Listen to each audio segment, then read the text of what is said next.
casters to Filippo, even just for that afternoon. He met students with the same dream, attended our workshop, and we funded a tournament where they can debut. That was Jessica's tournament. Inorganize niya ito with a student club in her campus na ginabayan namin all the way. And that's how they met. That's what we do here in AcadArena. We turn gamers into leaders, casters, breadwinners. AcadArena is not just play.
What I want. This is what I want. What I want. This is what I want. That thing, that thing, that thing that makes me cool like crazy. Makes me cool like crazy. Makes me cool like crazy. Let me break it down. It's a material world. Show me what you got. I hope you came prepared right there. If you give me the thing that I want, wanna get that thing, that edge that makes me cool like crazy. That vibe inside, that's lit. No if, no buts, no maybes. It's what I want. This is what I want. This is what I want. What I want. This is what I want. That thing, that thing, that thing that makes me cool like crazy.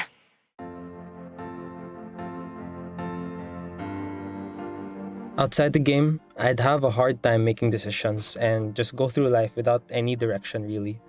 But when I'm in the game and as captain of the team, I have to make confident split-second decisions to lead our team and give us that direction we need to win the game.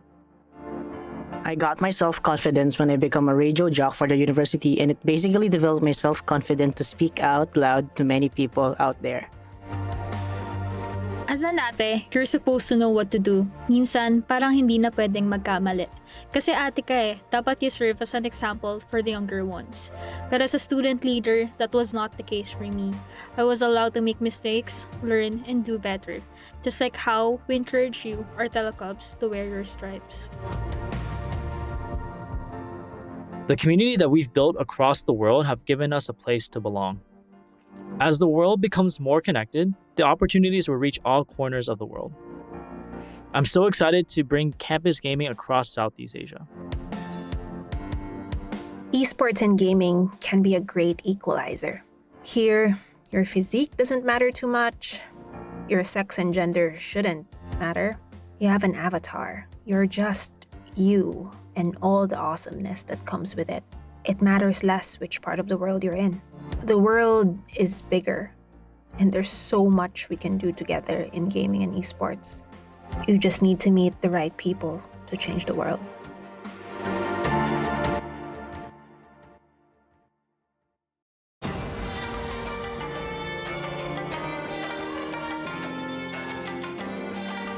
In AcadArena, I broke through solo queue and became a team player. In AcadArena, I broke through my comfort zone and became more social. In AcadArena, I break through my hardship and become more confident. In AcadArena, I was able to break through my shy and timid self and turn into a student leader, kinda. In AcadArena, Before I was lost, but because of the org, I was able to find my passion. Happy birthday, AcadArena. Continue breaking through the stigma of video games and academics. Happy birthday to AcadArena. We look forward to all the great work you guys will be doing in the coming years. Happy birthday, AcadArena. We hope you continue to support our industry and break the stereotypes of how student gamers can be. Pinoys continue to dominate in esports globally. This startup aims to keep the streak going and provide education for those eyeing a gaming career. AcadArena secured over 170 million pesos for their projects. We get to know more about their initiatives with a young... It's still crazy to think that it's been 3 years since AcadArena started. Today isn't just a celebration of our anniversary, it's a celebration of everyone who supported us along the way. We've had students who grew up with AcadArena, myself being one of them. We know what it's like to balance work and studies, and we know what it's like to feel like you're not going to make it. But you will, and it'll all be better. Break through with us.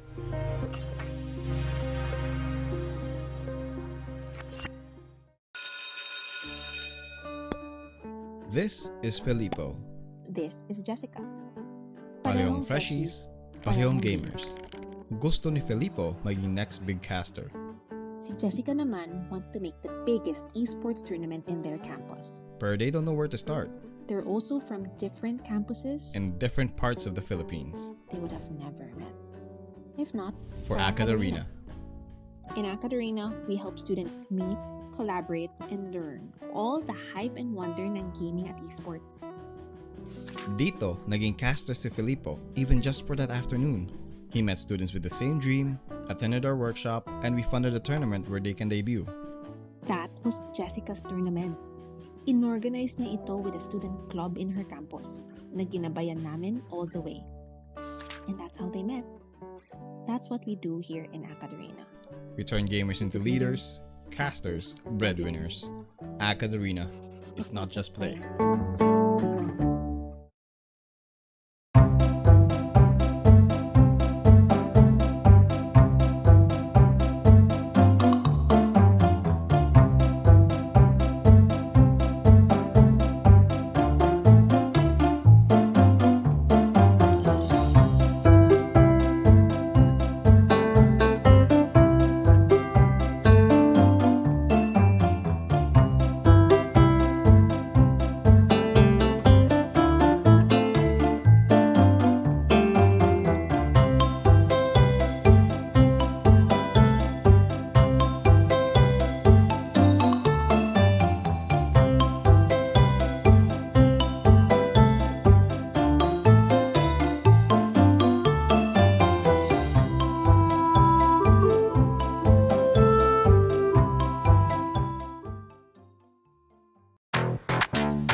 What I want.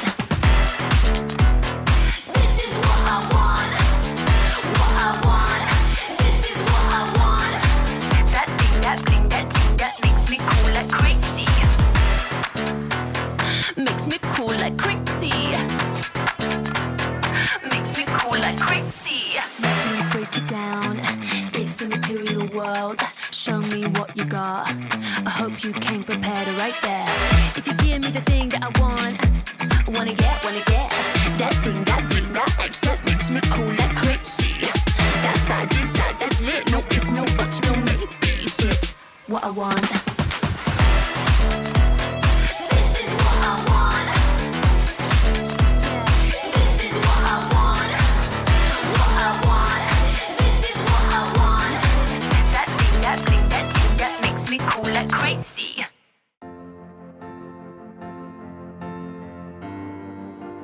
Outside the game, I'd have a hard time making decisions and just go through life without any direction really. But when I'm in the game and as captain of the team, I have to make confident split-second decisions to lead our team and give us that direction we need to win the game.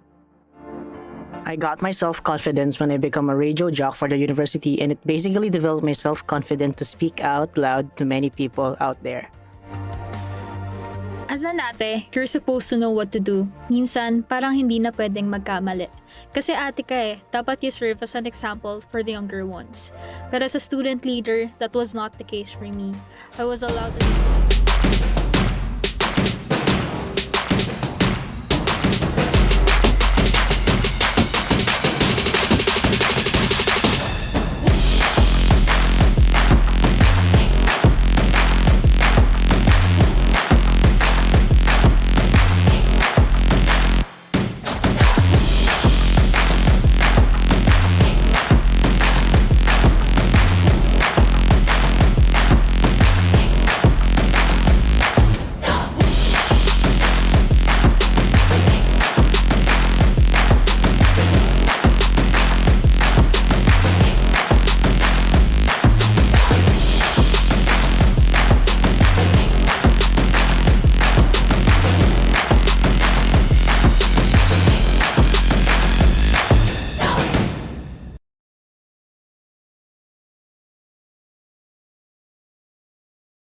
Hello, everyone, and welcome to the Alliance Games featuring Valorant, co-presented, of course, by Globe and powered by Logitech G. Dubbed by the community as the UAAP or NCAA of esports, Alliance students club from all around the Philippines are hashtag AllG to compete in multiple esports titles and represent their campus. I am Yusuke, back on the collegiate scene, and this time joined with a very familiar face. It's gonna be Black and Blue for anything else Black and Blue.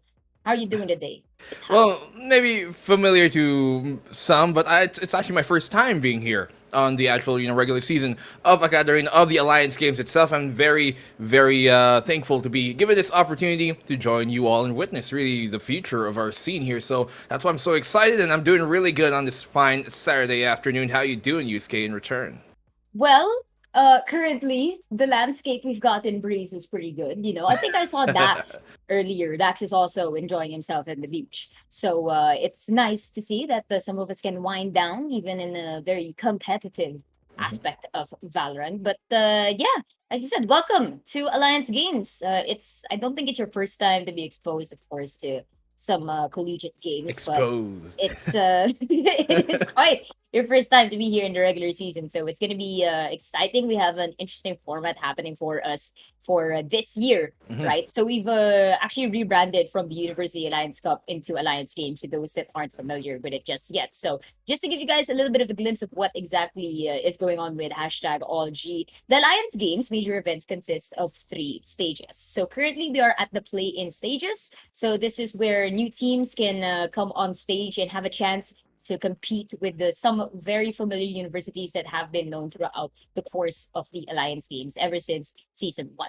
So after the play-ins, of course, we have the group stage. That is going to be step number 2. So this is when things start to heat up a little bit more. This is when we have some invited universities come up to the table as well and compete with the teams that have managed to survive the play-in stage. And of course, last but not the least is going to be the playoff stage. So the play-ins will run for 3 weeks with teams playing a double elimination pool format. The top 16 teams will advance to the group stage, and of course, the top 8 will advance to the playoffs. And the finalists will have an opportunity to compete live at Conquest 2022. So we've got a twist for us this year, Black and Blue. And I think I'll just put it in here a little bit in our discussion. Conquest 2022. How do you feel about this? Finally, we are potentially going to have a LAN tournament aside from a convention all in one. What do you feel about that? I mean, we've all been waiting for it, right? It's about darn time. Yes. And by the way, I think it's been announced, right? The tickets should be selling soon, so you guys should definitely watch out for that. Keep a keen eye out just to make sure you can secure your slot and go to the grand finals of this whole shebang. But I personally am super excited. No matter which way we're going to go, I'm definitely going to be there. And no matter who goes to that finals, they're definitely going to deserve that grand opportunity, that grand spot in the limelight to see exactly, or rather experience exactly how it feels to be on stage, how it is to be in a LAN setup. I've personally been, able and fortunate before the pandemic to be able to view some LANs and be able to even participate in some LANs. And the atmosphere is something completely different than what we have online. So whoever gets there, those finalist teams are definitely going to have a blast. One of the players there from the Golden Gallants is showing us something on his phone. Not too sure what the reference is, but I'm sure whoever knows would know. Well, oh, there we go. I see. We're seeing some pink there, so that's a little cute something for our players. It's nice to see that our players are using their platform to, voice out their concerns and whatnot and everything. So I think it's great as well that aside from the fact that we do have this platform for up and coming players in the whole collegiate esports sphere, it's fantastic how AcadArena has not only, of course, helped some of these pro players, but they've also had their fair share of providing scholarship grants to those that are actually not aware. So AcadArena actually recently just launched its newest cycle of scholarships that are open to all student gamers. So if you have any siblings, cousins, or even friends that are in senior high and college, then they can actually apply for scholarship grants here at AcadArena. So all you have to do is head to acadarena.com/scholarships and get the chance to be a hashtag AcadArena scholar. So they have helped actually multiple people in different types of grants. I actually happened to chance upon it on the website. So aside from financial aid, they also provide some gear as well. We did mention earlier that they top partner we have here for AcadArena is Logitech G. So they have been very active as well to supply some of our fellow student athletes over at the collegiate esports scene. So you guys can go check that out if you are interested as well. But for now, I believe we are gonna head into our match. I think some of our players are ready, and some of which may be familiar faces here, black and blue. So match number 1 is gonna be between UPD, Oblation Esports, and Ateneo de Naga University, Golden Galleons. So the thing here with UPD, if you're not aware, and those who are watching, they actually were in Division A a few seasons back, and unfortunately, they were pressed down into Division B. So it is basically this is their grandstand that they want to head back into the top stage of competitive Valorant. And after a few roster changes and of course everything that they've sorted out, they are back here on the stage to prove themselves that UPD still has a spot over the Lions Games. But it is going to be a battle of David and Goliath here, black and blue, because UPD is an OG in AcadArena, and the Golden Galleons, they are basically the new kids on the block. Yeah, that's what I do understand. Even though I myself necessarily isn't someone who maybe has really been exposed to the collegiate scene, really delved into collegiate scene because it's my first time being here part of the Alliance Games. Even I know that, the brand UPD, Oblation Esports, they are one of the first orgs that really did kind of adopt, this whole kind of format, really put, I guess, we're at the forefront of putting their players into this whole format, into this whole circuit, and because of that, they have both the experience and as well as the support that any great team would need to make it far. So for them to maybe have kind of seemingly almost kind of fallen out of grace last season and this time trying to come back, it's definitely a case of, can the old guard continue their old ways here now in the new year, or will the Golden Galleons this time fight very gallantly to get to that top spot, to get to Conquerors, and to get to that grand final slot? The match, well, we're waiting for it to kind of continue on. We're going to be playing like 6 best of 1s today, guys, here, mind you. So there definitely is going to be a lot of matches between lots of different teams. We're not really going for a best of any kind of number format series because we are going to be playing single map matches here today. But I do believe we're finally ready to get going into the match. Agent Select to start things off on Oblation Esports' side, as we're going to be playing on Haven. Seems like Chorizo kind of soft locking the chamber here, kind of gotten a bit more, I'd say, popular in the past few terms. Just looking at how people like to play Haven nowadays, there could be arguments made for all the other Sentinels still up online, but Chamber has definitely been seeing a big uplift in pick rate in the past split especially. Yeah, and I guess it just has to do with how much of a versatile agent Chamber is, and you have to consider like the rendezvous. That's such a big factor that goes into play when you have a Sentinel agent that can teleport, and a majority of their utilities is mostly attacker based, which is kind of contradictory as to what the Sentinel is. But I guess that's why so many people find themselves comfortable choosing the Chamber pick, because of how well he can mix in with all these other agents. And if you're thinking of going quite aggressive, is what we can see here in the Golden Galleons with the Breach pick and Ablation as well. I think that's gonna mix up with them very, very well, considering that the Rendezvous can be in combination with a lot of utilities that a Breach can bring to the table here.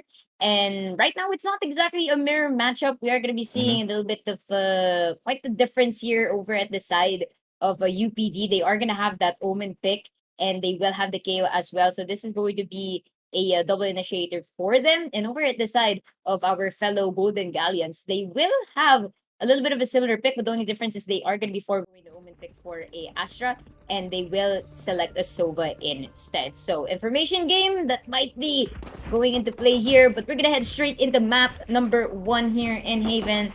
Our only map between these two. Whoever wins will move forward in their respective group. And after checking the brackets, I think these teams are actually going to be in Group C. So this is a best of 1. Everything on the line here. If they have some special strats, they have to show it. Right now, Black and Blue, no room for mistake. They lose, they're going to be out. Well, starting off with, I think composition here for the OBE side is very, very interesting to me for, UPD. They got both the Breach and the KO, a pair that you don't normally see between two initiators really matched up together. Typically, you'd have either plus a Sova here on Haven, but in this case, if you do run double initiators without a Sova, typically the other would be a Sky, because you need that information gathering, but they're going to go and look to fight here. Hostiles detected. That's one. Sans finds another. Actually finds the opener, rather, as Banoff does get traded out immediately with a shock dart here coming from Hype Kana on his trade as well, and Madge to shut things down. It's a 1v3, but not much left for Hype to go with as the opening round goes to UPD. Oh man, and honestly, if there's any word to describe that, just absolute explosiveness. And I love teams that are willing to go for the B pick. Because Haven, it's the only map with 3 sites, right? You have to consider that C and A, those are the safest picks. Because as long as you're inside and you play the post plant, you got your lineups, whatever, blah, blah, blah, blah, blah. But you go for B, that is something super, super risky, especially in the pistol rounds, because you have to allocate a lot of your resources to watch those 3 different angles. And those are really tight angles as well. They are not in favor of the attackers, if we are to consider that. So, good job, of course, coming out from UPD, showing us their prowess once more, showing us exactly why they want to be back on the main stage of our Alliance games. But now it's going to be a little bit of a reset, Black and Blue. Both teams are going to be relaxing a bit now, just trying to bait some information. Chill muna. Yes. I can speak Taglish here, right? Of course. Yes, we are in the Philippines. We are. Sorry, I'm used to being very conyo. But in this case, Zan's no second doubt about his skills because he's been really feeling it right now. The UPD side, pushing on in, and I'm not too sure there is much that the Golden Galleons can do in this case. They really take so much control towards this A-Link. Perfect fault line to help enable that aggression here coming from Zanz. And Moore does get a good kill. That's all it's going to really be, as DDMCJ is going to go down. The DJ is going to spin his tune, but nothing goes that way. Here in the sands of the dune, Kana says hooray 2-0. Oh man, you just had to mention Dune. We're not even a fracture, but Dune, fantastic movie, might I say. It's I bet you're a big Timothy Chalamet fan. Well, I like my fair share of Timothy Chalamet Bing Bong, that's it, right? But besides that, yeah, definitely that was quite a whirlwind of a experience for these two teams, and nothing short of explosive once more from UPD. They did go for the buys, and in a map like Haven, you might as well take charge when you can here. But now it's going to be up to our Golden Galleons. They will have a full clip of Vandals and 1 Phantom to their aid.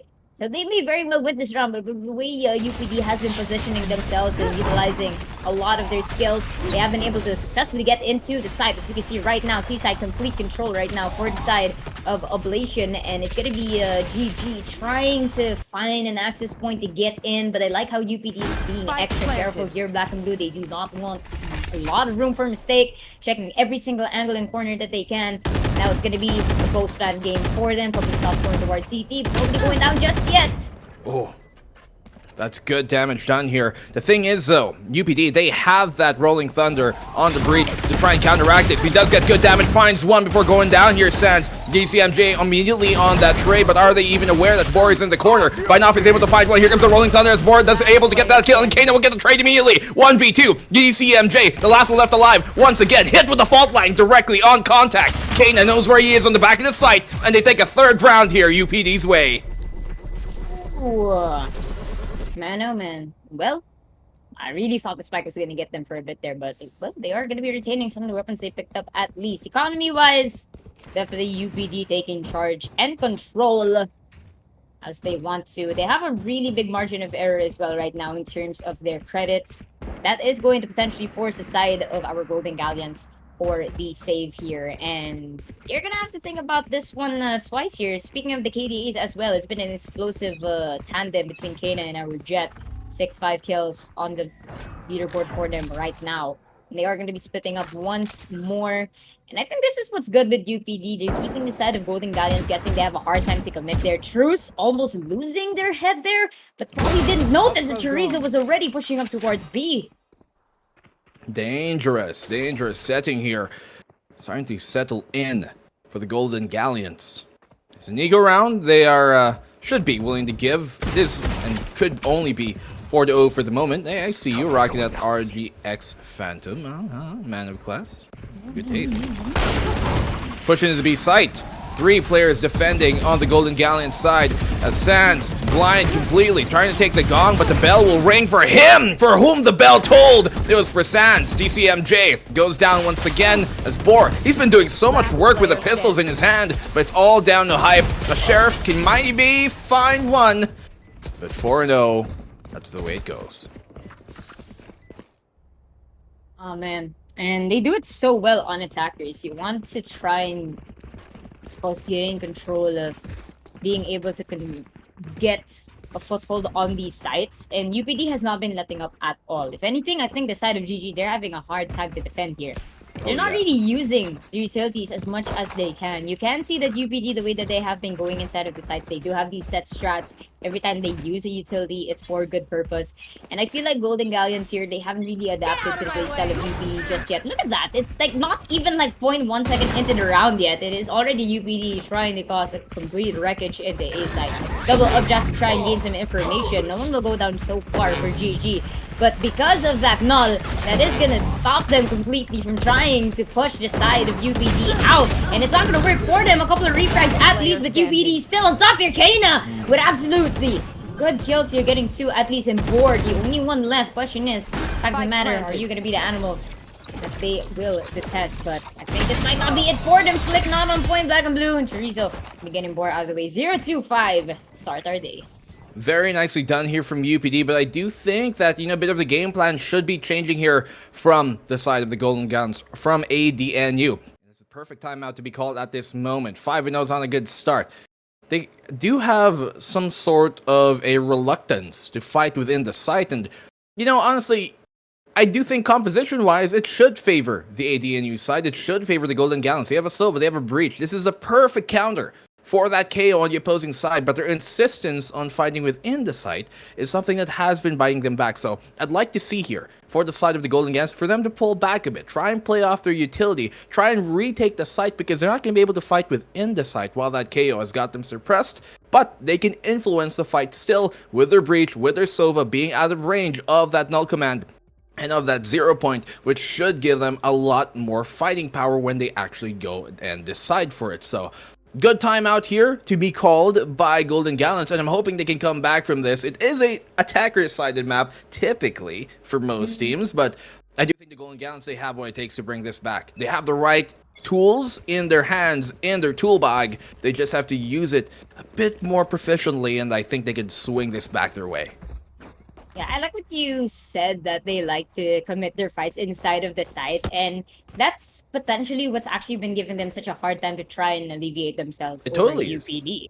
And if we're going to be considering, well, reviewing VODs and whatnot, I mean, the side of GG, they do have the advantage. They should be able to notice a lot of UPD's games. I mean, they haven't played together for such a long time here, and now, finally, with this Black and Blue, they seem to be taking command as to what you said. Caster's Curse is very real here at the Lions games. I will tell you that. So, first pick gonna be over at the side of Golden Galleons. Finally.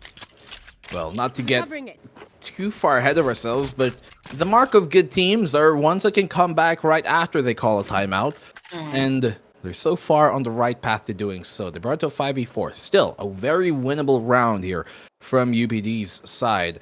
Shouldn't let them get too, complacent. They know that they are on pistols. They know they have the lesser buy. And even with the man advantage, it's only a single player up that they have here over the UPD side. So I don't think they're going to let this one slip on by too easily. Recon out for information. Nothing really found here by that GG side. Knowing that, they should Actually, I like this. They're giving up A site. They know they have a trap there, that trademark, to alert them if anything does go awry, and 30 then they can seconds try and left. help out afterwards. Those trademarks are so annoying. Like, if you think the slow orb is something to, like, fight Trap against, destroyed. just wait till you get completely stuck inside of a trademark. Like, that thing is insane. But, well, speaking of which, looks like that's not going to stop the side of UPD. Make your way inside of A side already. Boar is going to be hearing that Spike get locked down inside of A here. Will try to find something. Unfortunately, Dark Cover is not going to be towards their aid. We are going to be seeing some utilities being thrown into the side anytime now, GG. They're not moving just yet. They're still waiting for something. I'm not sure what they're waiting for here, but they seem to be trying to move the utilities together, and that is going to cost them one person down. Board going to be out of the way. That is going to make this a 4 versus 4 situation. Good jump from Watsky Monster, but Karina still getting 2 kills. Magi as well, and Bino to get Truce out of the way. Regardless of the weight, it's still going to be UPD taking this one by storm. Ah, the single-eyed monster here almost makes it happen, but does get shut down. Okay, eco round, all things considered. They forced up, rather was able to retrieve a Guardian. They burned the blades. They were able to take 2 down. A bit more could have been a bit better here for their side, but hey, 6-0, it's UPD who we should be singing praises for, because they are completely just using the benefits of their composition to its fullest extent. They know they have a breach, they know they have an Omen, and they KO all aggressive supporting agents that will help that Jet and Chamber out do their thing. So the name of the game here, their game plan is basically fight. Take that fight together, don't really split up, and see what they can do as a unit. Sans, quick entry here onto the Charlie site that forces the entire UPD squad, rather, the entire Oblation squad to fall back, GG squad rather, sorry, fall back. They know they have an operator. It's gonna be very difficult to retake, but Boar does help give the odds going their way. Oh man, just the space that's being created by Sans and the value that they provide for the side of UPD has been immensely grand for their lead right now, 0-2-6. And we are going to be seeing GG, you know, they like to move together as a unit, but look at that, Teresa will already spot the barrel towards gun, and they will fall down to that. Rolling Thunder is going to be sent out. Oh, but the side of GG saying, okay, you got that, we got one of those too. Fault line as well towards your direction. It's going to be high for the defuse. They are going to have to stick it here. The Nebula's going to be on point for them. And that is it. Bros don't fake. First point up on the board for the side of GG. And finally, they are going to be showing us some signs of life here, Black and Blue. Okay, response here. A very sound response coming in from the side of GG, coming in from ADNU Ateneo. I forget the thing. the Naga University there. The Naga University. There we go. Yes, we got too much Ateneans here. Sorry, I am a Manileño who is quite obviously in Carps pare. Carps pare. Yeah. Yes. So, what is Carps here? What is totally G? Is GG.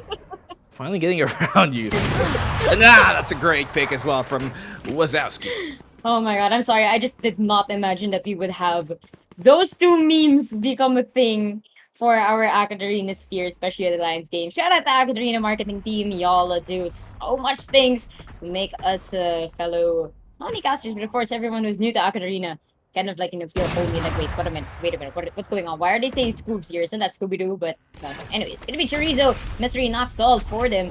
Fortunately, while it's going to be the side of GG finally gaining this much needed advantage for them, but there you go. As you said, another one. This is advertised. Yes, advertised, but the DJ Khaled was not the paid actor for that sequence. It's gonna cost UPD only 2 members down. He's gonna find another. Wallbang. Look at this. No.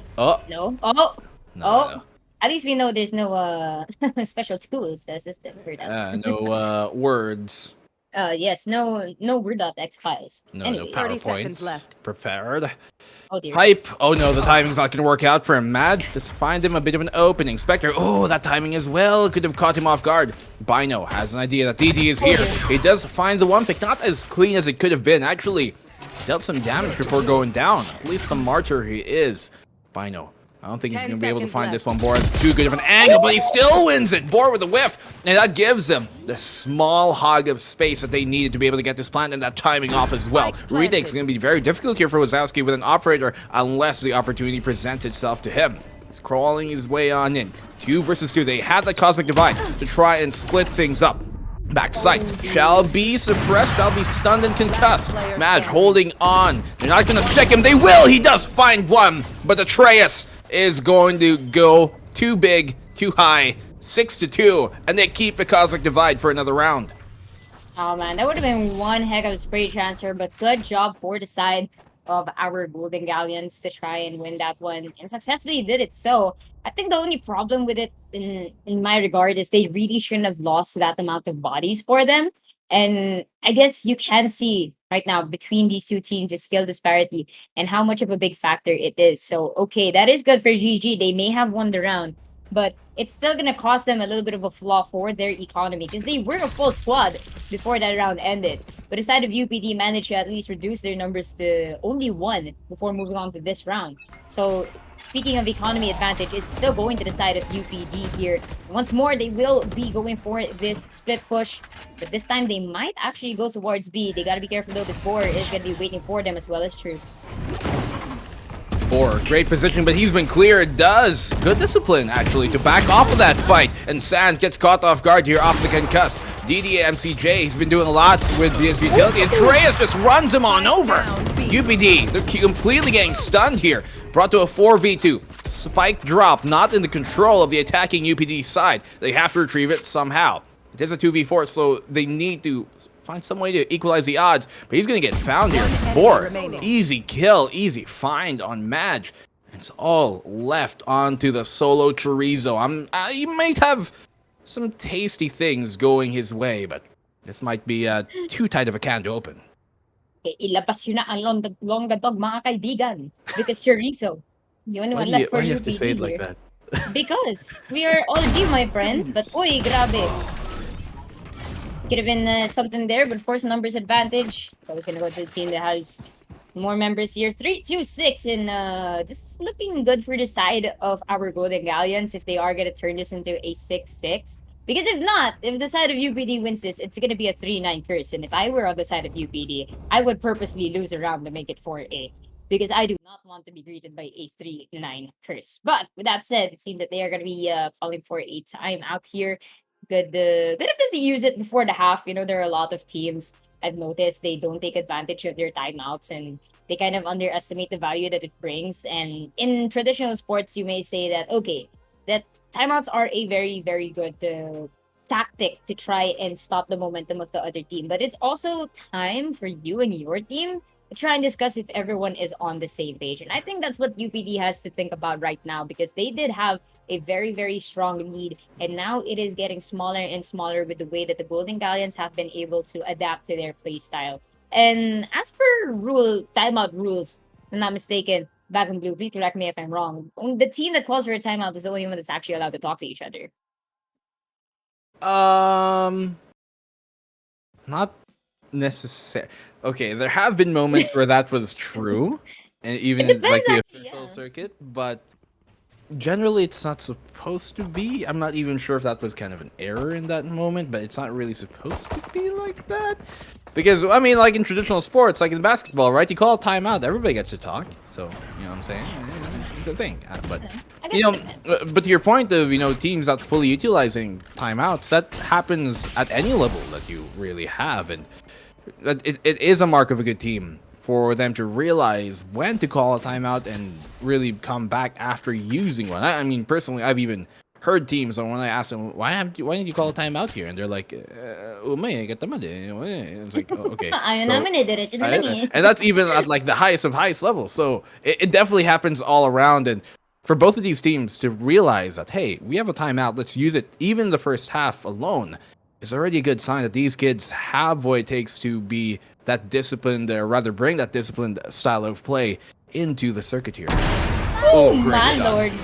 Mike Wazowski gonna be taking Sands out of the way here, but oh my goodness, this is gonna be really risky. Missed the shot. Actually, no, got the shot over Tomato. The null is still gonna be active, and they will have time to get that revive at least. Kana to get their fellow fallen initiator up back on their feet here. It is going to be 5 defenders up against 4. The defenders. This is definitely an advantage towards the side of GG, but they do have one member down. Never mind, it's gonna be Chorizo going out as well for UBD. Spike may be shot down, but the side of UBD still fighting to stay alive for this one, turning it into a 4 versus 3. Monster coming off from Garage will fall down to Bino as well. And oh my god, Bino 3K! Might even get the 4th here after tossing out the flashpoint, but Hype will be getting Bino. That's gonna be 4K denied for you, my friend, making it a 1v2. But Magi says, I can smell you from miles away with my beautiful RGX skin. Get you out, making it a 3-7. And what a round. You did mention earlier, Black and Blue, the team that does turn the tide after a timeout does usually have an advantage. Well, around here. For a second, that was looking like it was going to go the Golden Galleon's way. Wazowski popping off and everything, but UPD just... the last minute, part of that post-plant defending, rather attacking hold of theirs, is able to bring it their way. I mean, Wazowski, he had a very good performance in that round, but unfortunately, because of the utility dumped towards that CT spawn area, they were able to focus him, and he should be the one not initiating contact. It should be that main push, but because, once again, UPD did such a good job of holding back the main push coming from CT. They were able to focus themselves all on Garage, shut Wazowski down, and that's definitely a scary thought here for that Golden Galleon side. UPD, you see them. They never really have a flanker. They place their traps, they place those trademarks to allow them to really just focus in and hone in on one position, and they always like to play as a 5-man unit, even on these, 3-2 splits. I mean, I guess it's just the trust they have in that trademark, and that actually provides a big chunk of value towards you, because it's really hard trying to escape that. But speaking of escape, seeing that Chorizo isn't going to be escaping this spray coming up from Wazowski. Monster Magi to get Truce out of the way, at least making it a 4 versus 4 situation. Take note, you do have Kena quite low on health. It will be Sands inadvertently getting out of the Owl Drone's space. Oh my goodness, trigger control might rip for them. Boar is really feeling themselves right now, well, I'm really going to win this one for the team, guys. I've got everything in my hands right now. Switch is run! Oh my goodness! And regardless, Magi with a combination with Sands to get 3 members out of the way for the Golden Galleons. And with the spray, the Tracer bullets being seen here, it seems that Sands should have an idea as to where DDMCJ is, and that's gonna be it the fault line, but no! Close range still gonna be up for them, but Classic to win that map, making it a 3 versus 8. Man, oh man, talk about unfortunate plays. If I was bored, I would have said, oh my god, guys, no. They're so rude. You guys just had to replay it. Gosh darn it, AcadArena. Why do you have to do this to the poor lad? I'm surprised they even threw out that flash there coming from short. I thought Sands was just gonna try and hollow them just all on his own and let them pass. But yeah, at least it wasn't a knife. You don't get that small bit of embarrassment afterwards. But hey, as you said, Yusuke, the real strat here is if you're UPD, don't let it go 9-3. I know. The curse. No one can beat it. If I was them, I would lose this round purposely. I do not want to touch that 3-9 scoreline. But, well, if they're confident in the way they play, they shouldn't have a problem. We aren't going to be seeing their performance, though, later when we head over to the pistol rounds. But this time, it's a little bit of a reset for both of these squads. And I think they're just coupled up here towards Garden. They may potentially try a push once again. And what I have to say here, Black and Blue, is even though they do have limited smokes, they take advantage. Well, they maximize their space inside of these sites, and that's how confident they are in the gun plays. But fortunately for Magi, first to go down here, first blood over at the side of UPD. And that is going to kind of make the side of Ablation think twice about where they're going to go, but it seems that they will still go for this push towards A, Black and Blue. Is it Magi? How you say it? Magi. Or am I? Magi. Revealing area. Okay. As long as they're mad. That's the point here. Oh, now that's a big sad getting directly hit by that Hunter's Fury. Not able to confirm the kill. But hey, it's Bino who comes out with one. 4v4 in the retake. Suppressed. Wazowski has an opportunity to get a kill here. Great Rolling Thunder to be popped, but that forces the defensive side back. Oh my goodness, Golden Gods are completely getting crushed by Kena, and he's sinking their teeth in deep. 9-3. Very dominating opening half, but one that could bite them back. Voodoo. Hindi sila takot sa curse, my friend. That's no problem for them in that regard. They said, anong curse? There's no such thing as curses. Ilabas mo ng 100% lakas. bakit ka pa matatakot sa sumpa kung hindi ka din naman naniniwala, di ba? Ah, man. True, true, true. So what I gotta love about the collegiate scene, they don't really, I guess what I like to say is collegiate players are crazy. Oh yeah. Not in real life, in the game, of course, my goodness. But you know what I mean? Like when they, in game. You meant, yeah, in game. Yeah. And yeah, their playstyle. I mean, they just do They're what they nuts. want.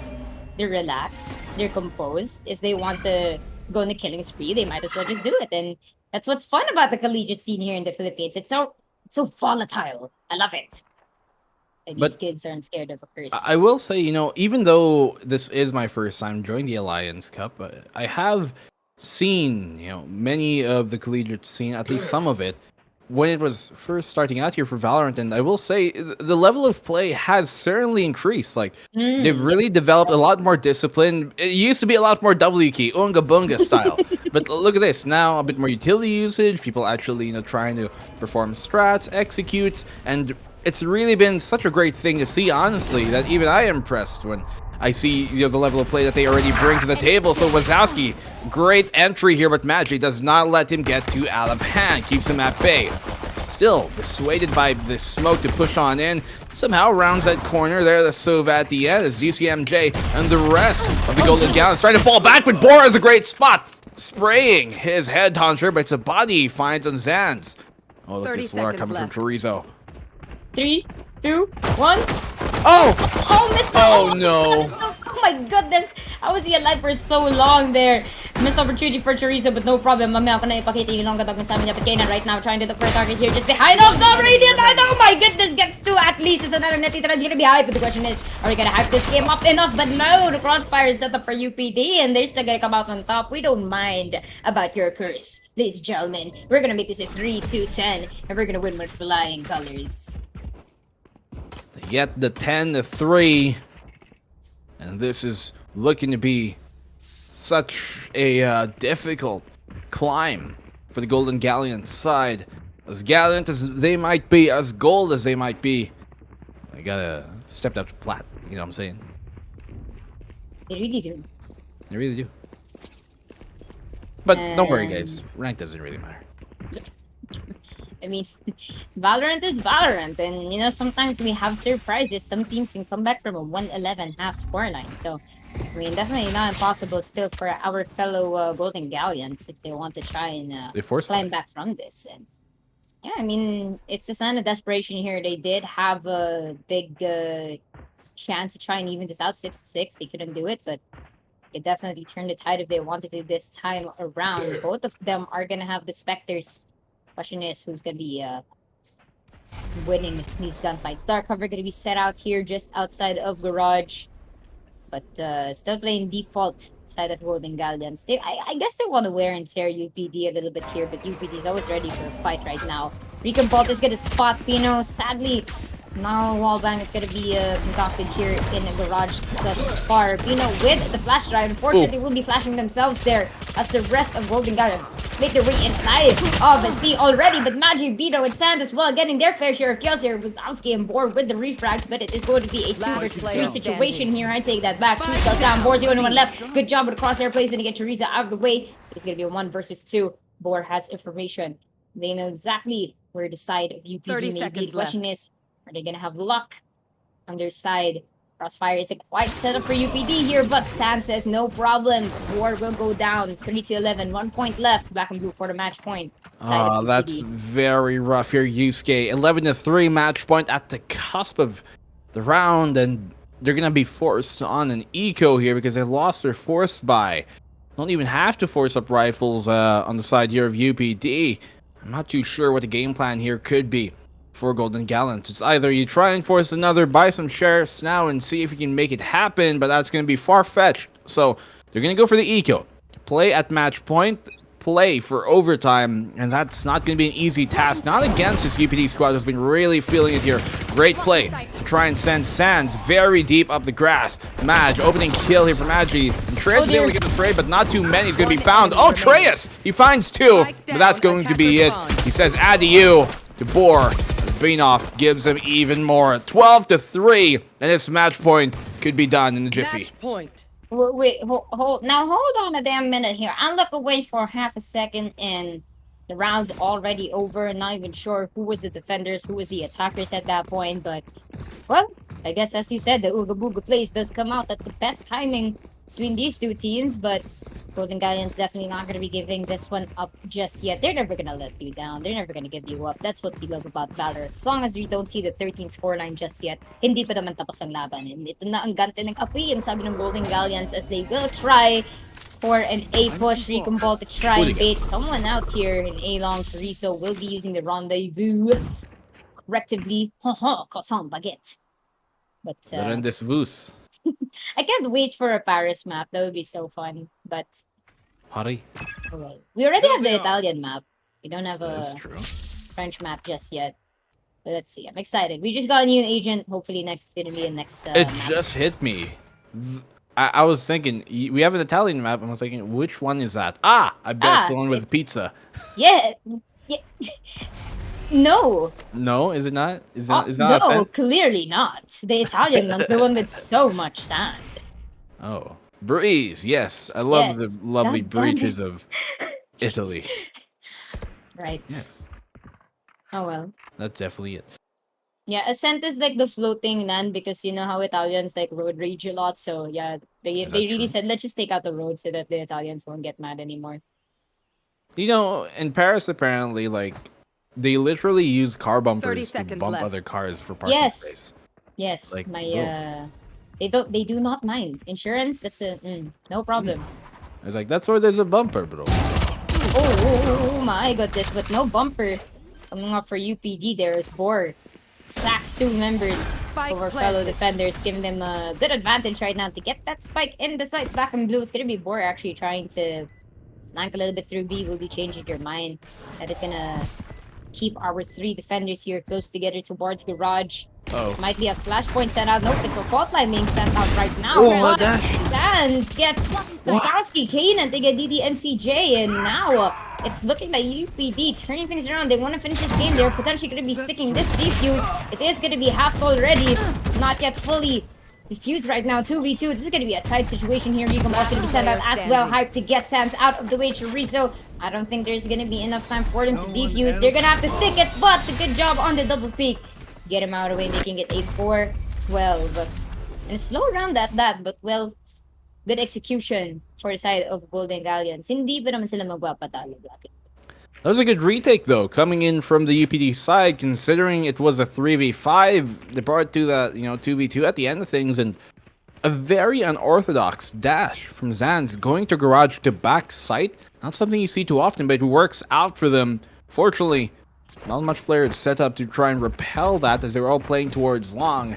It's a very smart idea in that moment, but still, Golden Galleons here. Teneo, they're able to hold on for the meantime. And the university from Naga still to continue to fight on, keeping that fighting spirit alive. Sands pops his tailwind in a second. Jesus. Oh, uses two of his blades. And none of them connect. Oh my god.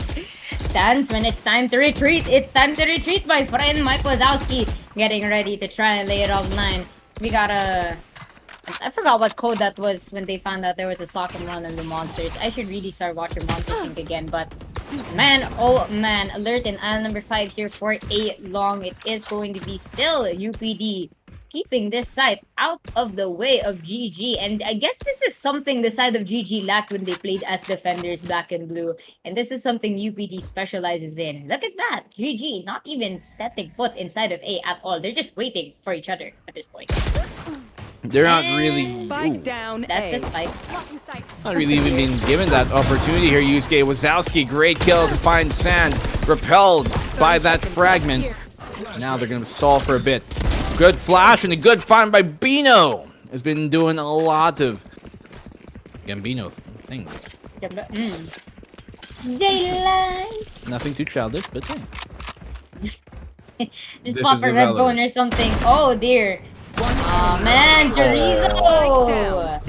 King of the platform here, and I think that's it. Black and Blue, no time to get that spike up. GG for G. Oh, dear. Oh man. Oh no, it's not over yet. It's not over yet. I'm gonna win this one. Ah. He goes At least down. Hype managed to get that one kill before the round ended. And that's going to be the game number one, ladies and gentlemen. Congratulations to the University of the Philippines, Silman Oblation Esports. They are going to be taking this game number one for our play-ins today, April 30th. I'm going to be talking about the scoreboard really, really quickly. Just taking a look right now. Magi and Bino combined kills right now. They actually have 4 First Bloods combined. And if we are going to be talking about the First Bloods, lamang na lamang dito ang side ng UPD, Black and Blue. In terms of the average combat score as well, it's 288 for Magi. And for Bino, we've got 281. So very, very close in terms of that. And for the side of our Golden Galleons, they are at 256. Boar has the highest average combat score here. So there's a big discrepancy between the two here, but in terms of the game played, it was definitely UPD's ship to sail. We are seeing from our replays right now, a lot of these outplays that have been happening for them, aside from the gunplay, but the utilities as well that have helped them to win the round, and not to mention the decision making as well.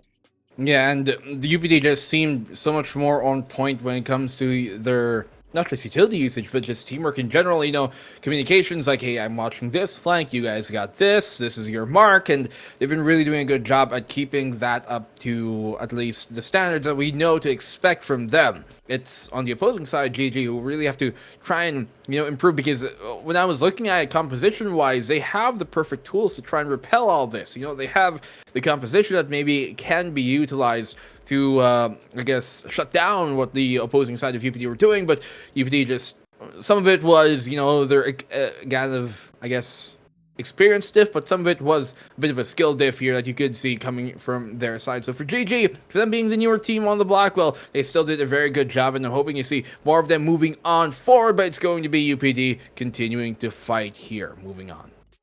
Well said. And honestly, as the brackets is being updated, it is going to be the side of UPD heading over to Group C's finals. So they will just be waiting for their opponent coming off from the losers round. And it's going to be it for this matchup. A very explosive first game for the day. But of course, the action is not over just yet. We still have a lot of matches coming up for the day. Our second match is going to be between iAcademy's Elix Hydra versus the Cebu Institute of Technology University Wildcats Esports League. So that's going to be an interesting matchup. But of course, before we head into a very short break, just want to give a quick shout out, of course, to our sponsors. So the Alliance Games would not be a thing without our amazing sponsors and partners. Alliance Games is co-presented by Globe Telecom, our official telco sponsor. And of course, powered by Logitech G, our official gaming gear partner. My name is Yusuke, joined with the Black and Blue. We'll see you guys after a very short break. Don't touch that browser. Of our anniversary. It's a celebration of everyone who supported us along the way. We've had students who grew up with AcadArena, myself being one of them. We know what it's like to balance work and studies, and we know what it's like to feel like you're not going to make it. But you will, and it'll all be better. Break through with us.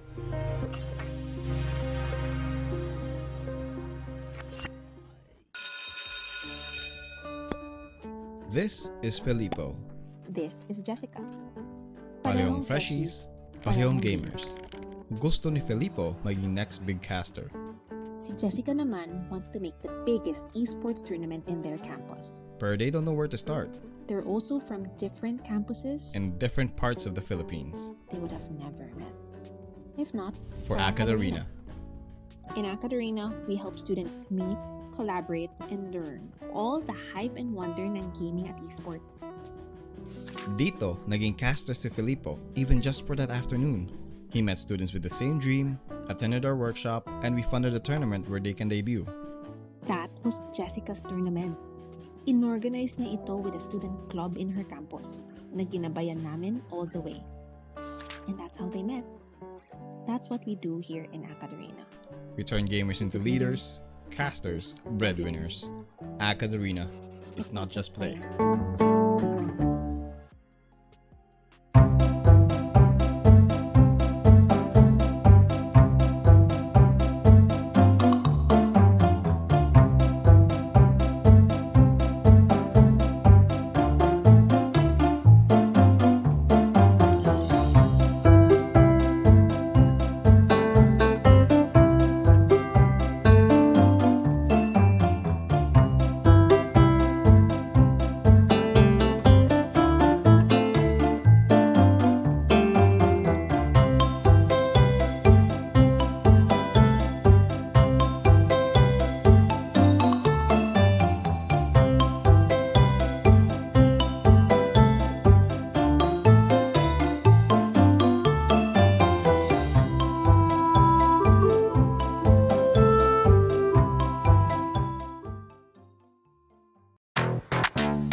world. Show me what you got. I hope you came prepared right there. If you give me the thing that I wanna get that thing, that X that makes me cool like crazy. That bad inside, that's lit. No if, no buts, no maybes. It's what I want. This is what I want. This is what I want. What I want. This is what I want. That thing, that makes me cool like crazy.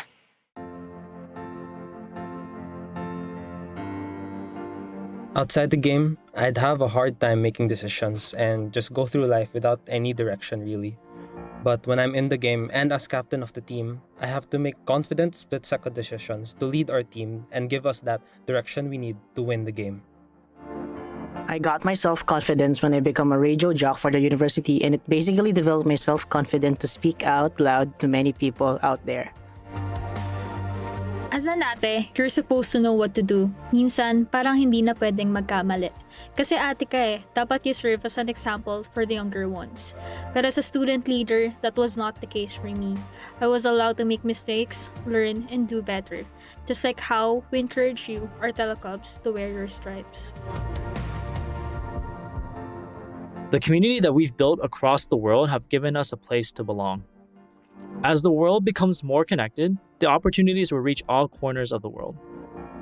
I'm so excited to bring campus gaming across Southeast Asia. Esports and gaming can be a great equalizer. Here, your physique doesn't matter too much. Your sex and gender shouldn't matter. You have an avatar. You're just you and all the awesomeness that comes with it. It matters less which part of the world you're in. The world is bigger, and there's so much we can do together in gaming and esports. You just need to meet the right people to change the world.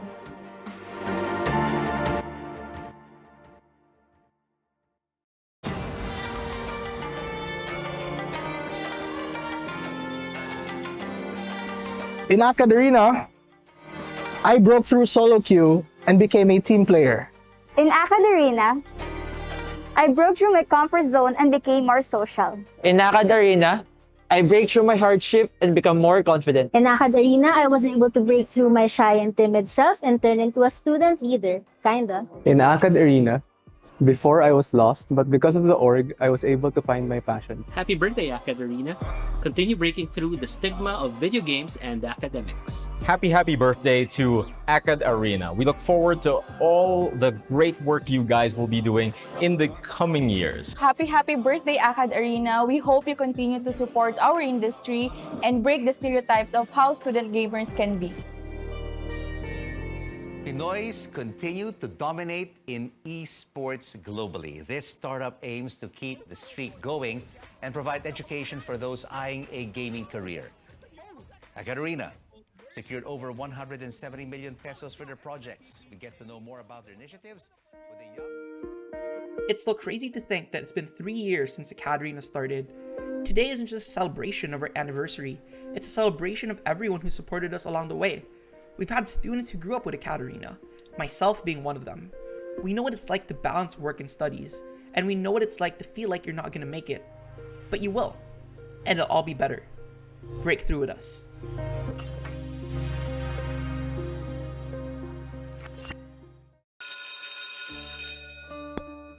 This is Filippo. This is Jessica.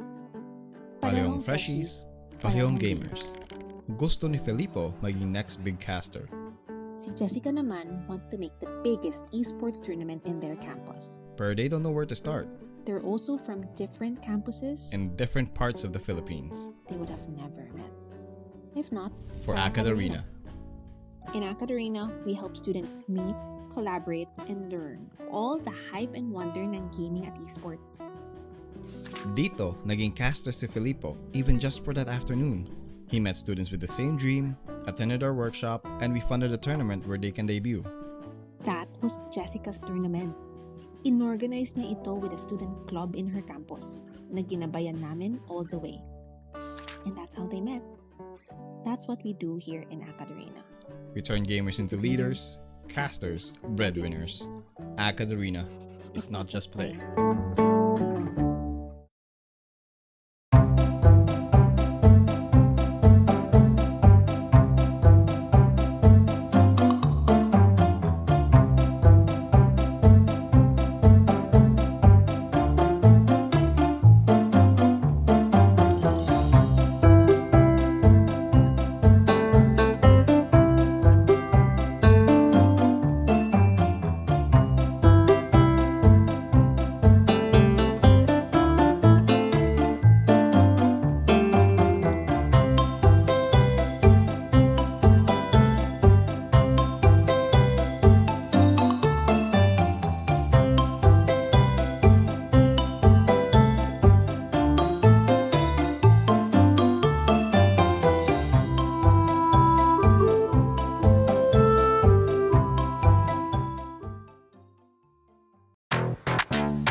what I want. This is what I want. What I want. This is what I want. That thing, that thing, that thing that makes me cool like crazy. Makes me cool like crazy. Makes me cool like crazy. Let me break it down. It's a material world. Show me what you got. I hope you came prepared right there. If you give me the thing that I want, wanna get that thing, that X that makes me cool like crazy. That's that, this, that's lit. No if, no buts, no maybes. It's what I want. This is what I want. This is what I want. What I want.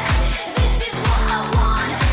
That thing, that thing, that thing that makes me cool like crazy.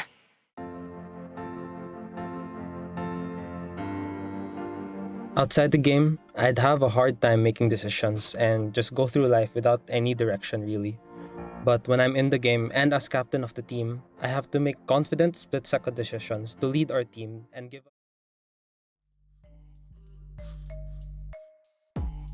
But they seem to be trying to move the utilities together, and that is going to cost them one person down. Board going to be out of the way. That is going to make this a 4 versus 4 situation. Good jump from Watsky Monster, but Karina's formation. No one will go down so far for GG. But because of that null, that is going to stop them completely from trying to push the side of UPD out. And it's not going to work for them. A couple of refrags at least, but UPD is still on top here. Karina! Players defending on the Golden Galleon side as Sans blind completely, trying to take the gong, but the bell will ring for him, for whom the bell tolled. It was for Sans. DCMJ goes down once again as Boar. He's been doing so much work with that Rolling Thunder on the breach to try and counteract this. He does get good damage, finds one before going down here. Sans. DCMJ immediately on that tray, but are they even aware that Boar is in the corner? Binoff is able to find one. Here comes the Rolling Thunder as Boar does able to get that kill, and Kana will get the trade immediately. 1v2. So much control towards his ailing. Perfect fault line to help enable that aggression here coming from Sans. And Boar does get a good kill. That's all it's going to really be. As DJ, he's going to go down. The DJ is going to spit a lot of Gambino things. Nothing too childish. Just pop a red bone or something. Oh dear. Oh man, might be a flashpoint sent out. Nope, it's a fault line being sent out right now. Oh my gosh. Sans gets Sasaki, Kane, and they get DDMCJ, and now it's looking like UPD turning things around. They want to finish this game. They're potentially going to be sticking this defuse. It is going to be half. Play to try and send Sans very deep up the grass. Madge, opening kill here for Magi. Treyas is able to get the trade, but not too many is going to be found. Oh, Treyas! He finds two, but that's going to be it. He says adieu to Boar as Binoff gives him. Oh my goodness! How was he alive for so long there? Missed opportunity for Chorizo, but no problem. Mamaya ko na ipakita yung long katag sa amin. Kena right now trying to look for a target here just behind of the radiant. Oh my goodness, gets two at least. It's another netitra. It's gonna be hype, but the question is, are we gonna hype this game up enough? Great spot! Spraying his headhunter, but it's a body he finds on Sans. Oh, look at this lure coming from Chorizo. 3, 2, 1. Oh! Oh, missed. Oh no!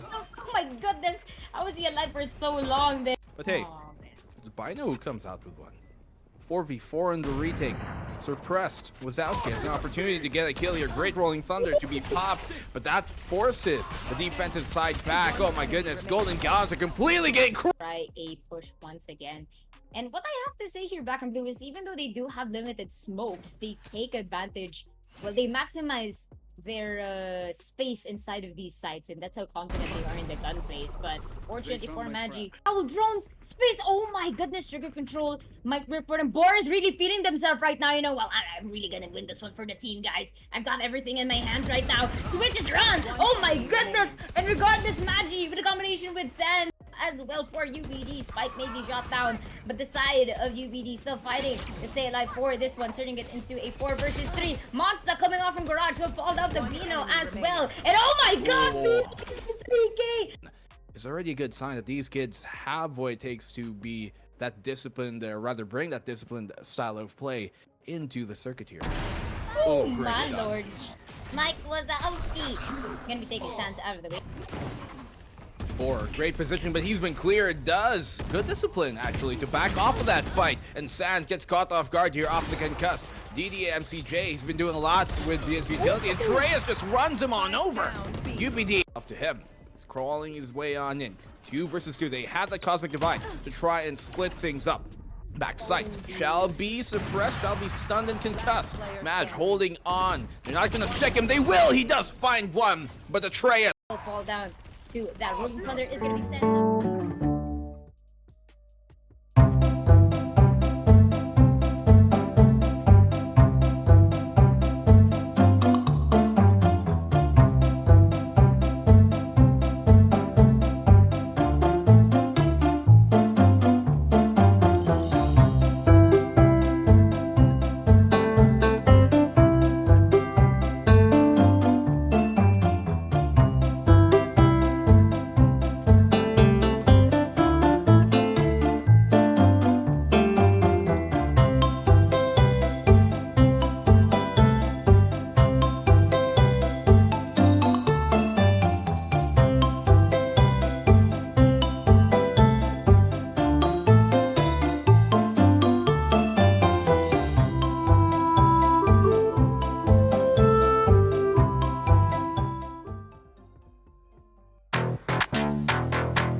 What I want. This is what I want. What I want. This is what I want. That thing, that bling, that thing that makes me cool like crazy. Makes me cool like crazy. Makes me cool like crazy. Let me break it down. It's a material world. Show me what you got. I hope you came prepared right there. If you give me the thing that I want, wanna get that thing, that X that makes me cool like crazy. That's that, this, that's lit. No if, no buts, no maybes. It's what I want. This is what I want. This is what I want. What I want. This is what I want. That thing, that bling, that thing that makes me cool like crazy.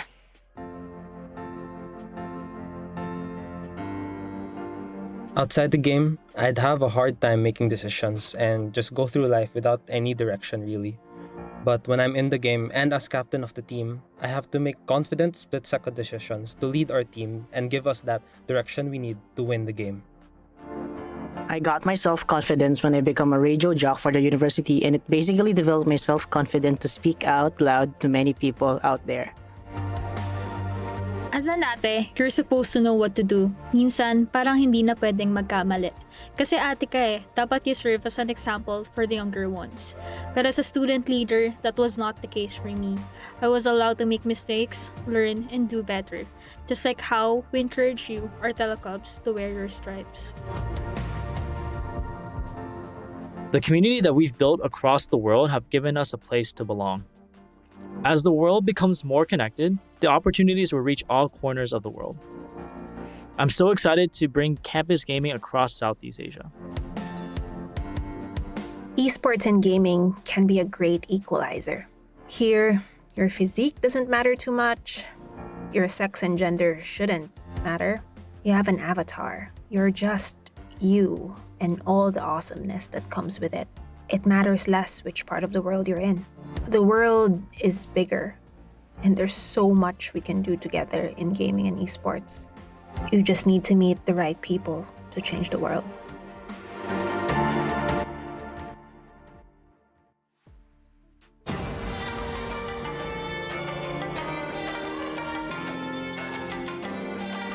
In AcadArena, I broke through solo queue and became a team player.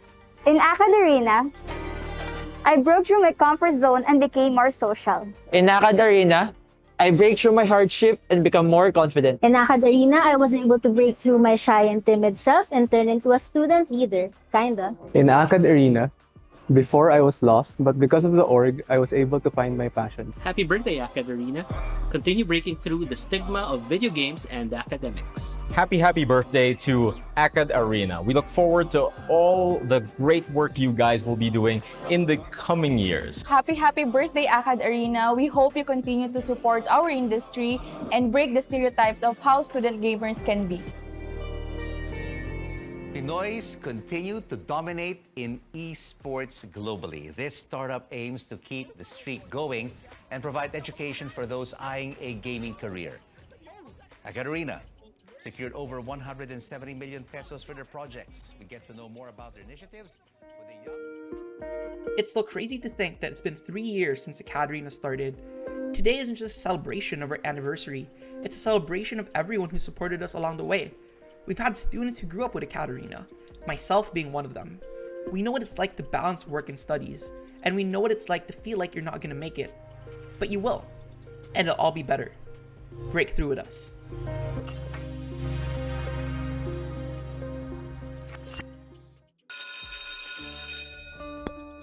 This is Filippo. This is Jessica. Parehong freshies, parehong gamers. Gusto ni Filippo maging next big caster. Si Jessica naman wants to make the biggest esports tournament in their campus. But they don't know where to start. They're also from different campuses In different parts of the Philippines. they would have never met. If not, For AcadArena.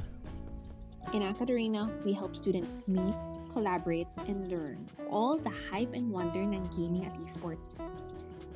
Dito, naging caster si Filippo, even just for that afternoon. He met students with the same dream, attended our workshop, and we funded a tournament where they can debut. That was Jessica's tournament. Inorganize niya ito with a student club in her campus na ginabayan namin all the way. And that's how they met. That's what we do here in AcadArena. We turn gamers into leaders, casters, breadwinners. AcadArena. It's not just play.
Toxic walls activation, but oh no, Exilian and Season's already good.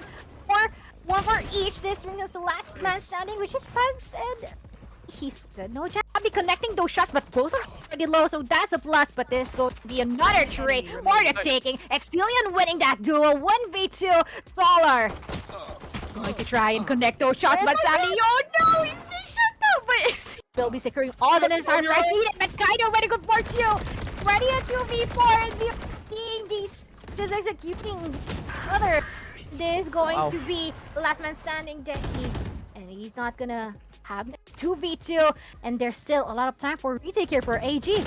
Last player standing. Nice try. Oh, that's Jaxina out. It's 2 for 1 now. Out. 1v2. Yeah. Bugs gonna have HP, so he's gonna be winning that, going for the aggression, but the shots are not connecting from Deshi, and instead Season's been able to hear two out. This now 1v4, this is going to be Solar, the last man standing, with the Shadow trying to go for Draxina, but sadly that... Let's just see if there are any more executions to happen here. Before the bomb goes boom.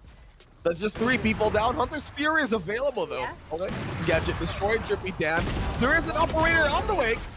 With the eco bite, it's going to be really or fairly difficult for them to retake for. I guess the best bet for those for exit frags, but so far 3 at the site. They had no chance. 1 for each manpower, and of course the positioning. But let's just see if they will be able to go for some exit frags here for AJ or at most win the round. Oh, okay. Sylvian goes for 3, going for 4. Might be a potential. You know, somewhere in mid, pretty much scattered. Our chamber is waiting for someone to use the 2d4 zone. Oh, Excelsior takes down Desi. Oh, he see the head? Yes, he does.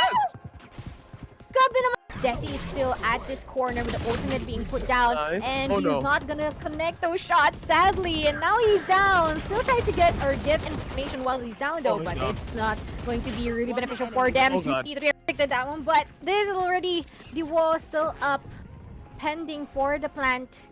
And I guess they're really being wary of who would be able to see them out, but that's going to be Desi going for seasons, and that's already Desi point. And that's a lot of information being revealed. Now, I mean, that's already a good trade from team. So far, they're just waiting. Oh no! God. Oh god! Excelsior, nice positioning. Nice positioning. They can actually see. Let's just see if they will be able to have a good bonus round, because so far seeing this guy trying to go for a duel, but J Season is really aggressive, getting 3 at that instant. Desi is already one done. Oh, okay, that's a good another kill, Pugs. But once again, B-Tech is the current but oh no, the current trend, but there's already Drax be the TP from the chamber, but oh no, it's going to be Trippy Dan being able to Zane out for HP. And let's see if he'll still be able to use HP he currently has, but that's going to be really clean execution from Exilion. The flag coming in from the Killjoy. Has to be super careful now. Sky, Recon Bolt already destroyed. What can he seek for more? As Sagered gets the God of Love. Sky sees down the Jet, takes him away. One enemy only remaining, 1 for 1. Sparky, you better give us some good shots here, my man, as he gets for the peak. No, Rens was still able to get that shot. Paranoia for the left side. There will be a scan. Japanese man, what can you do? And Rens again. Bundub still able to get down Gator's. Oh, by the way, guys, I wasn't paid to say this, but ang sarap ng bulalo ng lipa. I've been there last 2 weeks ago, and then ang sarap ng bulalo nila. Like how great this game is. Ignis this time, left with 3 people. He will take away, blinded by Faith. No Hunter's Fury. No Sky Strikes available. Chrono with a grenade. But again, Sky is diffusing already. They have to make things happen though. Bundubs will take out the God of Love, and the defuse will be more than... Just moving forward a little bit closer. A little bit closer. But no, tags over here, Chrono. No rollbacks whatsoever. Oh my god! He feels it. The plant, the Lear is there, committed. But no one, there's no follow-up. Haru again. With his another batch of headshots. It's working out. Sage USA, Ignis. What can they do? They have to move it forward. Bondub gets another headshot, gets another. Let's check it out. Sky reveals the area, but the owner will be rendered useless as no one is coming in forward. Gator's to the other side, takes down Chrono, approaching the market. However, Cloudburst's gonna be super careful. Headshot from Reds. Lear, destroy that area by TS. Some smoke, another Lear. We're pushing through. Japanese man will take down Chrono. If they move in forward, they will get the kill. And that's another one over here, and Bondi Dubs will die. As it looks, this will play out. Saya. Oh, yo, the time is ticking though. Saya has to throw away that Nerf gun because that has no damage. It throws plastic bullets. Japanese man here. Oh, Japanese man! Oh my god, instantly shifts away. De La Salle. Right, God of Love. Paranoia from Chrono. As to moving forward, whole banks will not be available. Will not take some chip damage. Chrono that's gotta be super careful. Takes out Haru from the other side. As Chrono will be taking down all 30 damage kill from Japanese man. Only one remaining. One more point away for Ignis to catch up the Sage. One will be revealed. They do know where the Brimstone is. However, TS can get the headshot. Yes, they will. Spike will be dropped. Tries to go to the swing. Second KO already for TS. And with that quick second, thank you so much. There is a flick already. It's not a headshot to the face. Gets a dink. Astayas with the operator. Let's see what he can do. Sparky has to switch to a Vandal now. Let's see if he can make some more kills. 88 feet. Gonna get the operator. Yes, he. No, you don't do that joke to us. Okay, here we go. The leader forward coming in for the B side. Let's see if Sky gets some kills. Gets 2 out. The rim comes down. Got a glove. Already out. Okay. You just have to wait for it. Yep. But operator, sayang yung timing. Oh. It's the trigger. Just too much trigger. Yeah, they're gonna get the kill. Yeah, yes. See, like you were drawing some calligraphy over there. Von Dubs. Oh no, Nano Swarm. Sorry, get out. Only has a shorty with him. Von Dubs. Let's see if he can clutch this again. He's waiting for it. Okay, Haru. Let's sit down. Sana all. They're drenched. Let's see, Nano Swarm. Can the Swarm be on anybody? Instantly destroyed. A Japanese man is a lot quicker in the fingers. As now, Pias, the only one remaining with a sheriff. Can he get some? No, he will. Rappel downwards as they are looking for the pesky little Killjoy. With only a sliver of HP remaining, the turret will be destroyed by Aiharu. As Aiharu has to make something happen with the headshot. Can he get the big on this? No, he cannot. As Von Dubs, though, is he running on that 5, 4, 3, 2? Oh, the jump like an earth.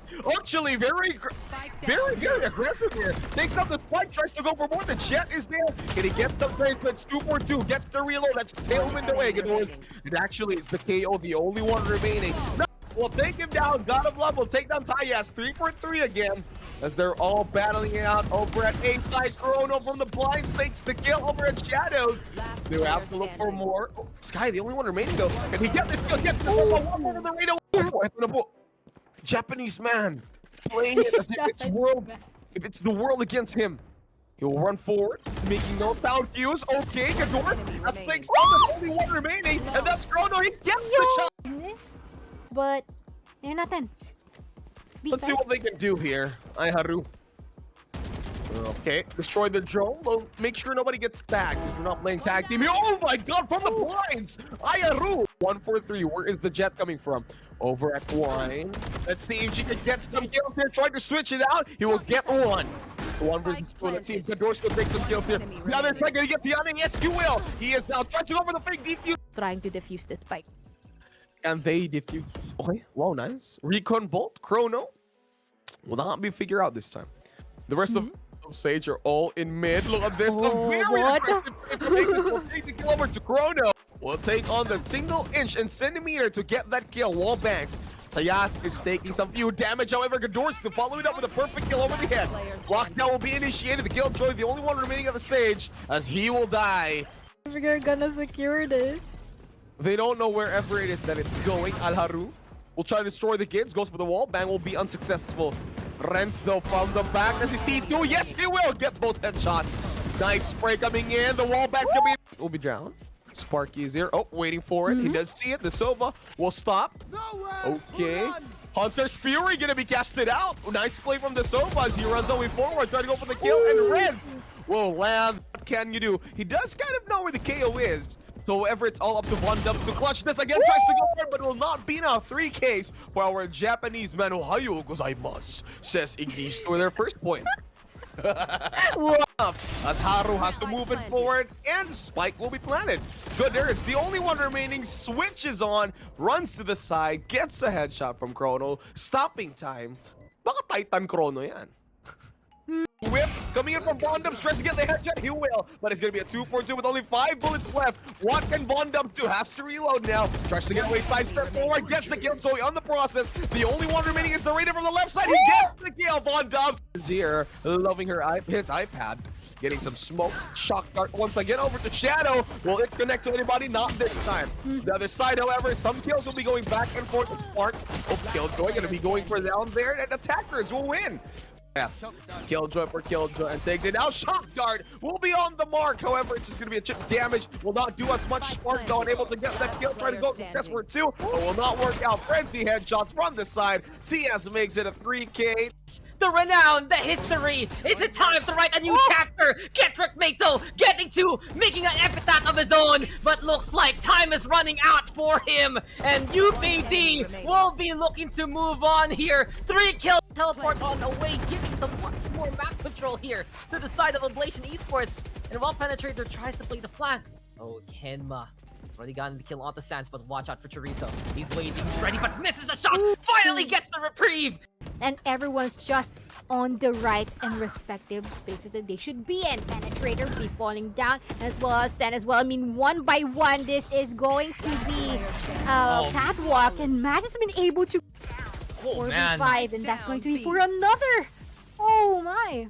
The reposition is perfect, and even through the issues of the Brimstone, Getrick finds a third here!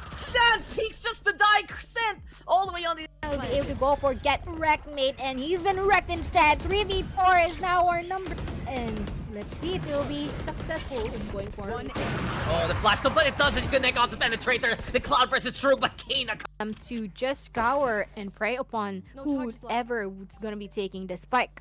And we finally get it back. Penetrator finds the 1v1 he's been looking for, and that's where he absolutely excels. Can he get the lineup? Still finds even Sans along the way now. It's not as shining, shimmering, splendid here for the full Zeus squad. Vino already with the final to Penetrator. There is just no chance in that quick flick. Enma will be trying to slow some nice tap on the match, but that's... And so far, no interactions of yet. Yeah, well, Olivier is trying to hold back, but that's just not their style. They get caught out yet again. One more fatality, and it's just as clean as can be here. Tapping side, it might be more effective. Guiding Light into play. Vino looking for the peak. Jaspong though out in the open, but Penetrator again with the first shot. Looks for the reinforce. Jaspong is there to hold the line. Vino will get the trade. It's 2v1. Taps it already, and the double swing is out and back on the 100 HP. He's trying to play the... Sabi ni Isa G, paano kapag naka-AC Penetrator, sasabihin ba nila double penetration? Uy, tama na tayo. We're done there, but Penetrator is in again! And it's a 3K for him! So that is a plus. Get Wrecked, mate will be shutting match down 1v3, and we will be seeing Bino F5 is still at the lamps area. Most likely cornered, but the shot will not be connecting. In return, is going to be battling against Tube. Is on point right now. Everything is looking more secure. These guys have decided to bring their padlocks this time for the past few rounds. And as Teresa here has the operator. What happened? Oh no, he didn't pull the trigger. Going for one. Been traded by Jaspong. And this is going to be Jaspong trying to rotate all over the B side. But little does he know that the one and only Savior Saz is at the site. And he'll be able to shut this guy down. Going down to the hands of Kana, as well as the fact that the blinding lights would not be connecting to anyone. And now they're blocked by Smoke before Brimstone. But still Kana is not stopping. Going for 3. Going for almost the 4K. But the shutdown by Jaspong instead. There is ready coming out from Hoka, and there's looking to be the opening main, but Tina again with a takedown. Getrick makes room for the trade. Teresa finds another one, and the nice hold of the chamber to get the 2K. Vina though trades it back. Set will fall, and as soon as in a lot of, I'd say, moments here for Golden Gears to actually try to go for the push, but here we have the fire. He's there. UPD with nice responsibility on that A site. They're holding steadfast. It's giving themselves a bit of hope coming into the round. It was Dicey who was not secure, but the Seeker's now finally gonna be into play because there are only 3 targets on the other side. But his name, Get Wrecked, mate. We have Jaspong right there playing ping pong with the opposition, and what a reception! Which one would be able to have more people at? And is already sent, being able to take one down, but the Bucky from Chorizo is not connecting to anyone, down to 6 HP. And Penetrator still the same thing as ever, being able to go for is raised down, and I'm really expecting to see better things, especially from Sand, but Jaspong with it fine. On to Magic. Look at Penetrator! He's flying high! He's smacking! He's just whipping it out as much as possible! And already takedown after T5 is already our number, but Sen has been able to kill him down. 1v5 with Sans, the only man remaining here on the side of Oblation. And let's see if this Sans will be able to stand. But I guess that would not be the case. Sent. Spike has finally been planted here, though, by the side of, well, GG and Golden Gears. They're looking to go for the hole. Get Wrecked, maybe penetrated them with a nice shot off the stats, and penetrate to the hands of Match. And so far, Chorizo down to 4 HP. Oh my. Oh my, that is gonna be a bite there, but Sad, why would you kill Chorizo? Luto na masyado, friend. 3v2 na overheat. This is Zeus again has proven time after time a very disciplined roster that they are willing to go for the punish, but there is just no stopping Miko right now. And come on, force the number, get him already. 1 bullet left, and the operator grip with the takedown, but misses shot. But still, 20 takedowns on Micro. He has just been on point. For You want to LPE, play? Let's maybe one more play. push that can seal the deal. Dubo right now gonna be peeking. Micro looking up top. And hey, look down. And there you go. He looked down, he got the kill. Able to get the catch, but LPE, they push the boundaries. And the envelope has been unsealed. The blades are out. Top 10 anime battles immediately. They do completely with Micro able to dash on the way. Dubo right now, dumping him out back into the back line. And the shot doesn't connect. Eventually, though, it will be UE though, looking to go for that mid control, and I do like the fact that Dubu is slowly creeping up using the Aldron for distraction, and if he is able to get the catch, but LPE, they push the boundaries, and the envelope has been unsealed. The blades are out. Top 10 anime battles immediately. On the abilities, it's a big detriment to whatever kind of aggression LPE wants to do. The flash fire's there, but TJ, he's been spotted, and this is exactly what I'm talking about. That's what the KO is all about, but XD inside, they find the time, and Definitely. 100%. Okay, tama nga to. May guns na dito ang Zeus. So, ito pala, yung LPE rather. So, XD, he's gonna try. Look for the denier. That's so might be a key factor for their wins, and hopefully that will be the case. They're really penetrating the mid area right now. They're able to take two in, not even being able to plant the spike as of yet. 2v3 is already with Bulldogs. Let's see if this will work out. Still, Tour de Force is active here on XT. Has been able to connect into one. Hunter Fury interception is happening right now. Sign to be able to take one, and this is going to be a flawless round. the rafters, letting LPE assume that they're coming from high ground yet again because of this tenacious movement. But Crip with a wall back, this is the second time that he has ignored the walls. Alric though, all alone, into the corner, the bullets are coming! For another! Alric, dude, Alric is just popping also. Low-key Alric, his name is his game and his name is his aim. He has been really solid here for the open, but though, Crip, come on! A lot of information is being leaked here right now from the side of Zeus, and let's see if it would take that in their advantage. Oh, Bullet though, he is just gonna get catching his team, basically knife out, but he still avoid it! How many times have we seen this from LP? If we start in terms of positioning. Yeah, 3v2, and well, for Zeus, it's double stack, sure, but they might not be able to find the angles. We saw it while ago from the Omen. Alric yet again with a takedown, TJ on the board, and it's just pretty juicy. It's 3v3 right now, and oh, no one over at Wine. Perfect chance right now for Zeus to strike back. The blades are out though, and they're looking for a pickup. Quick little disengage, BJ with the rendezvous, but XT is right by Bullet instead. Alric with the trade though, seen, but Alric on the rafters here. Yes, and I really love how they're able to go for the skill utilization, but Retro has been able to pick up TJ at the moment, able to take another one down. This now brings us to Micro. Micro, everything is all up to Generator, always someone on the other side because no one is pushing aggressively here from the defense. And LPE, they have the map control in space, they have the gun advantage, and this is just basically charity work here from LPE. Flow along the way, but Micro right now trying to get on the way, 9 HP left. Makes me cool like crazy. Makes me cool like crazy. Let me break it down. It's a material world. Show me what you got. I hope you came prepared right there. If you give me the thing that I want, wanna get that thing, that X that makes me cool like crazy. That vibe inside, that's lit. No if, no buts, no maybes. It's what I want. This is what I want. This is what I want. What I want. This is what I want. That thing, that makes me cool like crazy.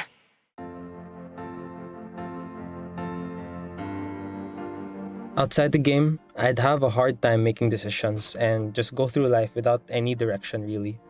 But when I'm in the game and as captain of the team, I have to make confident split-second decisions to lead our team and give us that direction we need to win the game.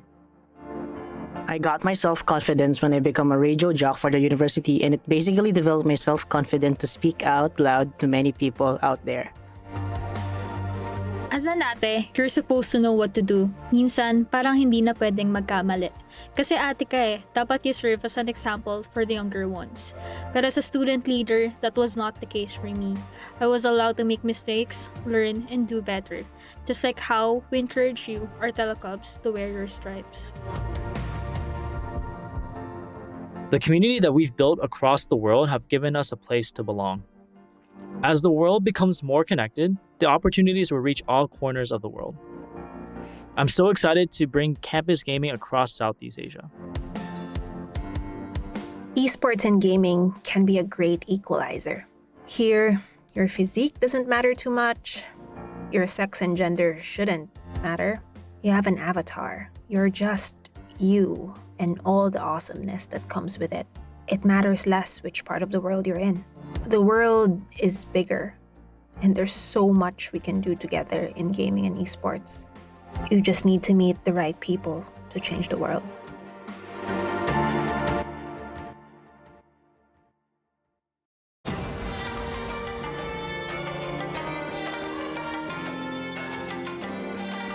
In AcadArena, I broke through solo queue and became a team player. In AcadArena, I broke through my comfort zone and became more social. In AcadArena, I break through my hardship and become more confident. In AcadArena, I was able to break through my shy and timid self and turn into a student leader, kinda. In AcadArena, before I was lost, but because of the org, I was able to find my passion. Happy birthday, AcadArena. Continue breaking through the stigma of video games and academics. Happy birthday to AcadArena. We look forward to all the great work you guys will be doing in the coming years. Happy birthday, AcadArena. We hope you continue to support our industry and break the stereotypes of how student gamers can be. Pinoys continue to dominate in esports globally. This startup aims to keep the streak going and provide education for those eyeing a gaming career. AcadArena secured over 170 million pesos for their projects. We get to know more about their initiatives with a young... It's still crazy to think that it's been 3 years since AcadArena started. Today isn't just a celebration of our anniversary, it's a celebration of everyone who supported us along the way. We've had students who grew up with AcadArena, myself being one of them. We know what it's like to balance work and studies, and we know what it's like to feel like you're not gonna make it. But you will, and it'll all be better. Break through with us.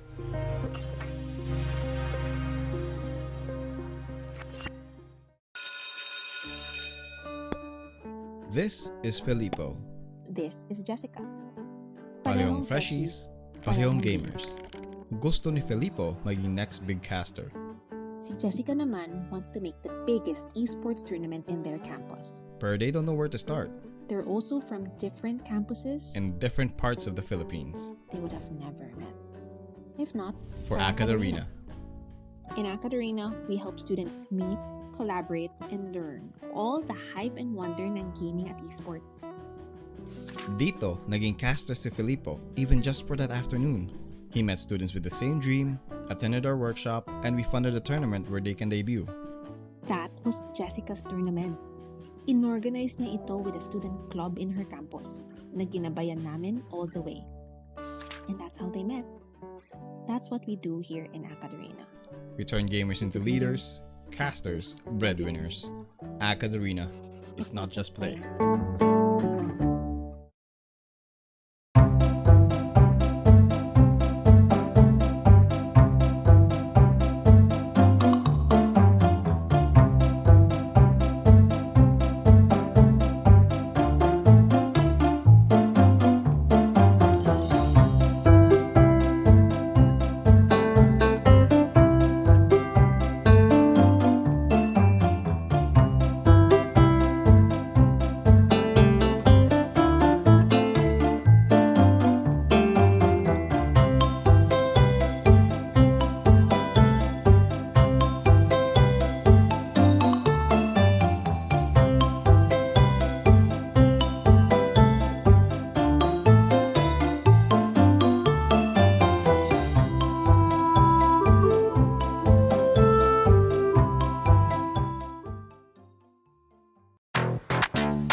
What I want.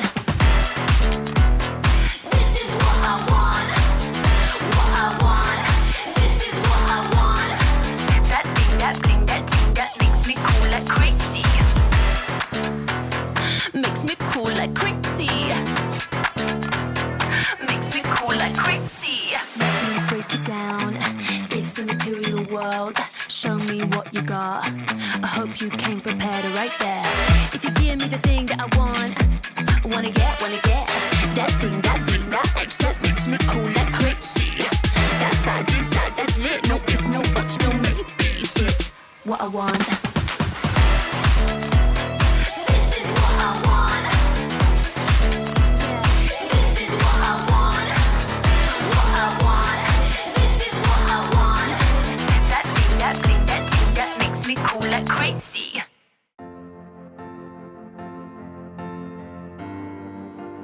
Outside the game, I'd have a hard time making decisions and just go through life without any direction really. But when I'm in the game and as captain of the team, I have to make confident split-second decisions to lead our team and give us that direction we need to win the game. I got my self-confidence when I become a radio jock for the university, and it basically developed my self-confidence to speak out loud to many people out there. As an ate, you're supposed to know what to do. Minsan, parang hindi na pwedeng magkamali. Kasi ate ka dapat you serve as an example for the younger ones. But as a student leader, that was not the case for me. I was allowed to make mistakes, learn, and do better. Just like how we encourage you, our telecubs, to wear your stripes. The community that we've built across the world have given us a place to belong. As the world becomes more connected, the opportunities will reach all corners of the world. I'm so excited to bring campus gaming across Southeast Asia. Esports and gaming can be a great equalizer. Here, your physique doesn't matter too much. Your sex and gender shouldn't matter. You have an avatar. You're just you and all the awesomeness that comes with it. It matters less which part of the world you're in. The world is bigger, and there's so much we can do together in gaming and esports. You just need to meet the right people to change the world.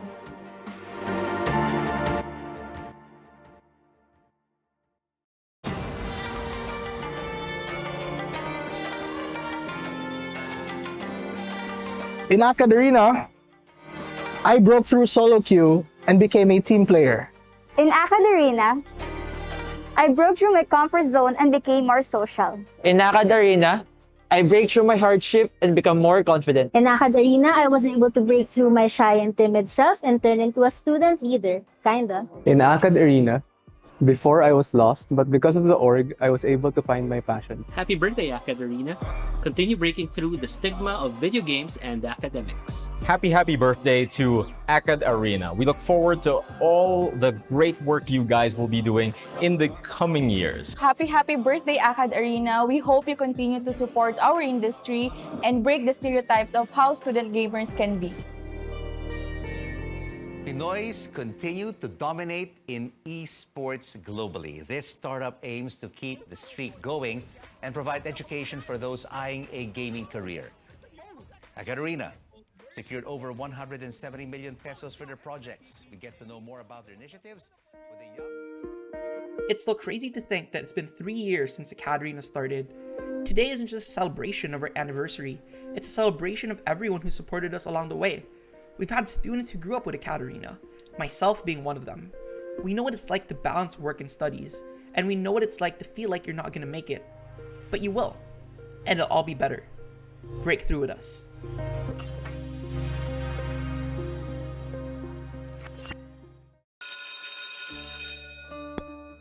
This is Filippo. This is Jessica. Parehong freshies, parehong gamers. Gusto ni Filippo maging next big caster. Si Jessica naman wants to make the biggest esports tournament in their campus. But they don't know where to start. They're also from different campuses In different parts of the Philippines. they would have never met. If not, For AcadArena.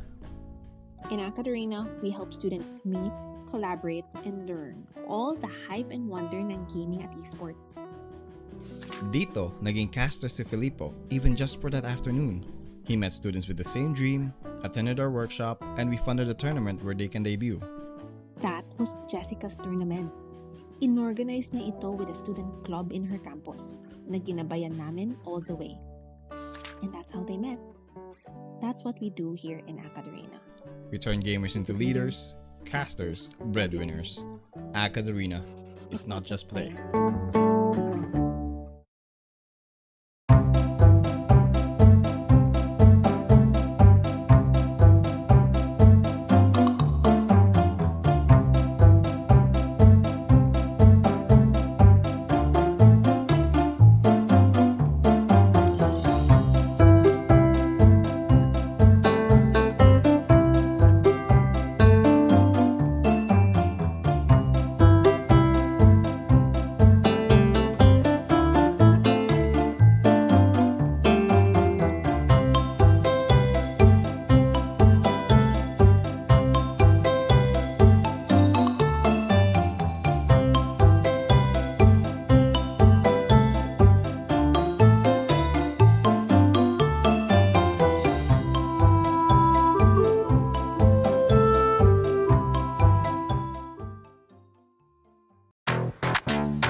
I want.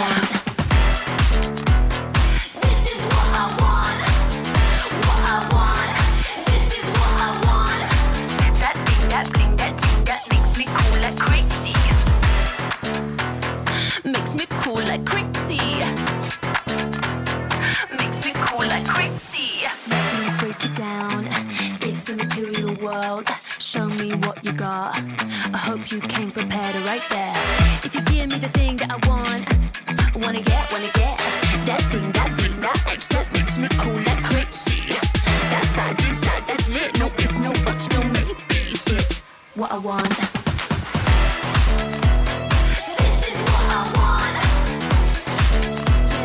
This is what I want. What I want. This is what I want. That thing, that thing, that thing that makes me cool like crazy.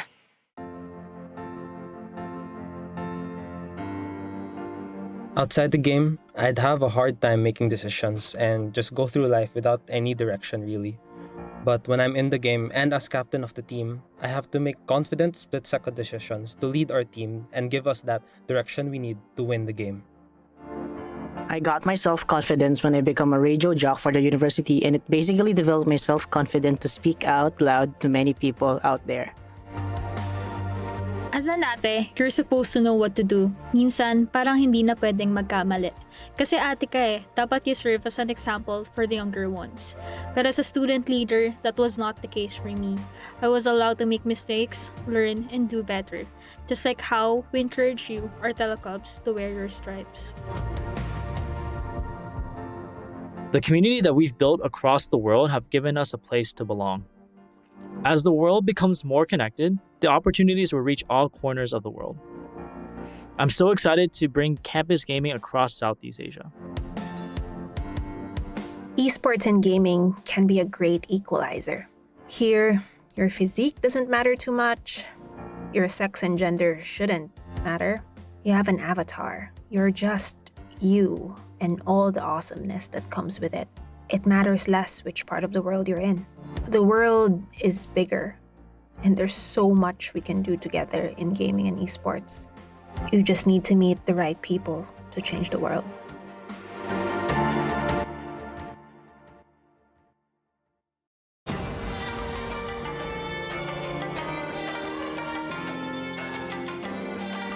In AcadArena, I broke through solo queue and became a team player.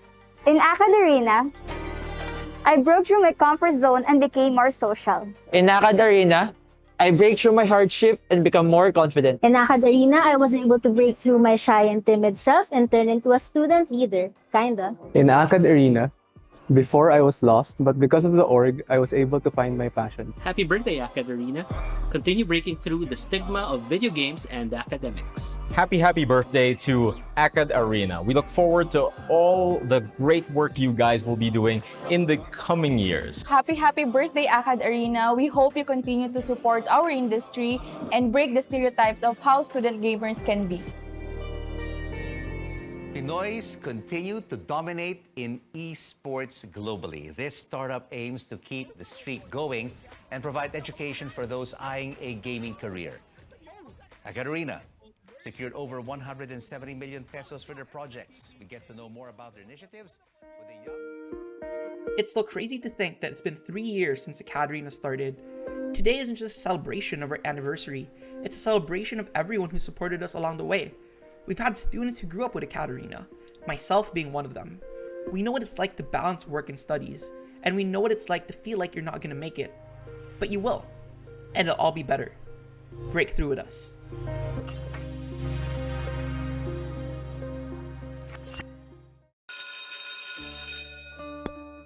This is Filippo. This is Jessica. Parehong freshies, parehong gamers. Gusto ni Filippo maging next big caster. Si Jessica naman wants to make the biggest esports tournament in their campus. But they don't know where to start. They're also from different campuses In different parts of the Philippines. they would have never met. If not, For AcadArena. In AcadArena, we help students meet, collaborate, and learn all the hype and wonder ng gaming at esports. Dito, naging caster si Filippo even just for that afternoon. He met students with the same dream, attended our workshop, and we funded a tournament where they can debut. That was Jessica's tournament. Inorganize niya ito with a student club in her campus na ginabayan namin all the way. And that's how they met. That's what we do here in AcadArena. We turn gamers into leaders, casters, breadwinners. AcadArena is not just play.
Hello and welcome everyone to the Alliance Games featuring Valorant, co-presented by Globe and powered by Logitech G, endowed by the community as the UAAP/NCAA of esports.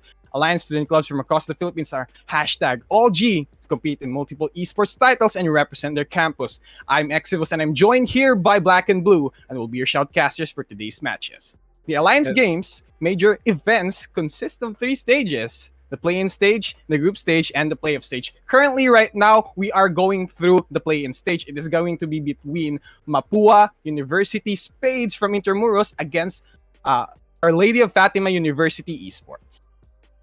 So we got some 2 really hot up-and-coming teams here going up next to each other. We saw the game a while ago versus, the Golden Galleons and UPD. And in that case, well, it definitely was Oblation coming up on top. Very dominant win. Will we see another one of that considering we're going to Haven once more? I don't think so. I think we're going to get a bit more of a, tightly contested match, or a bit more competitive of a map for the day to be played here right now.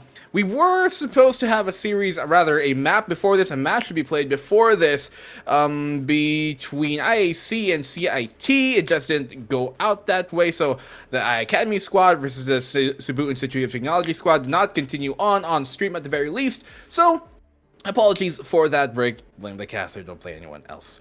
For the meantime, though, guys, of course, you're watching the Alliance Games, and this wouldn't be a thing without our amazing sponsors and partners. The Alliance Games is co-presented by Globe Telecom, our official telco sponsor, and is powered by Logitech G, our official global gaming gear partner. So, guys, you're watching, obviously, the Alliance Games, and I want to ask you, Exivius, have you been really tuned into these teams that we got up going next? MGS Spades versus OLFU Esports. What are your quick thoughts on what these 2 teams can bring to the table and who they are at their core? Yeah, MGS and Allfu have like a different storyline on each of the teams here, because Mapua University, they were originally part of the rosters for the first Alliance Games. No, University Alliance Cup back in Season 1. They made it into the playoffs, and in Season 2, they got relegated into the Division B, and in Season 3, they failed to climb out of Division B. Now, Allfu has been really convincing on their run so far since they've been winning 2 games, but we're going to see how they're going to test their mettle against Mapua University out here, because Mapua, as we know it, they are the most experienced here in this matchup that we have today. But who knows, underdogs or rookies can just take away the game and surprise everyone else against the expectations. Yeah, well, you look at the Our Lady of Fatima side, as you said, Exivus, Valenzuela squad. They're a new org that kind of recently joined the Alliance, only kind of really dipping their toes here recently, and they've won their past 2 matches convincingly, but they're going up against the Mapua University squad. The MGS Spades, that we know, has some tenure, has some experience in the past, and has a lot proven already. So it really is up to the Valenzuelan squad to prove a lot more here in this matchup. They were able to beat other teams such as PSU Bearcats and Pylon Deorum quite handily, 13-7, 13-5 respectively, and For the other side of things, for MJS's side, Mapui University side, they were able to beat the Jaguars, which is a very, very difficult opponent to beat. It was a close match, 13-10, and with these two teams kind of really coming off hot on their trails, winning their past two matches respectively, we're looking to see if either one of them can string that to a third. But I do think, all things considered, there is a bit more of, I guess, an underdog situation here. Not super, but there is an expected winner. It has to be the MGS Spade squad, simply based on the fact that Mapua, they're the team that has a bit more experience here. But then again, the wins coming from the side of OLFU from Our Lady of Fatima University, Valenzuelan squad, they're the ones with a bit more dominating performance in this season specifically. Really just barely even struggling in any of their maps because they've been so dominant in each of the wins, as I said, 13-7 and 13-5.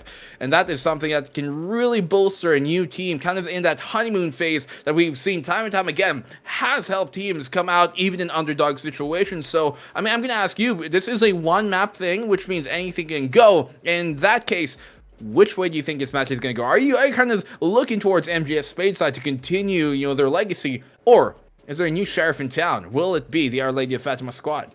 I mean, I would highly go to the side of MGS because this is their chance to go back from their downfall from the past seasons. So this is a chance to once again prove themselves to be able to be part of the group stage and then test their mettle once again into competing in the past Division A teams because they really fell short on their seasons. Their records weren't great so far. They have matches that they didn't win. They were contesting a lot of sites and weren't really communicating a lot on the past seasons. However, Alfu, as you've said here, Black and Blue, they've been performing really dominant on their games, 13-7 against Bearcats and 13-5 against Pylon Diorum. Both of these teams are quite really new to the AcadArena Valorant scene, but on the side of Mapua University, they're also facing the same scenario. They're fighting new teams, but they aren't new teams themselves. So they've been the one who are kind of in the senior side of things when it comes to Valorant. So we'll see how an old, more experienced university faces off against a really hungry organizations such as Alfu, Valenzuela, Alfu Esports out here.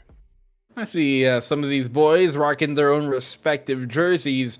Very nice, very nice. I wish I had one. Anyone want to sponsor me? Throw it my way. I see you there, Exivus. You've got the jersey of your own. That's a send all moment, please. AcadArena, I mean, one day.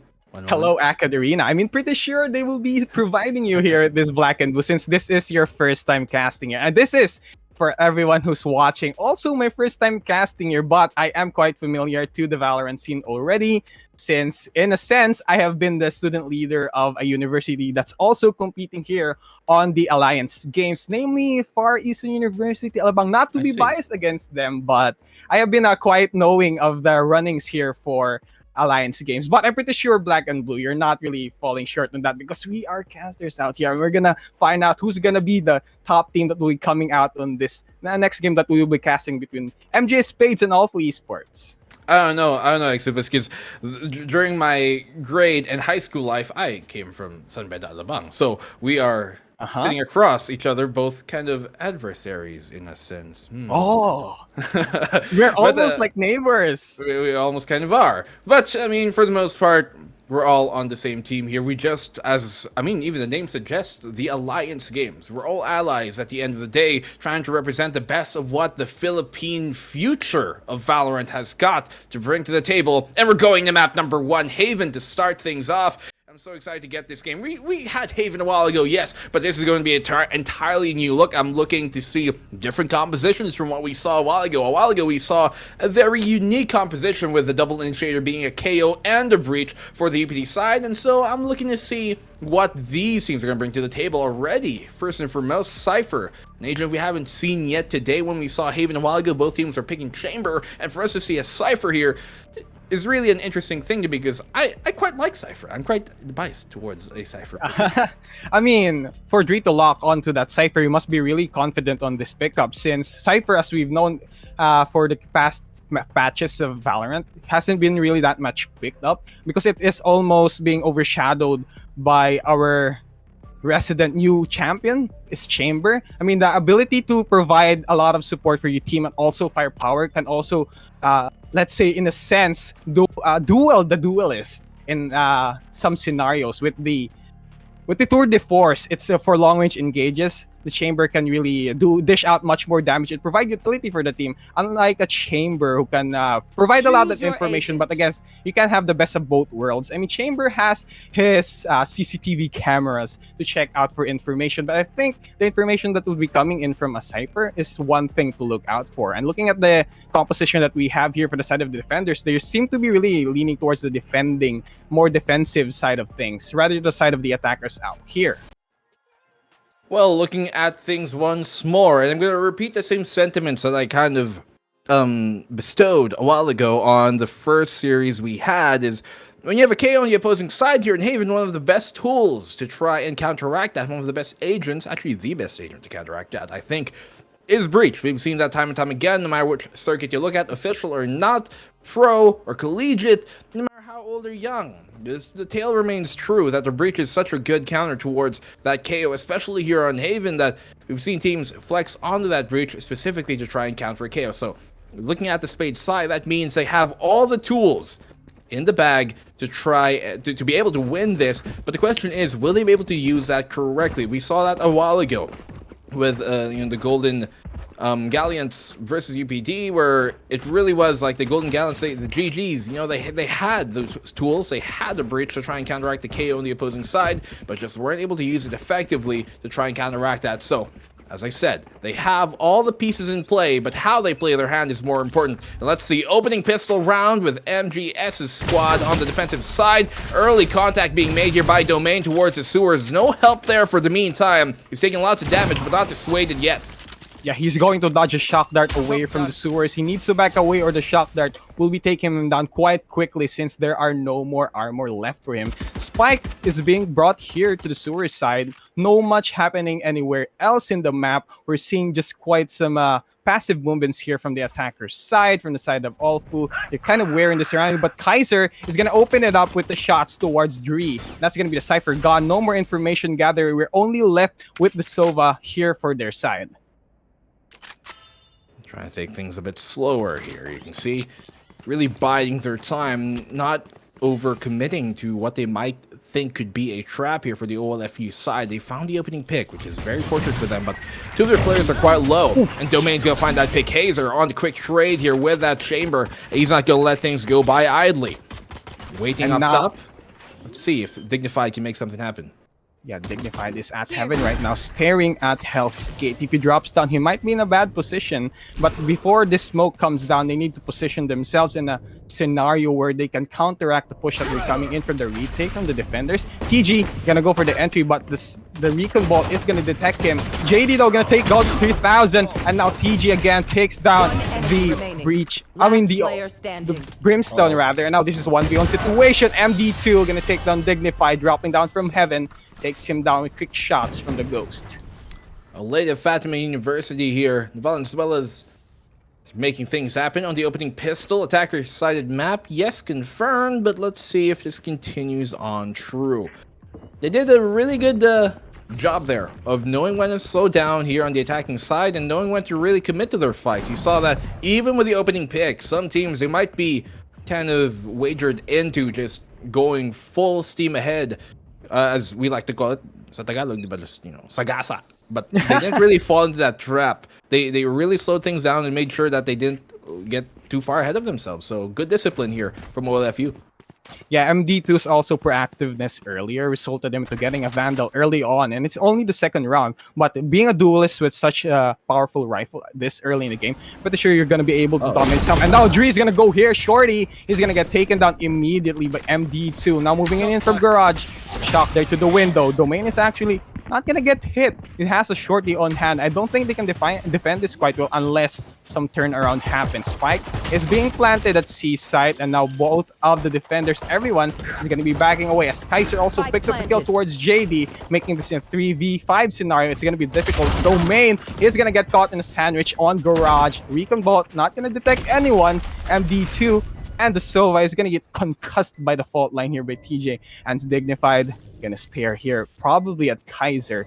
He's gonna wait for the moment, but no! TG with the right kick to the head of Gokdok 3000. Jumping shot from Kaiser as well, with only the remaining member here for the side of MGS, only Dignified, but he's gonna get taken out. 4K for Kaiser. Good shots here. Coming from Kaiser, a 4K from him, lurking deep within. He finds all the kills that they need to clean up house. Whoever is behind that Sova on the left side, Gok, you are something, is all I'm gonna say. For the meantime, though, opening 2 rounds, yes, it goes in the way of OLFU. It's going to be the Spades here, who might have a card hidden up their sleeve, but what will they lay down exactly? Face up or face down? Let's see. Operator, rather, tour de force, excuse me, coming out here on the side of OLFU. They've got that ultimate already primed really early for Kaiser, and knowing how such a powerful weapon it can be, it really should be a bit more, I guess, urgency here to be a bit more diligent from the MGS's side. They might actually find the kill. Domain, great find from him. He still doesn't burn his tailwind though, able to escape safely without even using his dash. And now Flash Drive gonna get landed to MD2. He's not gonna find any responses from the defender side, but they have information on where Domain is gonna be now, because what happened earlier was that he was trying to peek in, but the trade coming in, Kaiser was taken out, and now just slowly but surely, 50 seconds on the clock. They're the attackers. They're kind of taking their sweet time, but convergence over to ASA. I think they're gonna commit here, Black and Blue, but I'm not finding any triggers being pulled out here. But Dignified is gonna look at source. He has information now. He has information. Oh, Aonaro is the KO. The Sky Smoke is gonna get used. Fault line towards A site, and now they're gonna get suppressed by the 0 point. And now again, entry coming in for the attacker side. Ooh, nothing happy, and takes down Domain, and MD2 takes down Dignified as well. Only 2v3 now, and MD2 picks up a 3K with only Dree, last guy standing, but he is at A link. I don't think this spike is going to be defused anytime soon, because Dree is last guy standing. He has 25 armor to his belt, but I don't think this is going to be enough to face the onslaught that will be coming in from 3 members, MD2, Ayanaro, and Gok. There you go, spotting it out, straight up. Ayanar picks up the kill, cleans him up, and now Olfu 3-0. Now, really surprising for MGS, because we're kind of buying for them at the early start of the round, but Olfu proving us wrong here, the early parts of the game. Yeah, Domain there in the corner, right beside A main, he got baited into shooting the dashing MD2, and that's a trap that really, you have to have trigger discipline in that moment, and because of that, well, Gabby, to be specific, on that Brimstone, was able to quickly clean him up. And the 3-0 start is something reminiscent of what we saw a while ago in the opening series of the day. Dashes on utility, you have Recon as well to follow up on that, just to make sure nobody's trying to be too sneaky beaky. The plant should be safe, clear, primed to go. And the retake is ready as well to try and repel this as soon as the utility has drawn out. C side is living rent-free here for the side of Olfu. They're living their sweet time. And now Kaiser takes the shot towards Gree. He's gonna look here at the window. Oh, he also takes on the shot towards the Jet. And it was only up to JD, Dignified, and TG to go for this post-plant retake. But I don't think this will be possible. Oh, JD with the sharp shot. Another one towards Aonaro. And now not Gabby and Kaiser are gonna take down the members from the side of MGS. Only Dignified last guy standing, and the spike now is being planted here at C site. They're gonna defend this. They're not gonna push anytime soon, as Gok closes this and takes down Dignified. 4-0 now, Black and Blue. This is looking really healthy for the side of Olfu. Well, luckily here for Olfu, Gabby comes back. He kind of DC'd like mid-round, pero nakabalik naman siya, so he should be doing all good for the most part. Ultimates, though, heavily in the favor here of Mapua's squad. They do have the Rolling Thunder, they do have that, from the shadows, which can get them so much more information, or can also be used for relocation if so need be on the rotate. But they also have the Blade Storm in case their economy starts to run dry next round, so they don't have enough economy to invest up into an operator just yet. Once again, same exact execute this time though. The 0 point going towards that backside platform. MD2 has been spotted out, but he gets a kill on TG. Anyways, not Gabby able to find one on the trade, as Dry only finds one before being traded out as well. 3v4 Zal Domain. He's trying to find his way, but he's been given away as well. Kaiser, he gives himself to Domain, but does get the kill in the end. JD trying to drown all the sorrows here of the Mapua squad with whatever he can find, but it's not going his way. Does do good damage to Kaiser, who rightfully so forces himself back.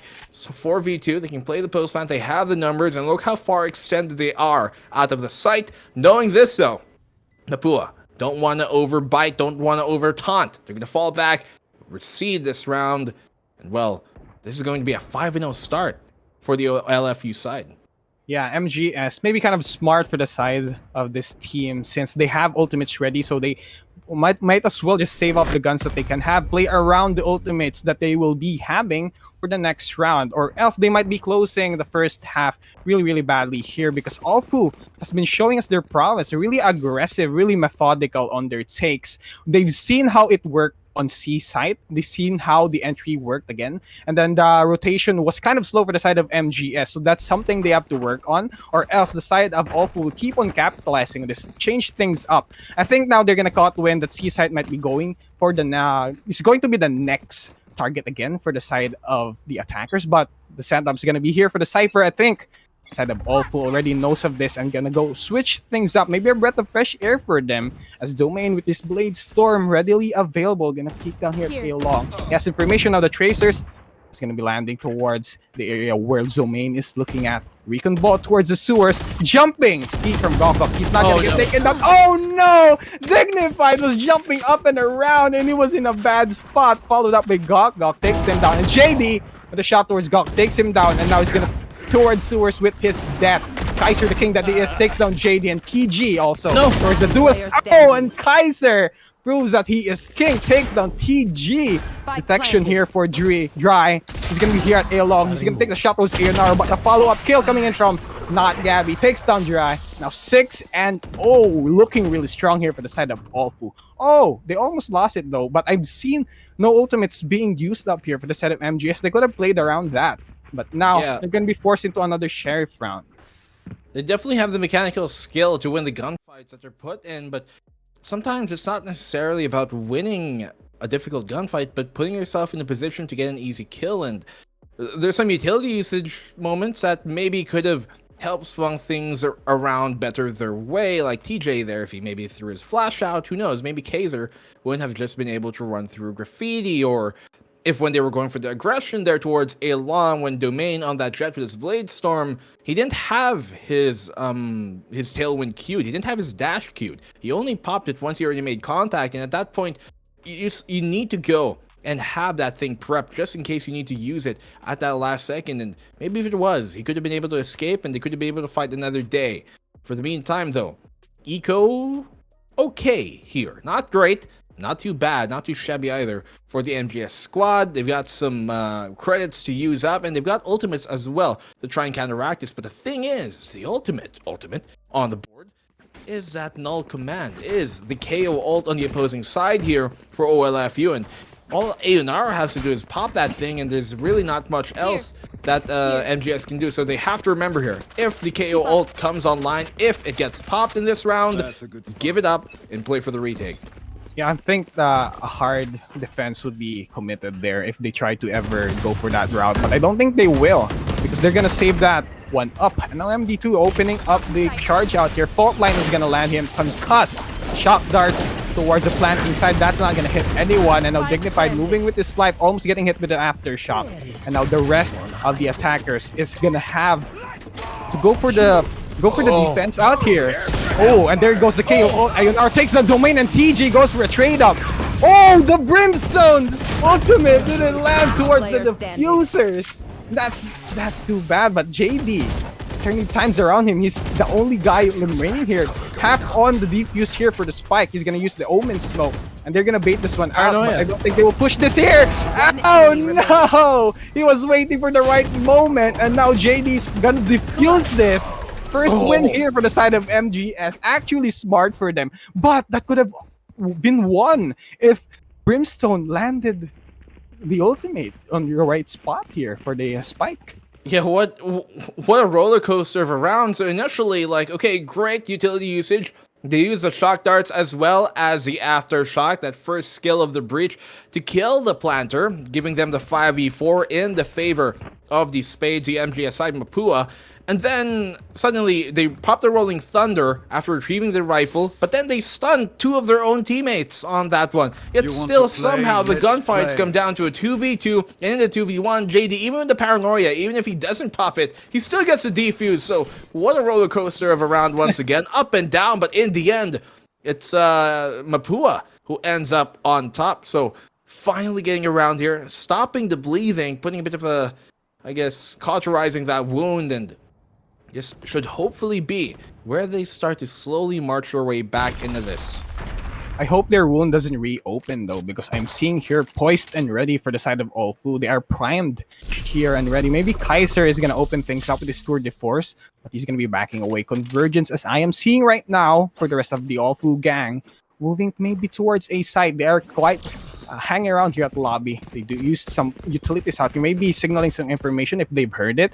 But Domain here waiting for the trap. He's not gonna land his first shot, and that is disastrous. And now no more defenders. They're gonna go here and scramble for the post-plant retake, because the spike is definitely gonna get planted. Fragment towards Heaven is gonna clear that area out, and now Kaiser is in a higher position to look at the window, and now he might be able to take down Domain if he peeks this or jumps down, but the spike has not been planted. It is getting planted now, and now the barrel of the operator has been seen, and he's getting shot down from far away. Kaiser takes down Domain with his own operator, and now Dry is gonna go here under Heaven. Ayonaro takes down 2 shots. Dry and TG gets taken down, and now come here from MD2, and JD goes for the trade, but he's gonna get taken out as the rest of the gang here, who's still strong on the lead, takes down the rest of the members of MGS 7-1, almost approaching danger zone here, Black and Blue.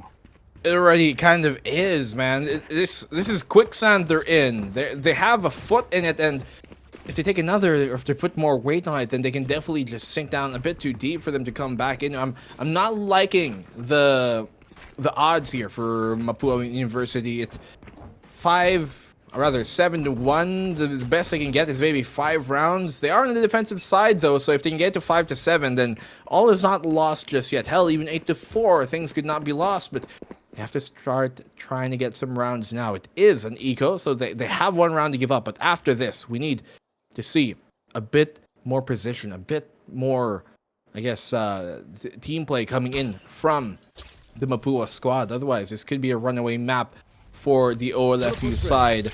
That's not something you would want to hear as a Mapua fan. Tripwire here can be utilized very well, but Kaiser, he's gonna get clicked in the face. Dry, just waiting in front of his own utility, but it works out in the end. Yeah, I'm kind of being hopeful out here, Black and Blue. What if they pull out a Thrifty and then just turn things around against Allfu? But with the utilities and the guns that they have, and maybe an upgrade here from Dry, picking up the Vandal, maybe things are really looking hopeful for them, but we'll just have to find out on where the side of the attackers is going to push this through. If they do the same mistakes that they did on the garage area, it's going to be more trouble for them, because that's going to put them in maybe an economical disadvantage. No, they have creds to work with. MGS has to make this work. Now, Sky Smoke is going to be put here to the entrance towards a site. TG has been detected, and he's getting taken down by MD2 from Heaven. And now he has it available, the Tailwind away, and he's going to dash away. And he has information on where the rest of the MGS gang is going to be. Hunter's Fury is going to get used. Dry is still at Heaven. He have information on where they are going to now reconvol towards A side, and now with the 0 point gonna be detecting them towards Heaven. They're gonna jump down, and oh no, caught with his pants down. Dry gets taken out from the sky itself. Gog with his quick shots, Dignified is gonna get taken out by Arnarano, and this last guy standing, JD, getting eliminated. And now gonna move on to the next round with another win to the bags here. Allfu. Okay, another round, man. Another round Exodus set just seemed so much more in the favor of the Our Lady of Fatima squad, who just don't give up. And even though you see valiant efforts here coming from the side of Mapua, well, as we said, that was the 1 round they have to give, that they can give up, and now they have to take all these 3 next. If this goes anything further than an 8-4, could be almost done and dusted. But let's not call the game before it happens. See if they're going to be able to actually make this one, come back. Here comes, though, Dree, just keeping them at bay for the meantime with that cyber cage. MD2 unsure where his position is really. Does doesn't have much utility to support him. Does get MD2 down very low. Here comes the kill, and another one could go his way, but not Gabby. He's gonna say, that's enough for you. Kaiser, great job on the catch on the flank as TG. He isn't alone. There is JD here, and he finds one. Can he find more? He has a TP to try and back off, but he's committing to the fight. Could have used a smoke, could have paranoid out, but he does get, well, punished for a bit of, I guess, overstaying his welcome there. 3 versus 2. Domain's making way too much noise to catch anybody off guard, and Aonaro is going to catch him. He knows too well what is going to come. The read here, not even working out for Dignified. They're going towards that Charlie site. It's going to be a Sova v Sova here on B. That is spelling trouble here for the side of MGS. With the buy round, supposedly, they're supposed to go and try to retake some points against the side of Allfu, but Dignified is not picking this quite correctly. Gok is waiting. He was almost walking into the lion's den. But I guess this lion is gonna be on the corner waiting for the moment, but Dignified probably detected the Warrior's lust out here. He's gonna be saving this Vandal. He needs to save this Vandal because what happens next is going to dictate the next phases of this game. Once we hit double digits, it's going to be spelling a lot of pressure for the side of MGS because Allfu not planning on stopping anytime soon, and this was quite a clean take for them. You know, quite a logical ruse out on A site and then just plant it on C, provide no rotations whatsoever from the side of MGS. Give them no more options, and now this is going to be their methodical play again. Once he's side, they're gonna take this round. Maybe one more hitting the double-digit round here. Hopefully MGS comes back from that deficit. Well, if they win these next 2 rounds, they have the benefit of winning the last 2 rounds, thus bringing the momentum into the second half, but also the 9-3 curse. So, who knows? Maybe they can steal this one away like a thief with a purse, but that curse is not really the most reliable thing to be banking on. They do have, once again, quite a light buy, quite a shoddy buy. Some rifles, yes, but the rest of them are on Spectres, and this is going to have to be a very important clutch round. Great catch there with that tripwire, but TG still remaining to commit onto the site, and that's such a bad position to be playing. MD2 just finds him quick and easy like fish in a barrel. Yeah, TG wasn't really on the angle where he's supposed to be looking at, and he gets taken down, and now C side is living rent-free once again. I can't believe how much the side of Allfu pulled this out. They've been doing this type of strat, and now it's resulting them greatly. And now Domain might get caught here. He's still in garage. He has his tailwind ready. Takes on Gok 3000. Maybe gonna go for 3,000 points. Never mind. And now Domain's trying to go for the spray. Gabi takes him down, and Kaiser 2K to his name takes on Dignified and JD. 10-1. We approach double-digit score. And it's looking scary, scarier and scarier for the side of MGS. Yeah, quite intimidating of a scoreline here. If you're a fan of MGS, you know, Snake, Solid or Liquid, you try and bite this one on back for their squad. I mean, it's 10-1. Things, all hope not lost. Is it possible? Yes, it is quite possible. But is it probable? The chances of that are starting to look unlikelier by the minute, and so I'm really hoping that this round can be brought 10-2. Even at that, still a tall hill to climb, but we know that these guys are definitely fighters. They're valiant in their efforts, and that could be enough for them to come back into this. Did they call a timeout? I don't recall if they have yet so far. Yeah, I haven't also noticed that, but we're going back here into the game. The setups for the Cypher kind of lacking, but there are a couple of tripwires towards B site and C entrance, but I don't think that's gonna be used anytime soon because A site might be the taking here for the attackers. That's the side of Allfu. I'm seeing a lot of convergence. They're walking down here towards A lobby. Maybe move towards different areas, kind of clear out the sewers, and now that is the ultimate of the KO being used out. Your null is gonna dissuade them from using any abilities, and now A site is gonna get taken. Post plant might be coming around, but that's gonna be too late. The plant is gonna commence, and they have to wait for this to happen. And I think a lot of members from the defending is still out here on A-Link and from Heaven maybe. Once this paranoia hopefully reaches the side of Allfu, it's gonna start everything out. And Dry takes on Gok 3000, but Kaiser is blinded. And now Domain with this ultimate also taking down Aonaro, but MD2 and Dignified. I think this is the opportunity that they've been waiting for as Dignified and JD takes out That is going to be the ultimate being used here, but Gabi gonna take down 2 members. This is 1v2. It's actually quite doable, but the defuse is gonna commence, and Dry takes down Gabi, and now looking hopeful, maybe just a little bit of maybe here for the side of MGS. Switching sides. An inch to the left, an inch to the right, an inch down. Who knows where it could have gone? That could have been an 11-1, but finally, boy, they answered back with another round, and that was after 4 that was given up. Only 2. 2 to 10, not the best one to keep them going, but hey, I don't think that they're going to be giving up anytime soon. If they win this pistol, then it could be where they really make their mark. It is them on the attacking side this time. The attacker side is one that more teams do kind of favor here on Haven. Let's see if that is really going to remain true for them. Aggressive play already being prepped here from the OLFE squad, as you can see, towards that A-long, A-main position, but their entirety of the push coming here from Mapua is looking to take their talents towards this garage side. Not parking themselves like a car, but more like a drive-through, looking to get a good snack afterwards. Tailwind has been popped, and now Dry takes the shot towards Gabi, and now Kaiser with his head down. They're gonna take down Zone Main.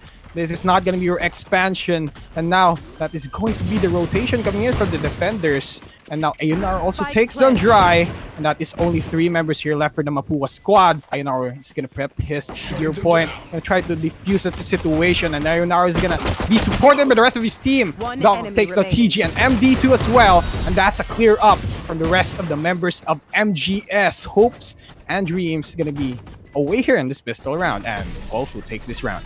Yeah, that's rough. That's rough here from for the Mapua squad, rather. And if you're them right now, the only choice you have for MGS is to try and force buy this one. You don't have much rounds to give up, and so they know that. They realize this. They're going to try and reinvest everything that they've got to win a round that is so important as of the moment. So the spades, man, if they got an ace up their sleeve, if they got a full flush or something like that, then now's the time to lay that hand down, because, well, it's really just a one-way show as of the moment here, heavily in the favor of Our Lady of Fatima.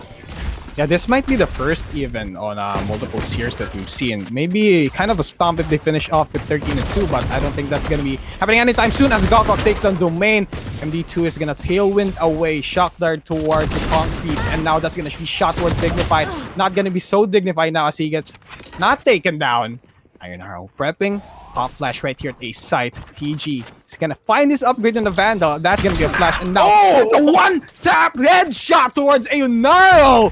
3v2 now. MG is looking hopeful as TG makes it happen. 3k to his name, takes on Kaiser. And Gabi is the only guy last standing. Will he be able to clutch this out? I don't think that would be happening anytime soon, as he's kind of down on the utilities. Maybe he has a couple of Sky Smokes and some Molotov cocktails. And the side of Mapua has one red line player here. TG has his HP almost out of the equation here. And now they're going to probably double peek the entrance Dry. And not right area. They triple peek him. Gabi. Nope, that's not going to happen. Dry takes him down 3-11. And now looking hopeful here for the side of MGS. Well, a round there for coming from TG. Utility on point, and that shot, when he had a single bullet left in the chamber, well, it's all he needed to delete Gabi holding within the site. A lifeline, a raft, a small bit of hope thrown in the way here of MGS. And they're clinging onto that for the meantime. They do have the economic advantage for the meantime. That you can see firepower in their way. 2 rifles and Spectres abound. And this should be enough for them to secure another round. MD2 spied out, going to be forced to fall on back. They know they can't really overcommit to this, and the economy that they do have, so they're gonna have to utilize it the most part. They do have the better guns, but the rounds they have to try and make everything perfect and as least expensive as possible. Yeah, MD2 actually tags the Cypher, and I think that's gonna be pushing them away because the defending area here at a site may be quite well defended. And that's enough to dissuade them to not go, but Ayunar is waiting a flag position. Headshot towards Dry. Another one towards CG. Huge eco kills here for Ayunaro. And now this is a 3v3. Dignified takes on Gok. Now, this is kind of equalized for both of teams here. I think they're going to be going for the flank here. MD2 is going to try to go for a cheeky angle here at courtyard. If JD doesn't check his angles, whoa! MD2, what were you doing? He missed the blade storm towards the Omen, and now he's gonna be paying with his life. They're gonna get detected by the camera of the chamber, and now for the defender's side, they still have quite some space maybe, but the spike is gonna get planted here at C site, and Gabi has his sheriff available though, but he's gonna spot them out, but Dignified has the guns for that and takes down Gabi. Only one guy remaining here. Kaiser gonna go for the Spectre shots. I don't think that would be enough. They have a rifle on their side. I think they can just forfeit this round and just try to recompose on the next round. I mean, they didn't quite expand their resources, so I don't think they'll be able to go for the post. But yep, no. Domain is going to take Kaiser down, and now 4-11. Really looking a breath of fresh air here for the side of MGS. Oh yeah, take a full lung's worth of that breath because it was hard fought for. So many moments in that round where for OLFU they could have turned things around. Like we already saw their KO, Aonaro just do big things, and there were moments where maybe MD2 could have killed JD there when the Omen wasn't looking, or perhaps Gabi could have done something, but it just doesn't go their way, unfortunately. Let's see if things can be swung back around towards their favor. Weapons still heavily in the favor actually here of the OLFU squad. They got full rifles bound, wherein on the opposing side for MGS, Spectre is all that JD's got to work with, as MD2, great opening pick here. Try and get him on the flank, and Gakak once again, look at how much they're really trapping the entire squad here of MGS. They're all trapped here towards the A lobby, no way to exit, and Gakak finds another, and a third, and they clean it up quick and easy. What a round here for OLFU. Great flank play here from the side of Awful. I love their initiative. They knew from the information that they've gathered firsthand that they were just lying down an A site, and now they went in for the rotations and then sandwiched them at A lob and A long. They had no more. They had no place to go, and they were destroyed in that area. This is the pincer move that pushes back. On track here for the side of Awful. Just one more point, and they're gonna take this away from MGS. MGS is definitely sweating bullets right now. Waiting ever patiently.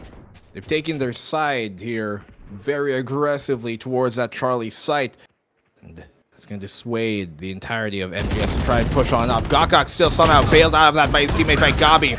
Fight on the window does go heavily in their way, and a few more shots is all they need. Gakak finds another. TJ with the Guardian, keeping them alive, keeping them safe. Domain does go down though. It's all on TJ, who has no health to try and fight this, as Aonaro says sayonara. 13-4 it goes, and another dominating win for a side here, and this time it's OLFU comes out with that dub. The new organization, the newly formed esports team here for the side of Our Lady of Fatima University just proved to us that no matter the experience may be, if the fresh players are coming in and they are hungry and they want to take the game, they're going to be able to take it. And now they took the game away from MGS. And now for MGS, good valiant effort so far, but it was kind of lacking, and now Alfu is going to win that. But push on up. we're going to move on to the next parts of this game. But before we move on, actually, the Alliance Games is powered by Logitech G. If you're looking to supercharge your gaming setup, you can hashtag keep playing. Check out Logitech's amazing gaming gear here at logitech.acadarena.com now. Yeah, there we go, guys. So make sure that you guys are also, letting everybody know about this stream, letting your friends know, sharing the stream. Of course, it helps us help you guys with more tournaments like this. You're watching the Alliance Games, and of course, this would not be possible without our partners who really helped all of this come together. Co-presented by Globe Telecom, our official telco sponsor, and powered by Logitech G, our official gaming gear partner. So, guys, what an amazing match that we just saw between these two, series matches already that we've seen both on Haven. Hopefully we're going to get a bit of a different flavor for the upcoming matches, but for the meantime, that was just a very, very dominating show that we saw from OLFU. And we were kind of thinking, was it because, we saw them do that against other teams, but we were wondering, can they do that up against such a team that is as experienced as like the Mapua squad, these Spades? But it seems like, well, they have no real problem with that. The king of clubs seems to come in true. In this case, well, they're the ones who come in and benefit all of that. So what a great performance once again. We're going to be coming back to you guys with a break after this. We're going to come back with another match. So don't go anywhere. The Alliance games will be back in a hair.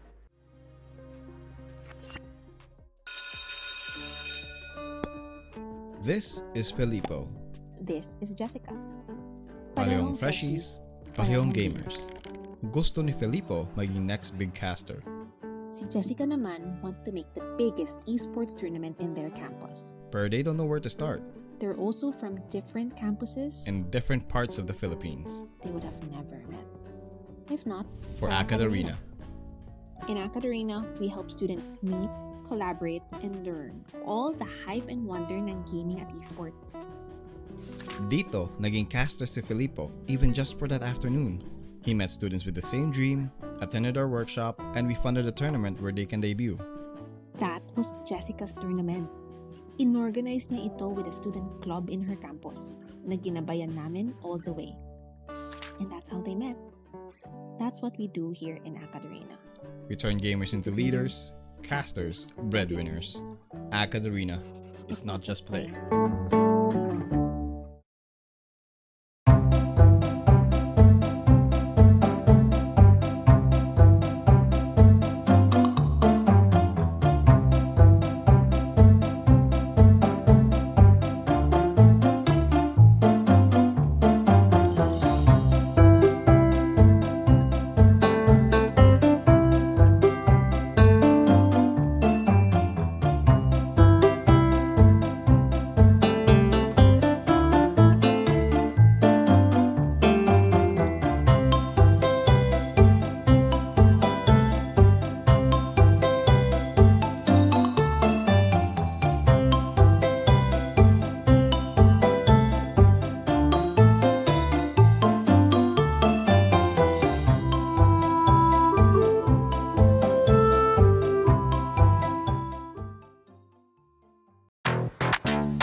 What I want. This is what I want. What I want. This is what I want. That thing, that bling, that thing that makes me cool like crazy. Makes me cool like crazy. Makes me cool like crazy. Let me break it down. It's a material world. Show me what you got. I hope you came prepared right there. If you give me the thing that I want, wanna get that thing, that thing, that X that makes me cool like crazy. That bad desire, that's lit. No if, no buts, no maybes. It's what I want. This is what I want. This is what I want. What I want. This is what I want. That thing, that thing, that thing that makes me cool like crazy.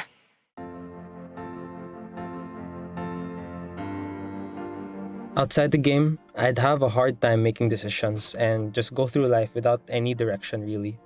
But when I'm in the game and as captain of the team, I have to make confident split-second decisions to lead our team and give us that direction we need to win the game. I got my self-confidence when I became a radio jock for the university, and it basically developed my self-confidence to speak out loud to many people out there. As an ate, you're supposed to know what to do. Minsan, parang hindi na pwedeng magkamali. Kasi ate ka eh, dapat you serve as an example for the younger ones. But as a student leader, that was not the case for me. I was allowed to make mistakes, learn, and do better. Just like how we encourage you, our telecubs, to wear your stripes. The community that we've built across the world have given us a place to belong. As the world becomes more connected, the opportunities will reach all corners of the world. I'm so excited to bring campus gaming across Southeast Asia. Esports and gaming can be a great equalizer. Here, your physique doesn't matter too much. Your sex and gender shouldn't matter. You have an avatar. You're just you and all the awesomeness that comes with it. It matters less which part of the world you're in. The world is bigger, and there's so much we can do together in gaming and esports. You just need to meet the right people to change the world.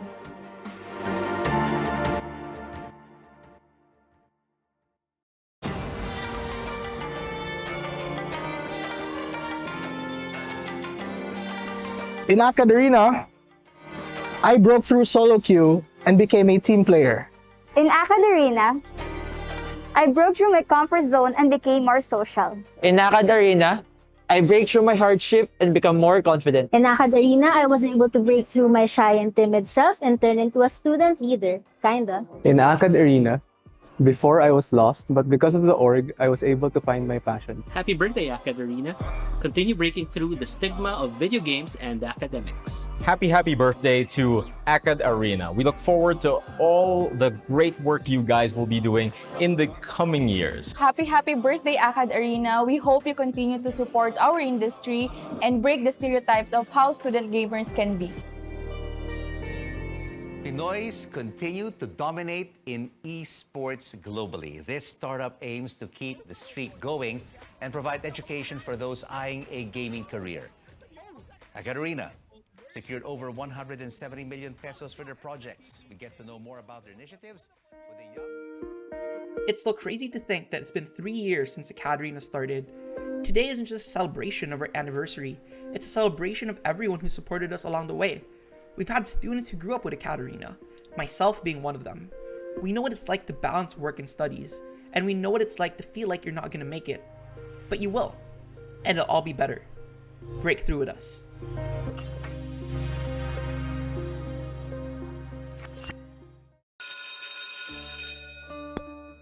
This is Filippo. This is Jessica. Parehong freshies, parehong gamers. Gusto ni Filippo maging next big caster. Si Jessica naman wants to make the biggest esports tournament in their campus. But they don't know where to start. They're also from different campuses In different parts of the Philippines. they would have never met. If not, For AcadArena. In AcadArena, we help students meet, collaborate, and learn all the hype and wonder ng gaming at esports. Dito, naging caster si Filippo, even just for that afternoon. He met students with the same dream, attended our workshop, and we funded a tournament where they can debut. That was Jessica's tournament. Inorganize niya ito with a student club in her campus na ginabayan namin all the way. And that's how they met. That's what we do here in AcadArena. We turn gamers into leaders, casters, breadwinners. AcadArena. It's not just play.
What I want.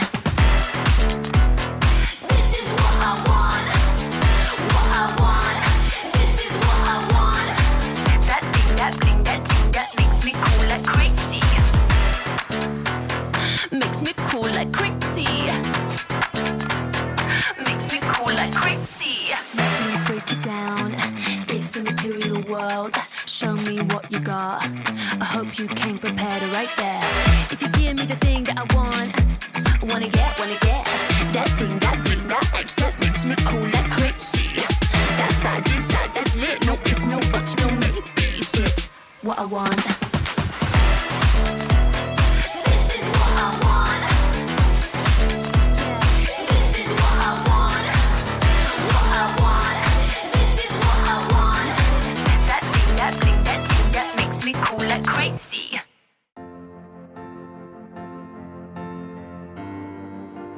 Outside the game, I'd have a hard time making decisions and just go through life without any direction really.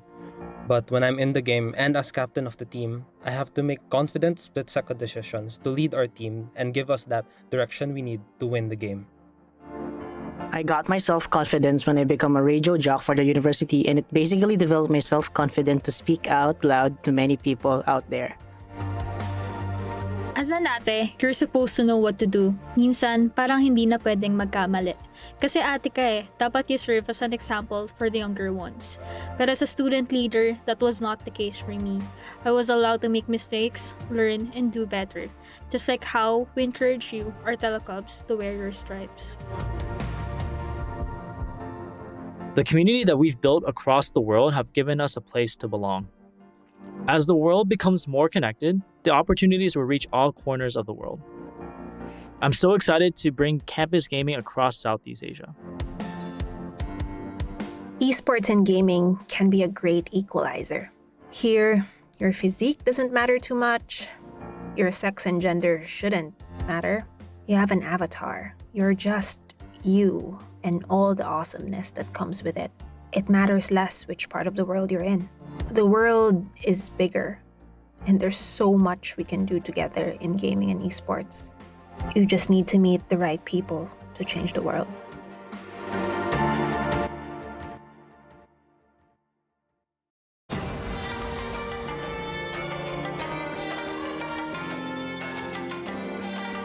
In AcadArena, I broke through solo queue and became a team player.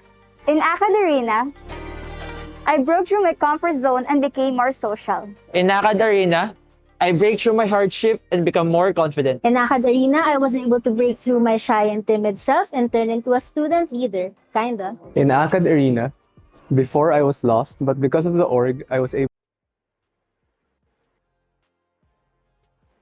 Hello and welcome back everyone to the Alliance Games for Valorant. It's all co-presented by Globe and Logitech, by the way. A lot of people like to call us the UAP or NCAA of esports for a very good reason, because this is where you're going to find the top talent for the collegiate squad here, the collegiate side of the entire Valorant scene, the future of what we've got for the Philippine region. Guys, I'm Black and Blue, with me is Exodus, and we saw quite a one-sided performance from our last match a while ago with, well, OLFU coming out on top, but I don't think we're going to see more of that. I think we're going to see a much closer game coming up into this one, Exodus.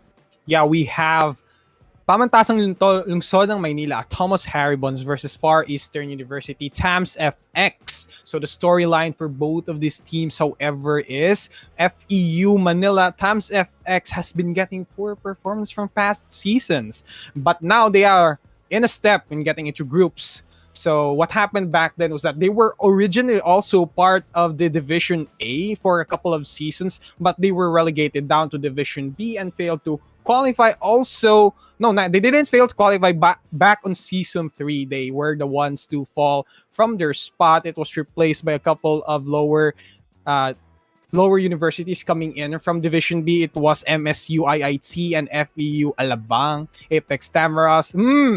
Our cousins in Far Eastern University. But FEU is getting an upset against one of the best collegiate teams from their past tournaments, namely LPU, LPE Sparrows. That was back in MSI, the MSI tournament back a couple of months ago. For PLM, however, not that much news being coming from them, but they also were competing in the University Alliance Cup back then, where it was still called that for the Valorant parts. But we're now going to see how both of these teams is going to test their strengths against each other. Who will be coming out on top? Is it going to be PLM or is it going to be TAMS FX?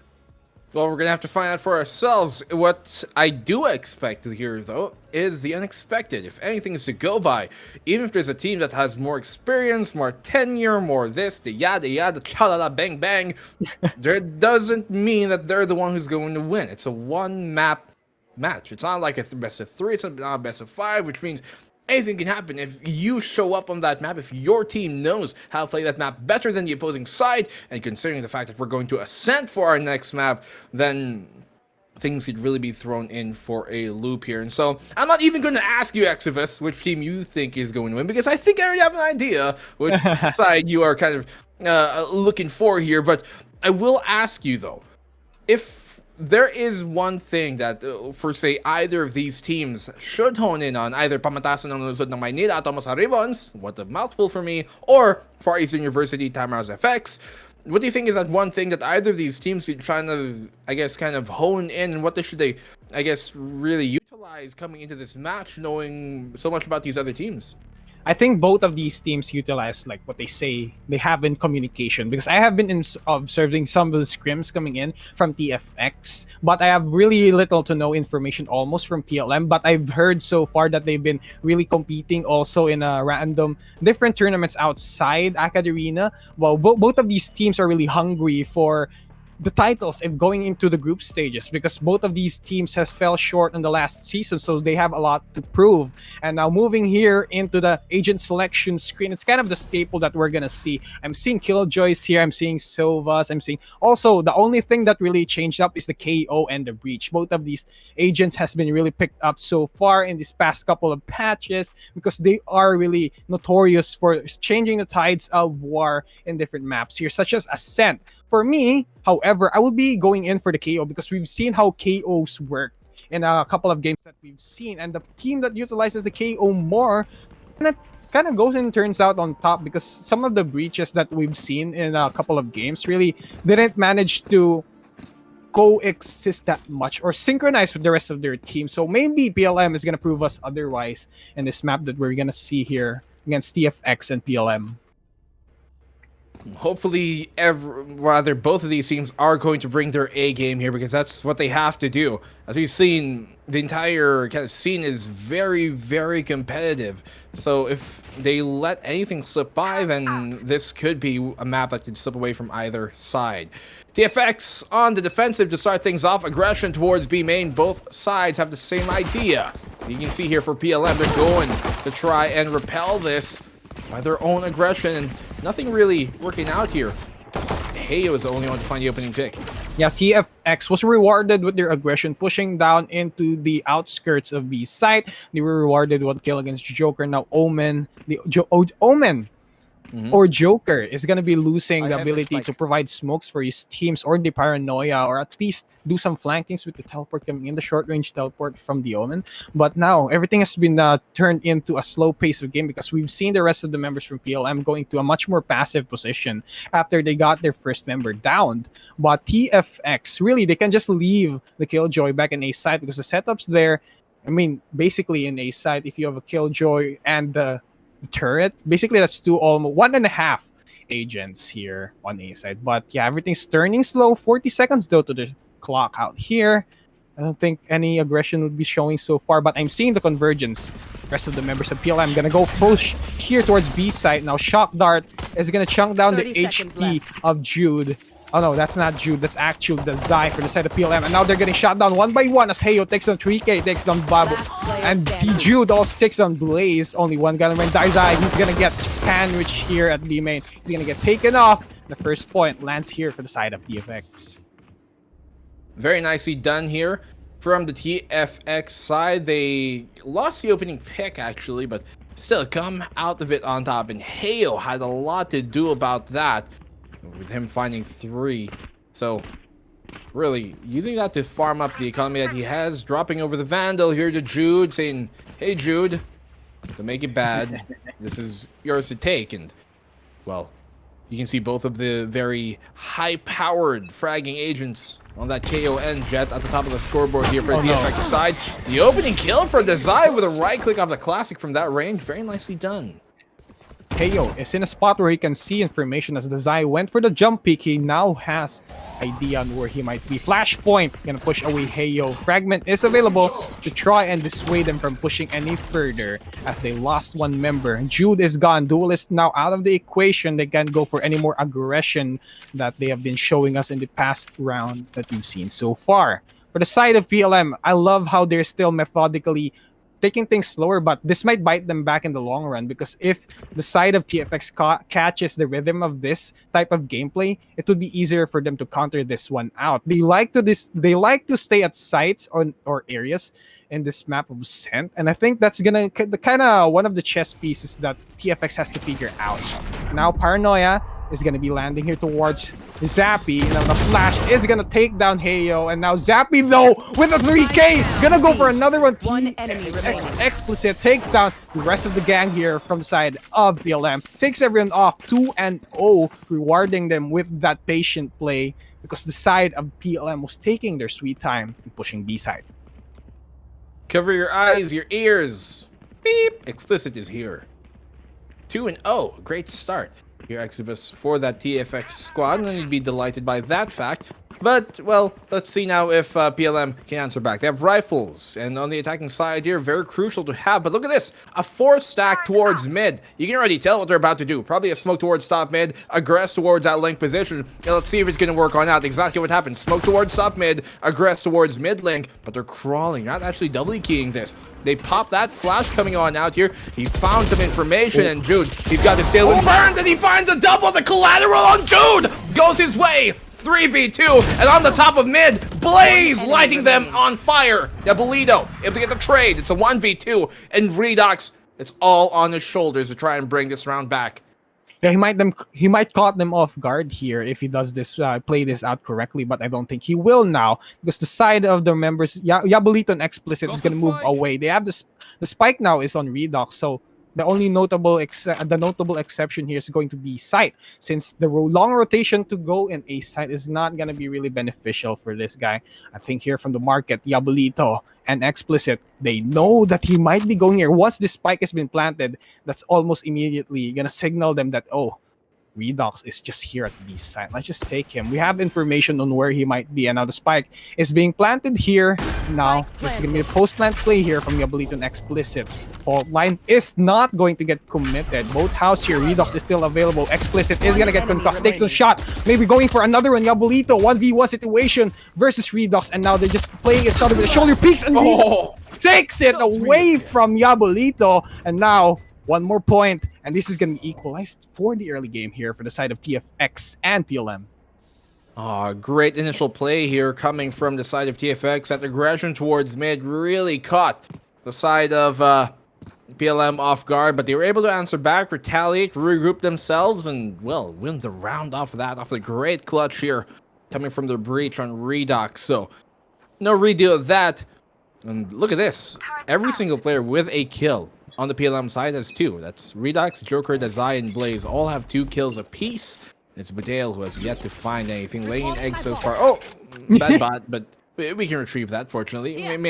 May refund. Bye, bye. May refund. I guess nobody saw that. Nobody saw that in the chat out here. But yeah, I think they're going to switch up their ideas on where to push now that Killjoy bot has been wrongfully misplaced. But I don't think they're going to dwell on that anytime soon here. Explicit is looking at defender side spawn from the entrance towards mid side towards market.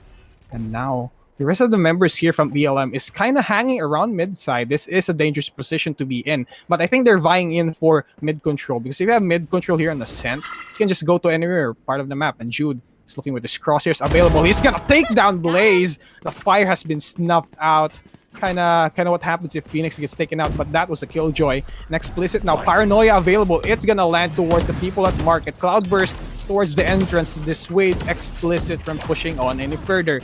The smoke is still available. Jude takes down the Zai, and Budale takes down Jude with the trade up. Heyo is gonna get taken down by Redux. Now, for the rest of the members here from TFX and PLM, it's 2v2 Zappy. Diabolito is going to go for the post plant. Now, Spike is going to get planted. They still have the Recon Ball probably available, and the Shock Dart is not going to connect towards anyone, maybe. Redux kind of get chipped down. Recon Ball is available. They're going to shoot down, try to wall bang out here. Diabolito trying to peek out any information. Now Zappy now has idea where that guy is. Shock Dart gonna lie towards Redux. What a geometrical play. Zappy just one more peek out. Flashpoint, they're quick on the turnaround, and now they just have to defuse the shot towards the Radiant boxes. Budale with his Bulldog takes on Diabolito. Concussion. Zappy actually takes it, but Budale says no. 2-2 now. PLM and FEU times FX equalize on the point.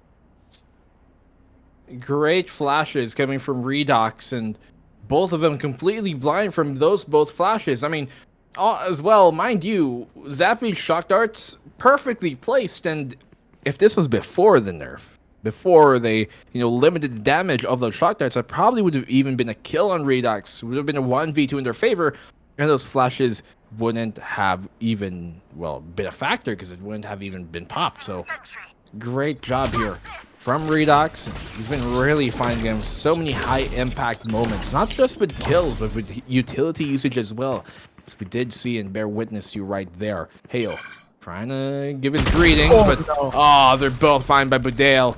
That's just quick and easy here. Oh, off the ping as well, and complete whiff from Jude. Budale is really overrunning the site here, and well, I think this is done and dusted. This is a round going towards the PLM side. Yeah, Explicit has his Sheriff and a dream.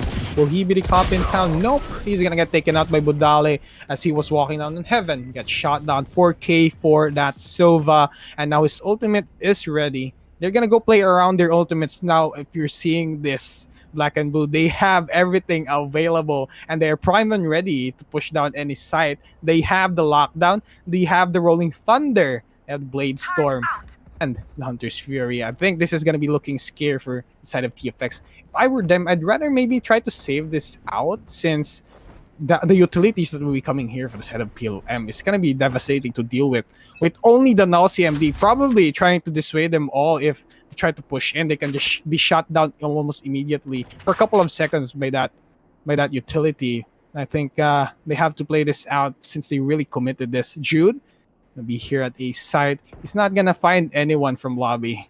Maybe if Budale goes out, Jude is gonna be on a cheeky angle at wine maybe, but Jude is pushing this. I think they're gonna knock down each other. Oh, Jude is available, almost with the tailwinds to the front, takes on Redux, 10 HP, almost getting taken out. The Recon Bolt is not gonna reveal any information here. The spike probably is gonna get committed towards a site.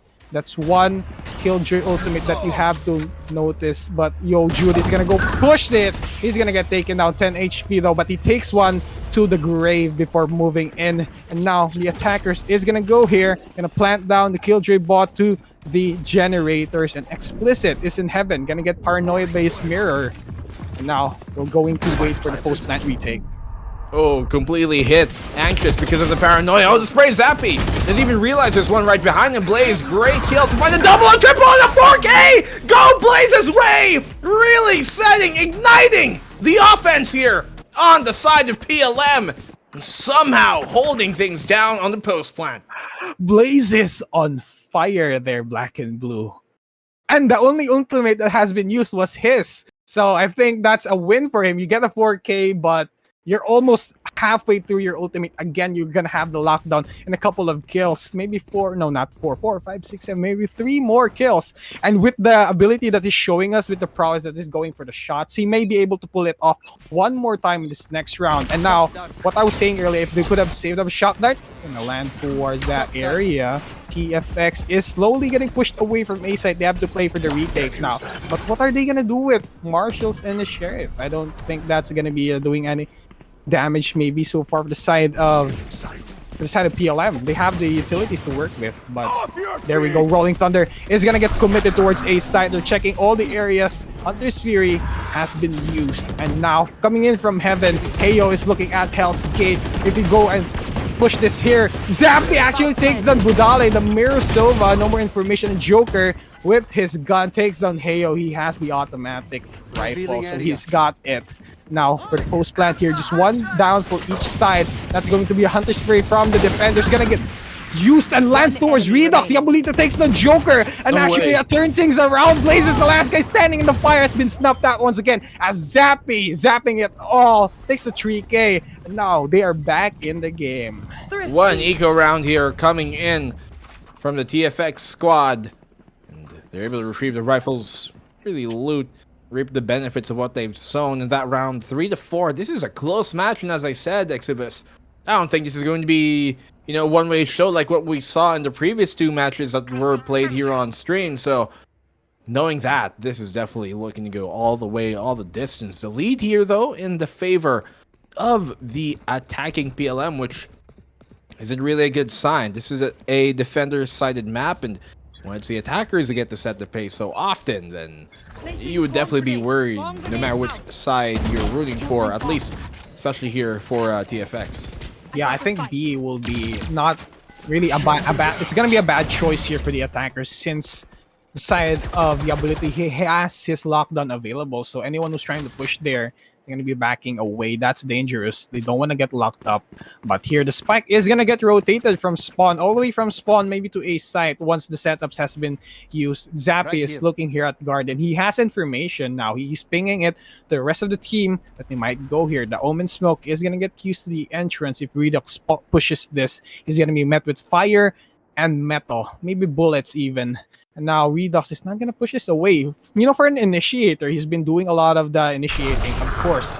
But yeah, I think this is gonna be they're gonna be doing this. Information has been gathered here actually by Explicit. They have now information where they might be. Flashpoint is gonna be used at blinded teammate, and Zappy takes down Redux, spraying to the smoke. It's gonna land Jude with the operator shot towards Joker. And now this is only the Zai, Blaze, and Budali. How will they make this work? They're gonna get sandwiched, but Blaze says no, coming in from 3, regarding the flank, and now trades after trades is happening. 2 members left standing, and now Zappy takes down Budali, and Heyo closes it against the Zai. 4 and 4.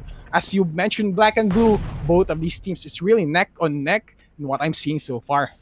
Great hold here coming in from the TFX squad. I would have liked to see maybe a fault line kind of used by the attacking side, and PLM kind of relegated to stunning the short side, that tree side, and maybe that could have helped them out on their defense here, because really the fact that that power position was able to be held so good by the defending TFX here meant that all their utility was just completely dropped on that A main entrance, and there's nothing really they can do to counteract that. So have to try and bait that utility out more, but if not, you have to really place well where they put their own stuns and utilities a bit better here.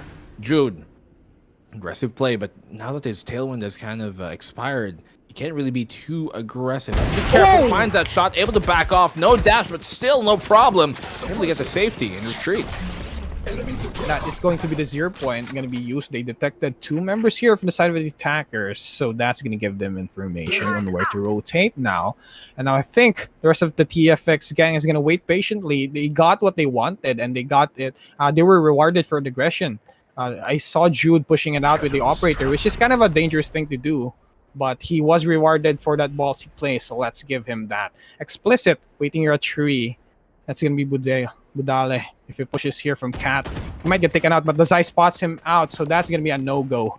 And now, for the rest of the attackers, they still have the spike control available for them. They just have to push the trigger in what place. And there we go. That's going to be the lockdown being used, but that's going to fall short. The Omen is going to be on a safer spot. The Nano Swarm is going to push them away. This is buying enough time here for the defenders. But Defender Killjoy going to counter it out with their very own lockdown. But Blaze takes them Explicit.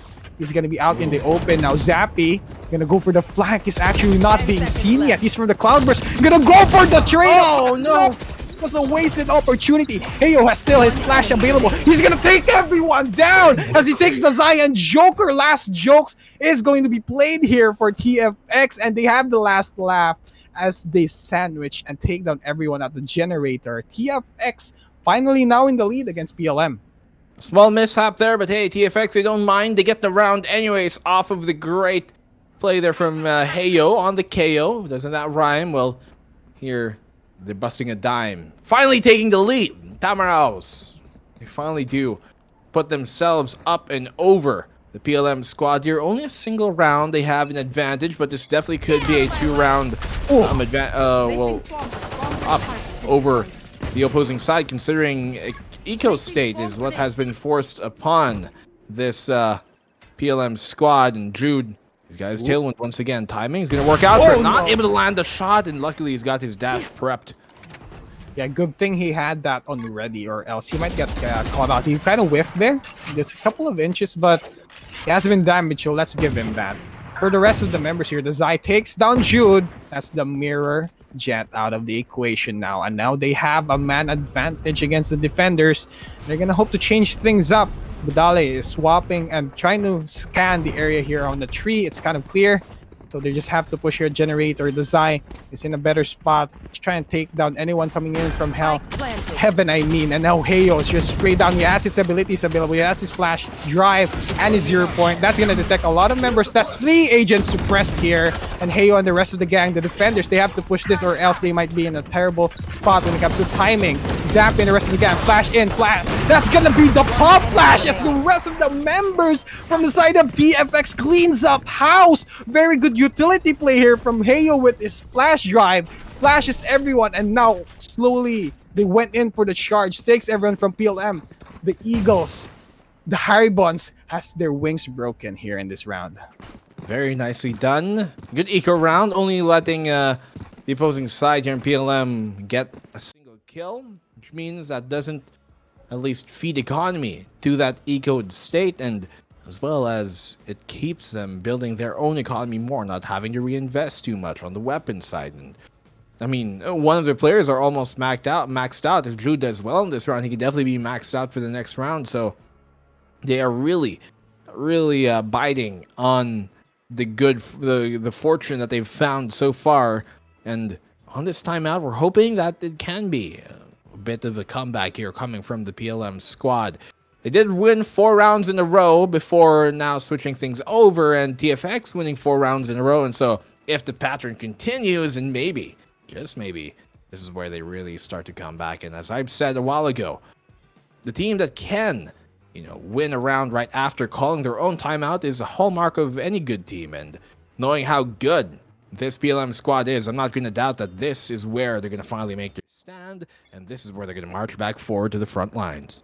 Yeah, with the rest of the new members addition here for the set of PLM, we only have like a few members from the old roster. It's gonna be the Zai and Budale. They are like the last members, and I think they're the ones who's pushing this forward for the rest of the team because all of these are new faces, so they have to push this through against TFX. TFX, though, however, they are experienced and they're not lacking on that department.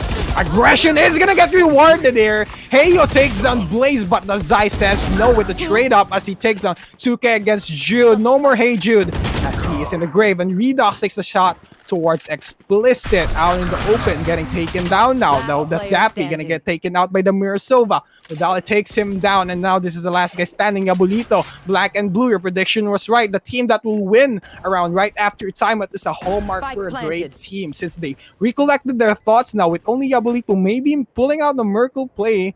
And I don't think that's kind of possible. If he looks down at the bad spot, he's gonna get taken out by Redox. Yes, you were right there, black and blue. The recollection they have from the timeout. Round in the half. Prediction. Huda lang yun, man. The joke. But no. I mean, there's a reason why you do it, right? You stop the momentum of the opposing side. Naturally, you win the round right after. But now we're at 6-5, and we're presented with a conundrum. Do we continue this, 6-6 quantum normalcy that we can maybe find, or will at least here the TFX side get their advantage going to that second half? They really need this. Honestly, this round is more important to the defending side right now in TFX that is to the PLM squad, because going 7-5 is kind of what you need going to the second half on the attack for, especially if you're like, TFX here. But great kill from Yabolito to keep them at bay. Design didn't even have a chance, and by design, Yabolito had a perfect position to shut down that switch play. But as I was saying, let me continue my rant.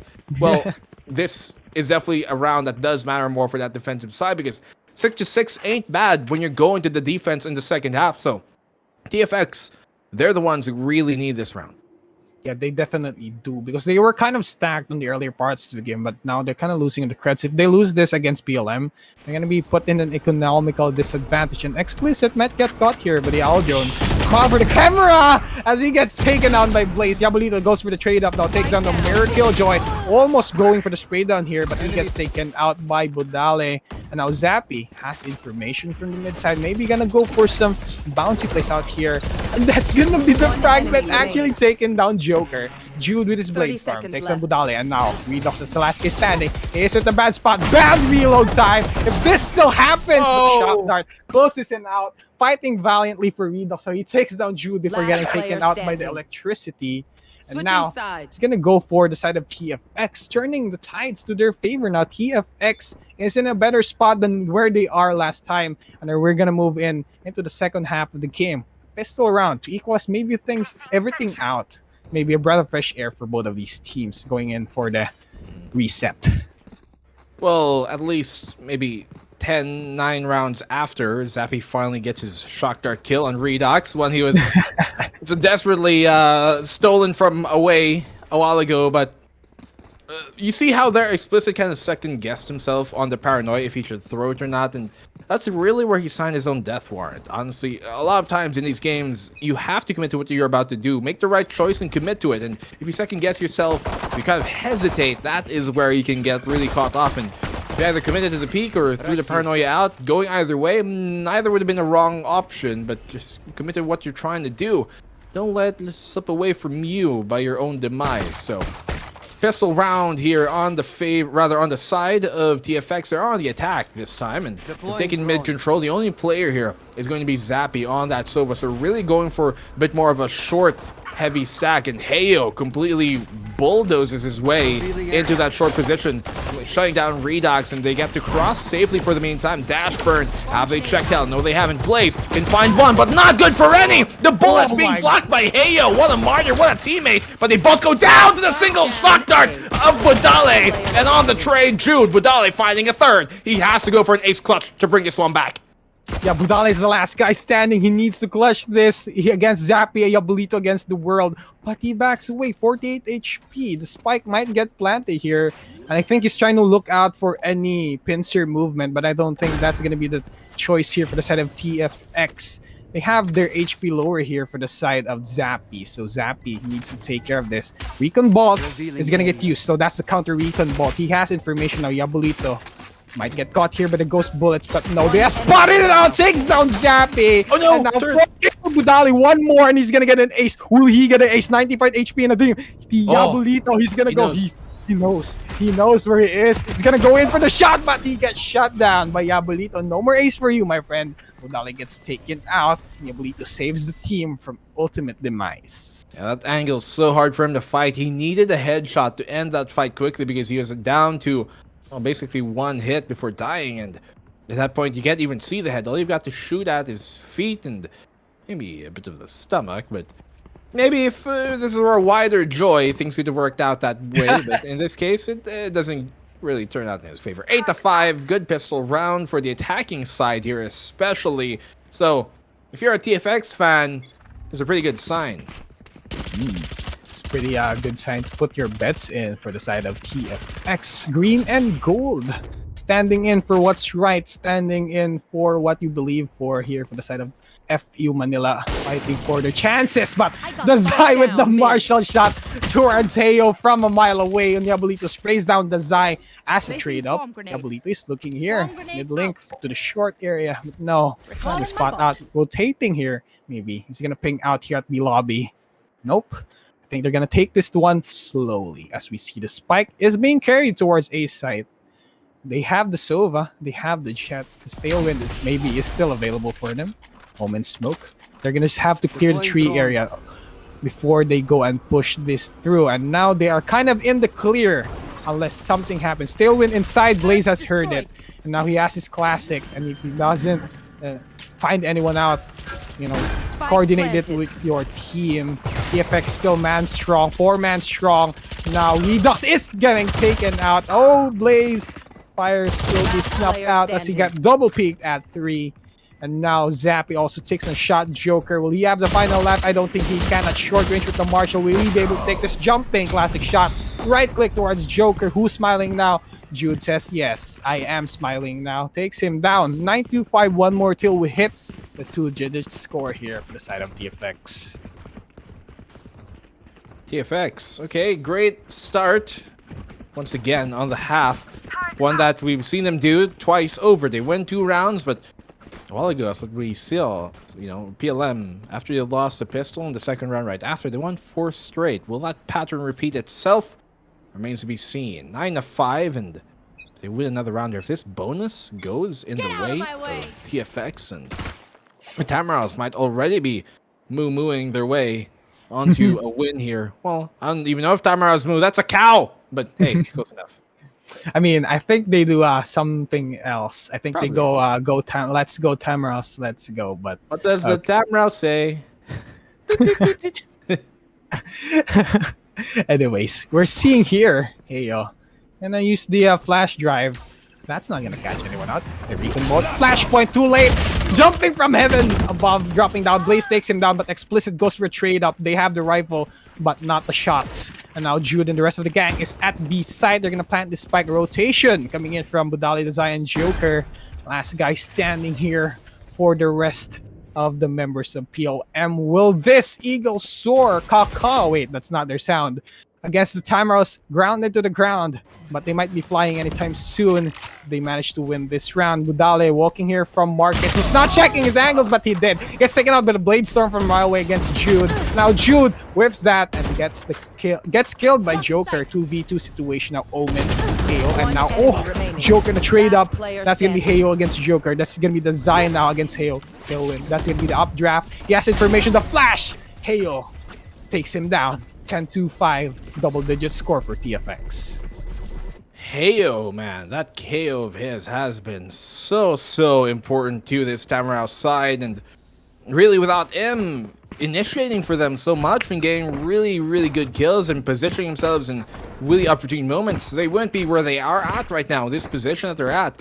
So even though he might not have the highest kills, which isn't actually saying too much because he actually has quite a decent amount of them, more importantly, it's not just the quantity of frags, but the quality of each of them have been very high impact, and that's something you want out of your initiator player, out of such a great player like Heyo.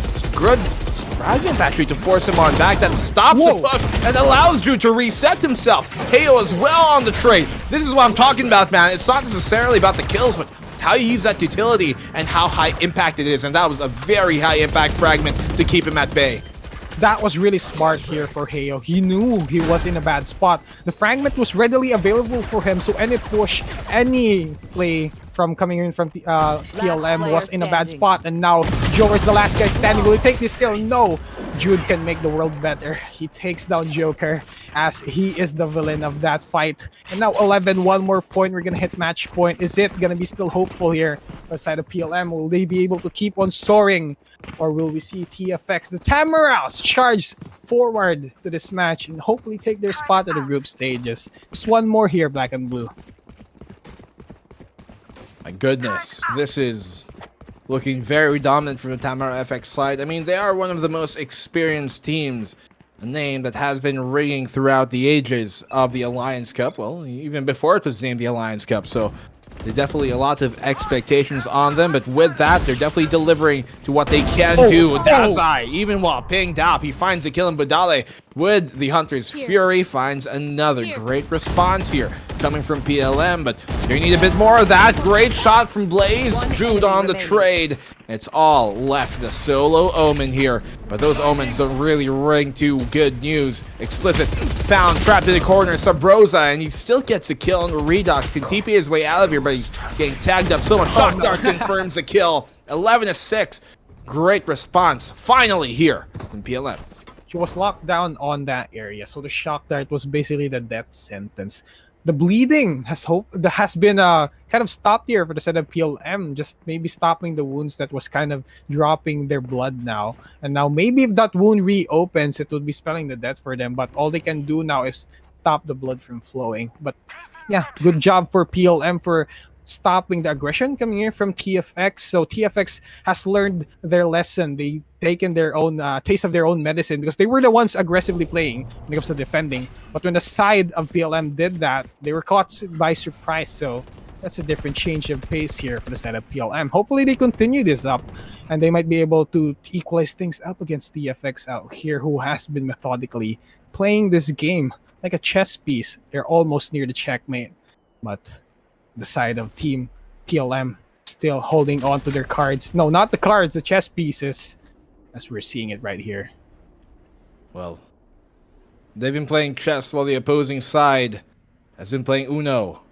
In that case, well, you're playing two different games entirely. No pieces, no cards on the others. And with that, the analogy here is These guys, they have so much more pieces to use, while the simplicity of the opposing side here of what they've got to use on PLM's squad hasn't really been working out for them. As Desai spraying through it, does not land, but Vidali does. Oh my goodness, pushes out. They're never going to expect a Sova to be here, would they? Tyrant, Zappy, does get that kill here in the Vidali, and even with the lockdown, you can see Redox trying to aggress, but he gets caught off guard. 2v2 lockdown is also online for Blaze, but he doesn't pop it, not just yet. He knows, oh, that turret should alert them that he's pushed in forward, and yeah, Bolito kind of giving himself away with that Blaze. It's a 1v1. There isn't much time left. They have to go for the fight. Anime battle, none of them connects. Both of the Blades whiff. The dude gets around. Match point taken and seized by force for the Tamarals. Who is the better jet that came out on top? It was Jude. Anime battles, as you've seen it, black and blue. That was kind of epic for me. I mean, they met blades and shoved it to each other's faces. But ultimately, the one who came out on top is Jude. And he's going to be the forefront, leading TFX into almost victory. They can taste it in the air. As we've seen, 12-6. It was kind of looking hopeful, almost here for the side of PLM. Just one more, they could have turned things around. Moving on to the next round, just one more. They are feeling the pressure right now, but Bazai says otherwise. The pressure is not getting to me as he takes down Jude. He was the best player earlier in the past round, but now he gets shot by the Mirror Jet. Bazai is waiting at the Lion's Den with his operator, waiting for any would-be victim who would be pushing from tree. Now, they're going to take this everything slowly now, because it is do or die here for this part of the game. Joker, whatever tricks he's got up his sleeve, at least it works out for him to find Heyo playing this corner. Still doesn't back off. Blaze gets a kill. He has to realize the strength of an Omen is the fact that he can really reposition at any moment, and because of that, they're going to check him once again. Free and easy kill. I would like to see him kind of back off, but what was that? Was that intentional? Well, it works out in the end. He still gets to back off safely, fortunately, for their squad, but even if they don't win this round next to us, well, they've got quite a cushion here to bounce off of, and so this could be and should be a round towards the PLM side, but I'm not too sure if that is going to at least continue on for too long. I mean, they have the spaces available here for the side of TFX. They can still work with what they have right now. If PLM wins, that's good for them. They will be able to stop aggression.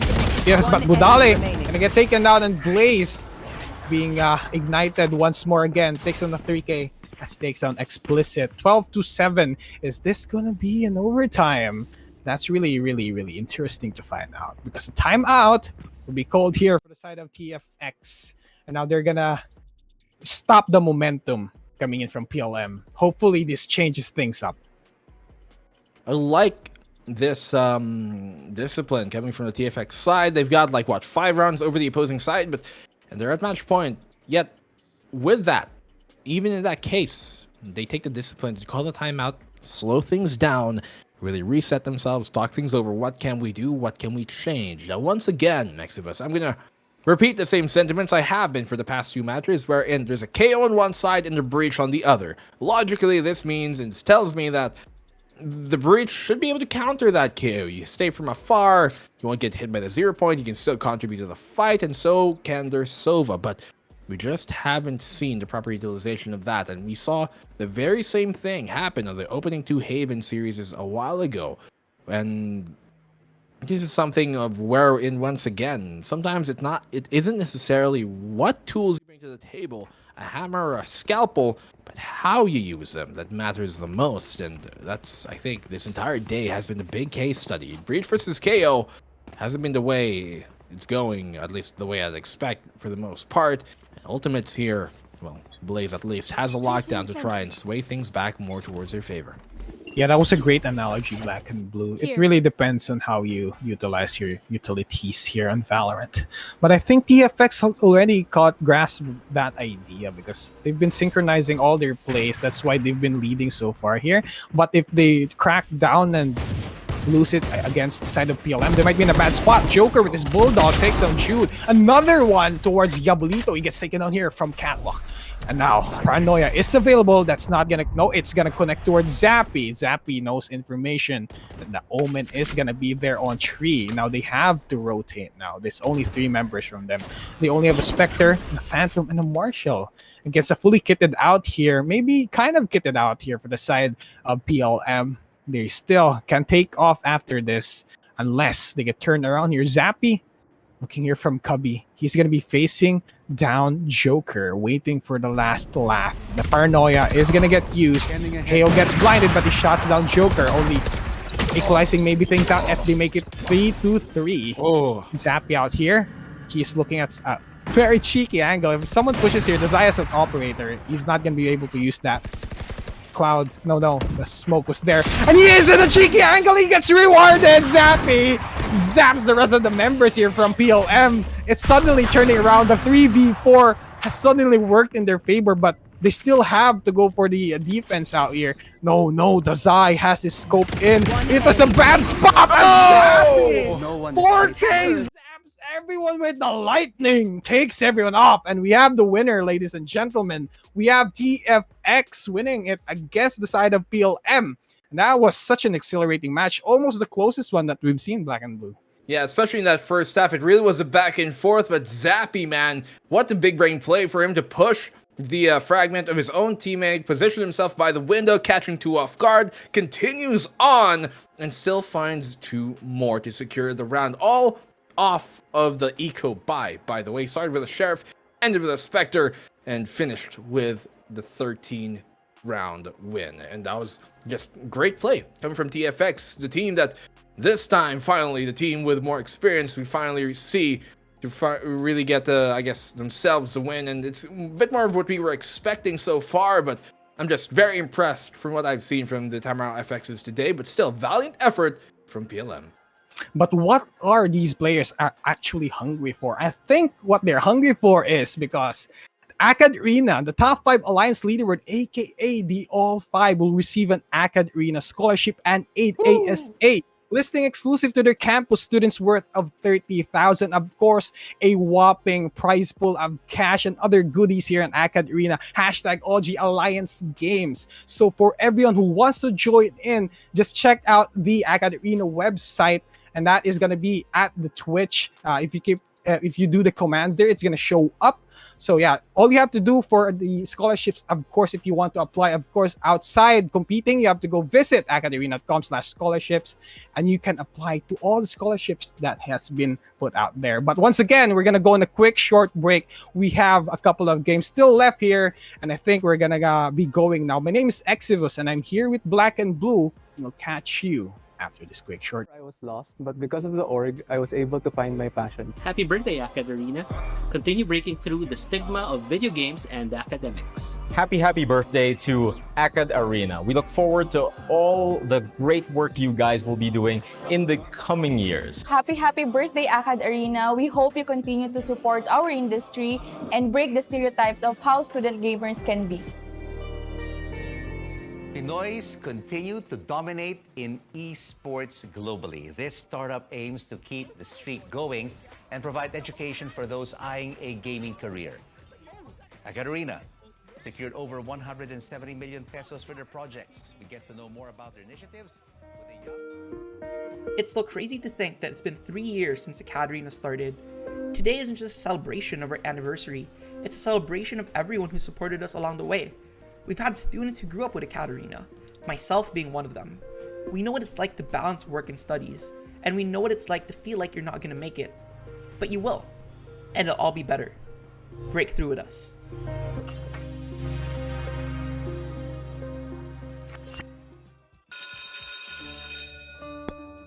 This is Filippo. This is Jessica. Parehong freshies, parehong gamers. Gusto ni Filippo maging next big caster.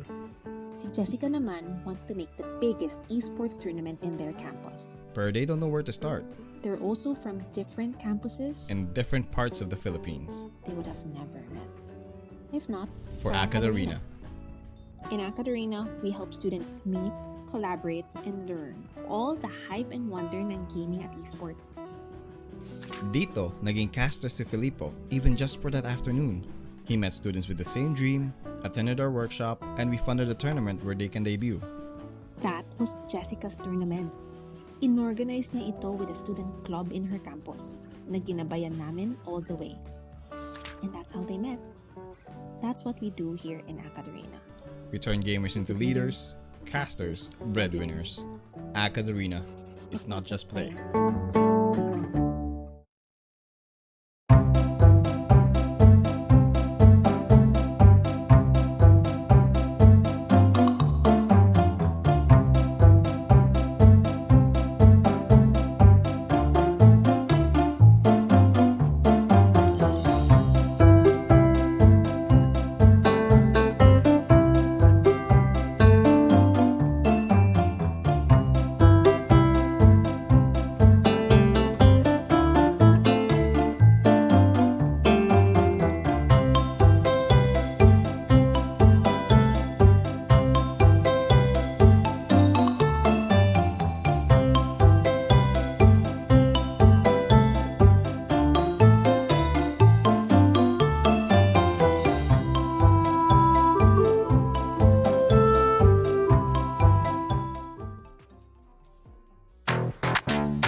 What I want.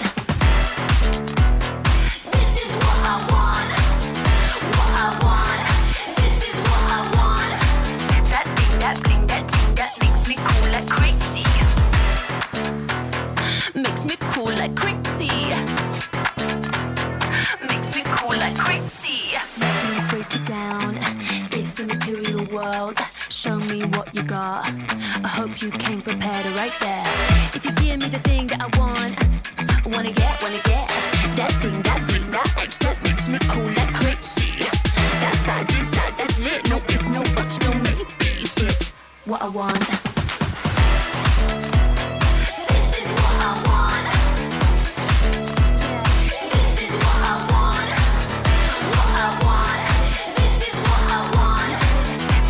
That thing, that makes me cool like crazy.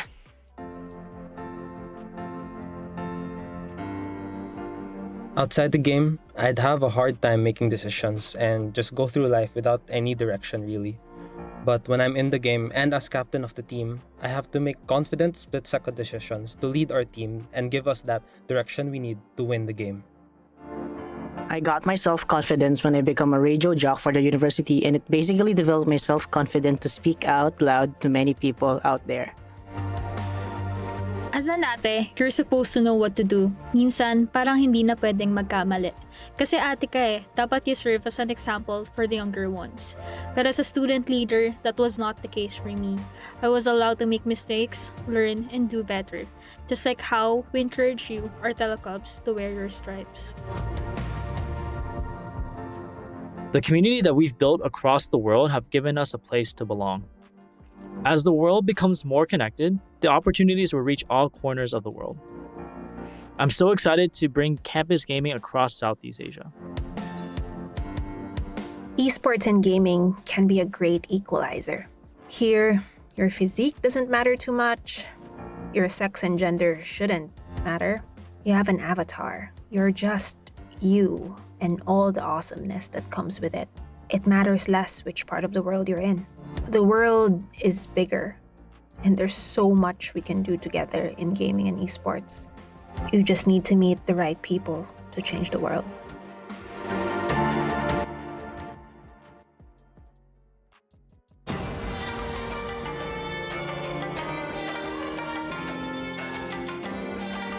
In AcadArena, I broke through solo queue and became a team player.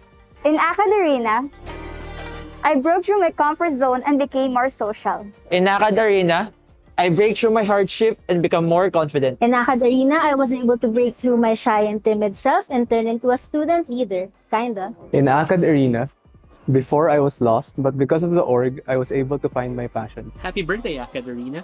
Continue breaking through the stigma of video games and academics. Happy birthday to AcadArena. We look forward to all the great work you guys will be doing in the coming years. Happy birthday, AcadArena. We hope you continue to support our industry and break the stereotypes of how student gamers can be. Pinoys continue to dominate in esports globally. This startup aims to keep the streak going and provide education for those eyeing a gaming career. AcadArena secured over 170 million pesos for their projects. We get to know more about their initiatives with a young... It's still crazy to think that it's been 3 years since AcadArena started. Today isn't just a celebration of our anniversary, it's a celebration of everyone who supported us along the way. We've had students who grew up with AcadArena, myself being one of them. We know what it's like to balance work and studies, and we know what it's like to feel like you're not going to make it. But you will, and it'll all be better. Break through with us.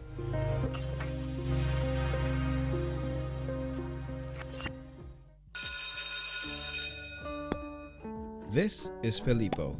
This is Jessica. Parehong freshies, parehong gamers. Gusto ni Filippo maging next big caster. Si Jessica naman wants to make the biggest esports tournament in their campus. But they don't know where to start. They're also from different campuses In different parts of the Philippines. they would have never met. If not, For AcadArena. In AcadArena, we help students meet, collaborate, and learn all the hype and wonder ng gaming at esports. Dito, naging caster si Filippo even just for that afternoon. He met students with the same dream, attended our workshop, and we funded a tournament where they can debut. That was Jessica's tournament. Inorganize niya ito with a student club in her campus na ginabayan namin all the way. And that's how they met. That's what we do here in AcadArena. We turn gamers into leaders, casters, breadwinners. AcadArena is not just play.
What I want.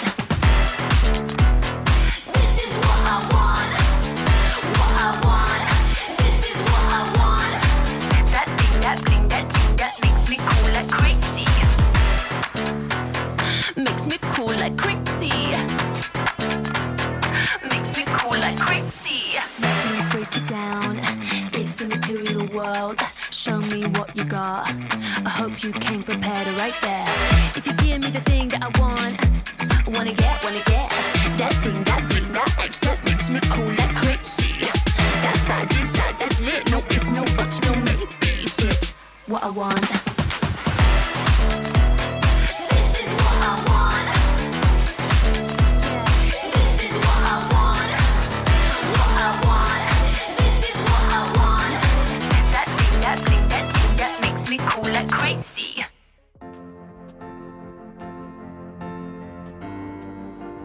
Outside the game, I'd have a hard time making decisions and just go through life without any direction really.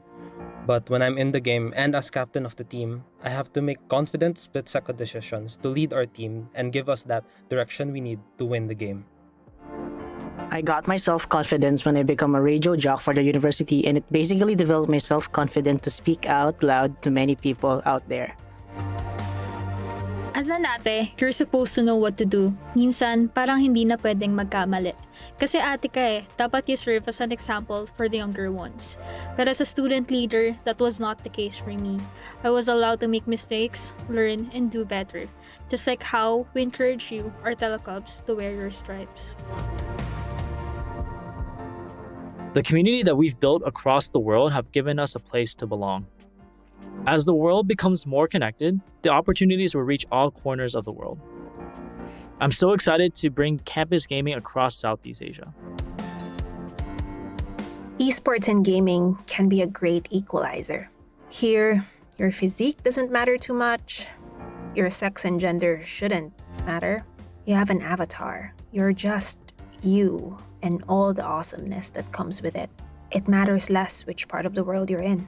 The world is bigger, and there's so much we can do together in gaming and esports. You just need to meet the right people to change the world.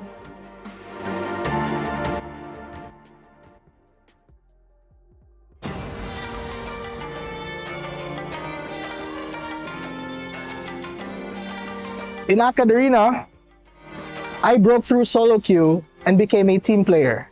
In AcadArena, I broke through my comfort zone and became more social. In AcadArena, I break through my hardship and become more confident. In AcadArena,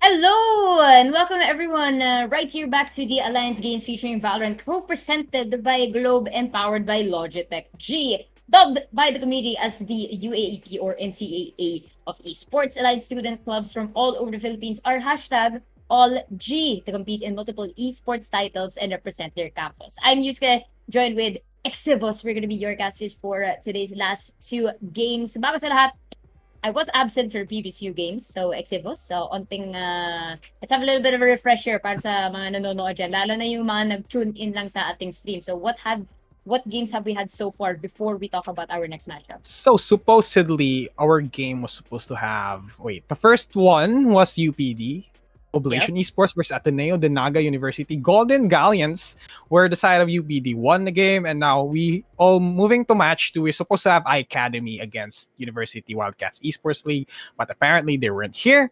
Between MGS and All-Fu 1 also for the side of PLM and TFX won. That was the heated game that we seen earlier, and now we're gonna get into a more heated game as we're gonna be watching here. We're gonna be broadcasting USLS Aces versus LPUM LPE Sparrows. LPE Sparrows being kind of one of the top contenders when it comes to the rookie teams that has come up to Alliance AcadArena sanctioned events, since they've been really performing good so far, but in the past games they've been sent down by FEU. So I'm kind of moving around there on where to put them in this series, but maybe that was a fluke, maybe we didn't expect it, but they are a contender, and that's what we have to look out for.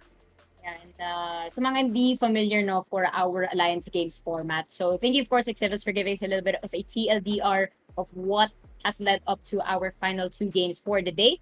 But again, I just want to brief everyone quickly as to what is our all-G format, because I know some people are used to diretso na tayo sa group stage and then final stage. For this time, we actually have play-in stage. So for those who aren't familiar, the play-in stage is basically any team from any university that is under the Alliance, the banner of the Alliance here at AcadArena, can actually join in their own Valorant roster and hopefully stand a chance to play against the invited universities para sa ating group stage. So we are very familiar with some names in the group stage that have already been invited, some of which are Veritas Arcos. Of course, we have Loyola Gaming over at ADMU, and we also have Teletigers, if I'm not mistaken, and we also have some teams coming off fresh off of FIP as well, no? So it's great that we are seeing all these different branches from other schools. You mentioned earlier na nakita nga natin ang TAMS FX. So here's one thing I'll tell you guys about FEU. They are everywhere. I'm not even kidding. Yes. Any branch you look of FEU Alabang,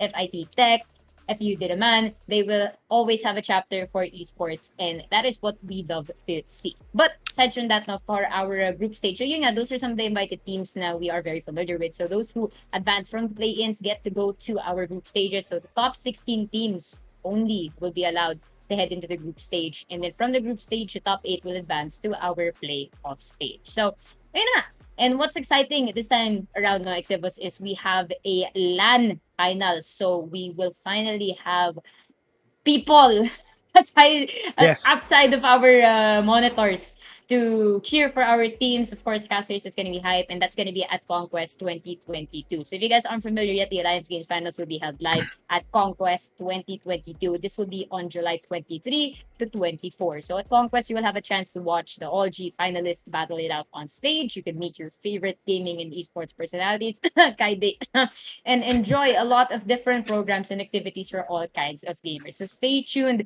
for more Conquest updates. All you guys have to do is check them out on Facebook. So that's www.facebook.com/conquestphl. We also stay updated here sa AcadArena pages, of course. So if you guys want more Conquest updates, better to follow the Conquest page, but don't worry, AcadArena will always keep you guys updated. So enough of that. Our players are just about ready to head into our agent picks. But you mentioned it kanina, Exhibus, LPE Sparrows, let's see with the Philippines University. Sobrang active talaga nila sa esports scene. Hindi lang sa Valorant, also other titles that are available here at the Alliance Games. And itong Aces actually coming off from the University of St. LaSalle, Rectecano Esports, they also have their fair share of multiple esports titles under their belt. Question at hand, no, I think we're actually gonna head into Icebox if I'm not mistaken. Is there any specific player we're looking out for para sa side ng LPE Sparrows Exhibits? Anything in particular you want to point out?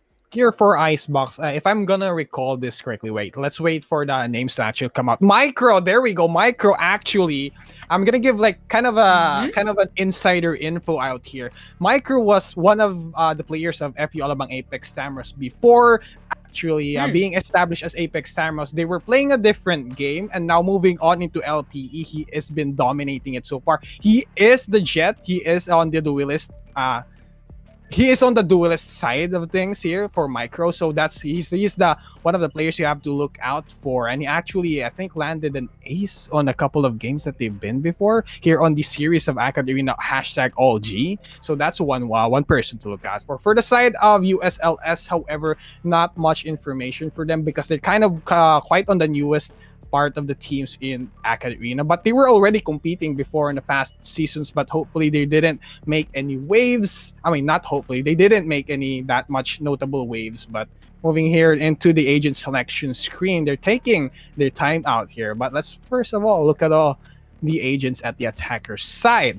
Of course, the Viper is gonna be a staple pick here. The Viper map control. The Viper Spit is one thing to look out for. And the Chambers, finally, they pull out the Chambers once again. We only have seen this in the first part of the games here at the week 2 of our series of AcadArena Alliance Games here, Valorant.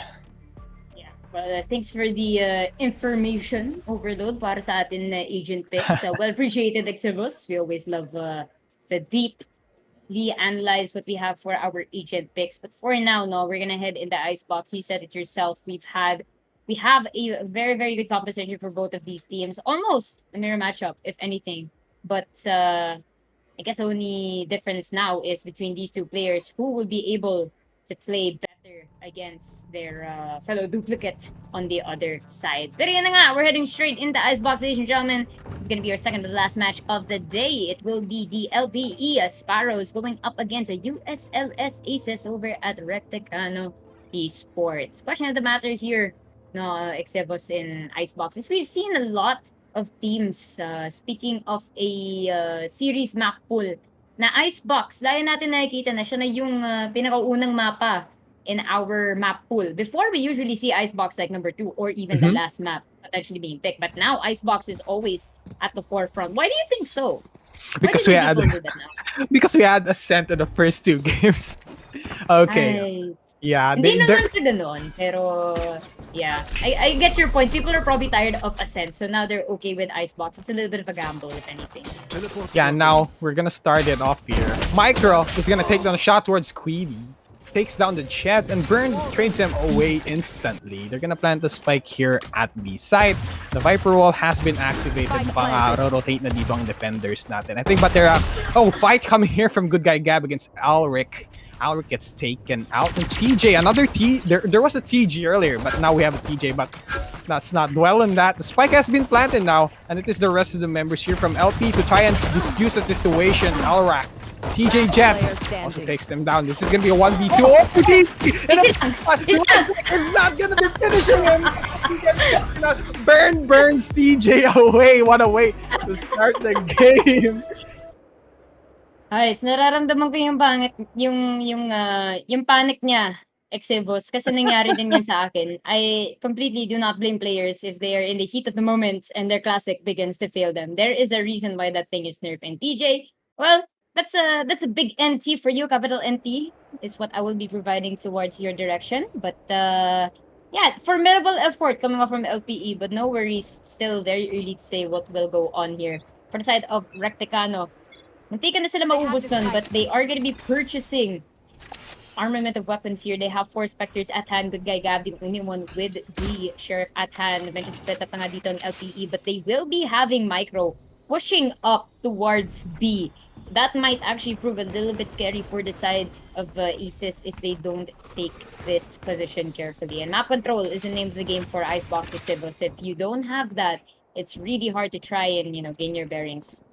Yeah, and also the aim duels coming in because there are angles where you have to contest it from a mile away. But here, fight happening. Bebe, he's trying to fight in, but he wasn't taken out. He didn't take out anyone also. Coming in from Raptors, we're seeing here the side of LP is scurrying their way down here. But with the guns that they have, it's kind of gonna be impossible. As we're seeing right here, they're getting mowed down by the Spectres, and there's only one guy left, and it is Jet. This is a weird looking Jet because this guy's a Sova, and he gets taken out. That was supposed to be expected already, since for the side of USLS, they already have the buy-ins, but LPE has been waiting for their moment, and now that they have their buy round, we're going to see the full brunt of the force that will be coming in from LPE. Sparrows, will they be singing in this game, or will they be hunted here by USLS Aces, since the arrows would hopefully find them, hit the mark, take them off the game, prove to us that LPE isn't that strong, maybe, or USLS. USLS proves us otherwise.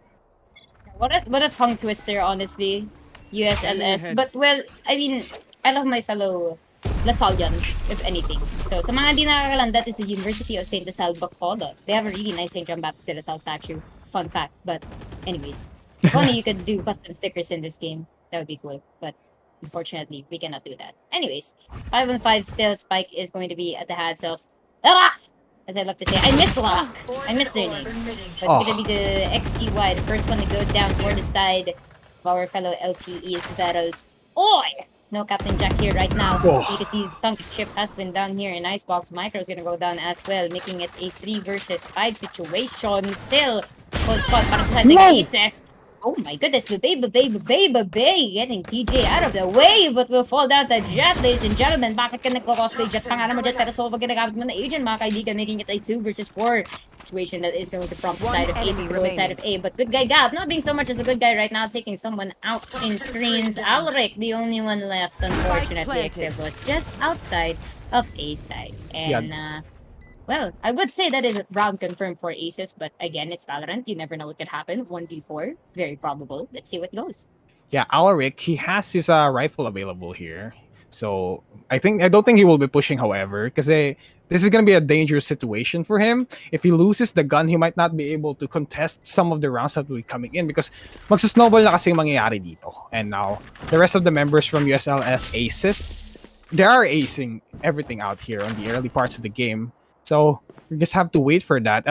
Alaric, he has to really be methodical about this because if he tries to go in, there isn't enough time anyway, so he's not gonna contest that. He needs to save everything up, wait for the next round of the games. I mean, maybe LP is still kind of adjusting since Icebox napakaling mapa.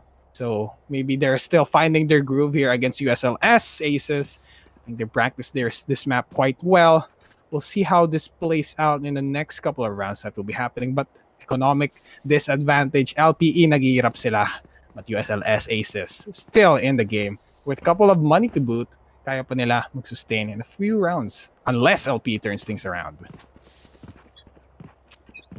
Their clock is gonna be winding down so far. It's gonna be a save for LPE. Alric, the only one actually with a Phantom and full shields. Rest of his teammates aren't gonna be sharing the same fate so far. And right now, Aces with a very comfortable position to try and take over this Ace side. They have to make sure to get Alric out of the way, but really good lineup with the slow barrier, the slow orb at that to try and push anyone outside of Maze. And it will, actually. It's forcing LPE to play a bit safer here as they will be prompting their own slow orb as well to try and stop a push coming off from Aces. But they're just going to be patient. They are going to wait for it to dissipate and they will slowly make their way towards this side. No counterattack coming off from LPE right now, but we're going to be seeing the setup over the Viper Utilities. Well, Jet is the first to fall here over second floor of our platform here, making it a 4 versus 5 situation. Spike is going to be shot down near barrier as well. And now LPE trying to scramble throughout the side. TJ to get Larax out of the way. It will be the stake by lineup, but TJ once again with the Sheriff to get QD out of the way. Kick QD, but XTY with 2 shots off the Sheriff. They're looking for one more target here. It's going to be Bebe with the Snake Might. They do have the Vandal here, but the defuse is going to be set off. Snake Bite not on point, and Thrifty Round is what's going to happen for LPE. Sparrow showing us exactly how to get the plunder away from their vast enemies. I was talking about how LPE could turn things around with just right positioning and all the stuff that they were doing in the past round that just happened, and they proved us otherwise. USLS Aces has been caught off guard. They were kind of really anchoring on how to defend the spike out here, but the push is coming in from LPE and the quick flicks. I've seen also TJ. This is a battle sage. The flicks coming in from the Sheriff just paved way and paved spaces for this team, and USLS felt the brunt of that. And now we're gonna move into the round. Momentum suddenly may be shifting here for the side of LPE. We do know they are quite a capable team, and XTY takes on Creedy. He's gonna get taken out. Tailwind away for a safer position, and A site B site might be in a not safe area now. Revive has happened, and Micro has his signature operator shot towards Bebe. He's gonna get taken out, and from a high angle, XTY takes down Elrak. What are these names? So hard to pronounce, but it's okay because they're pronouncing their leader in the game. We see TJ take some burned. That burning guy is now gonna be defused as he's been taken out. 2v1 scenario now. Micro with the operator shot towards Creedy as well. He's gonna get taken out. Good guy Gab. Will he still be the good guy that we know? Nope, he gets taken out by Jet. Cosplaying as Silva is out of the equation, and LPE slowly but surely bouncing back into the game. That Thrifty Round is all they needed, honestly, and because of that, now they do have the momentum shift towards them. In the credits comparison, earlier they were stuck with just Sheriffs, but again, we saw how comfortable they were just with pistols, and now that they do have this margin of error, they did break the economy side of Aces. They should very well continue to give us this performance. And Micro with the operator, I mean, a very obvious choice with Chamber picks these days. I know the Chamber is a Sentinel, but the way people have been playing him have been really, really drastic and, well, if anything, abusive. But LPE, once more, with a very, very early first blood, getting a second kill as well. And they're actually all over the map right now, and look at that. They're not really sure who the defenders or attackers based on the positions of our players. But the guy Gab managing to get one at least. That is going to make this a 4 versus 3. Take note that we do have the 4 over at the side of Aces. XCY sadly will fall down. The Lara over at 5, making it a 3v3. So Orb will be pushed towards the side as well. Second floor of the platform will have one person that is going to be Jet waiting for a target. The Viper Spit is going to be pushed forward right now by Bebe here in Aces, making it a 3 versus 3. Spike isn't down yet. Take note, Exibus, but Jet all the way from our jousting line to get one. Alric will go down as well, making it a 2v2. One enemy remaining. 2v2. Bebe is the last guy standing. It isn't a 2v2 now. TJ takes down Elrak. Bebe though, the baby of this game, takes down TJ. 1v1 situation. The Viper Spit is still not dissipating, but if he pushes this, he's gonna be in a bad spot. Bebe is looking at the right spot, but not quite finding the shots, and he's gonna do it. Takes the shot towards Jet in the headshot. No, the side of USLS Aces says you're not gonna take another lead, as we have LPE scrambling for points. They might be pushed to their limit if they lose this next round again, but they have the cash, they have the credits to work with. Now they have a lot of space, Yusuke, so we might be seeing LPE at their glory. Try to challenge USLS here, Aces, of the aggression that they've been showing here. at Icebox. And I guess that's one thing I've noticed in Icebox. It really depends on which team has total map control. And it's been a back and forth between these two, and that's good.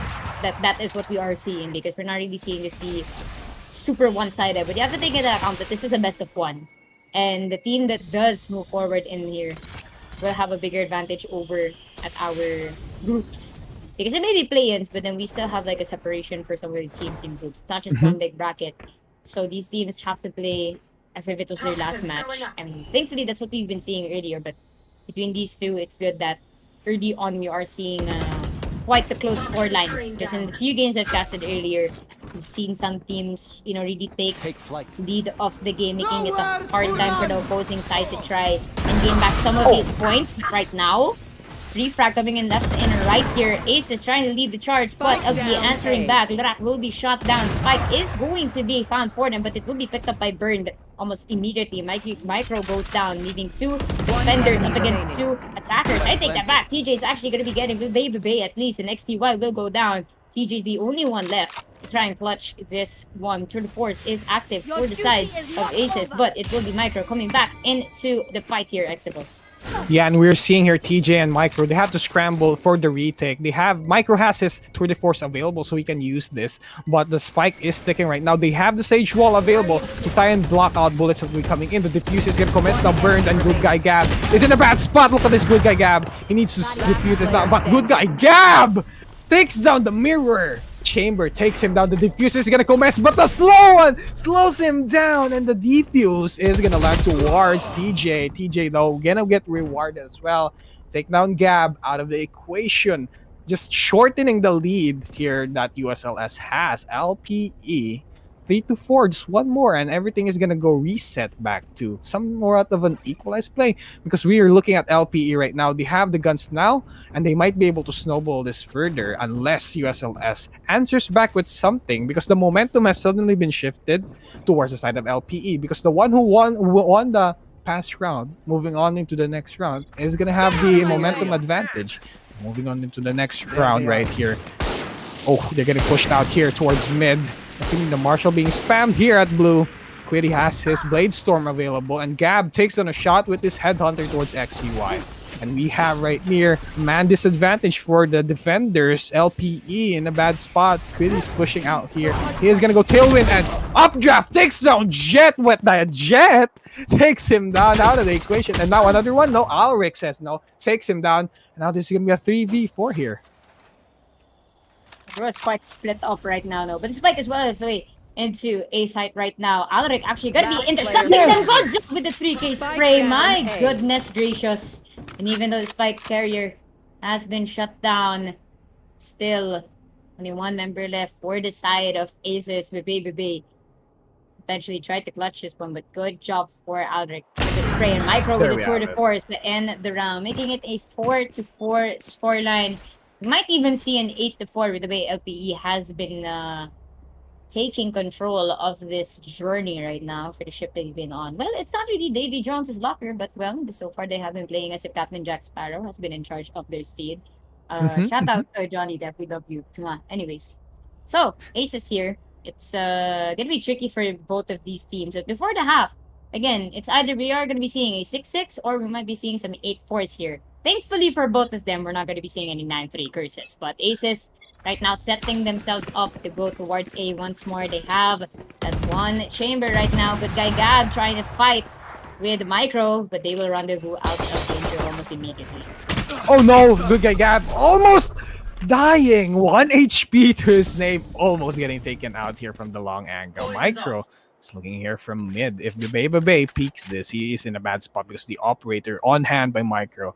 They're actually the chamber. There we go. Micro takes down the mirror chamber, takes him out. A chamber is one of those agents that can utilize the operator and dash away and teleport away. They have the rendezvous available for them, and Alric takes on a kill on his own as well. With the flick, Micro didn't land it.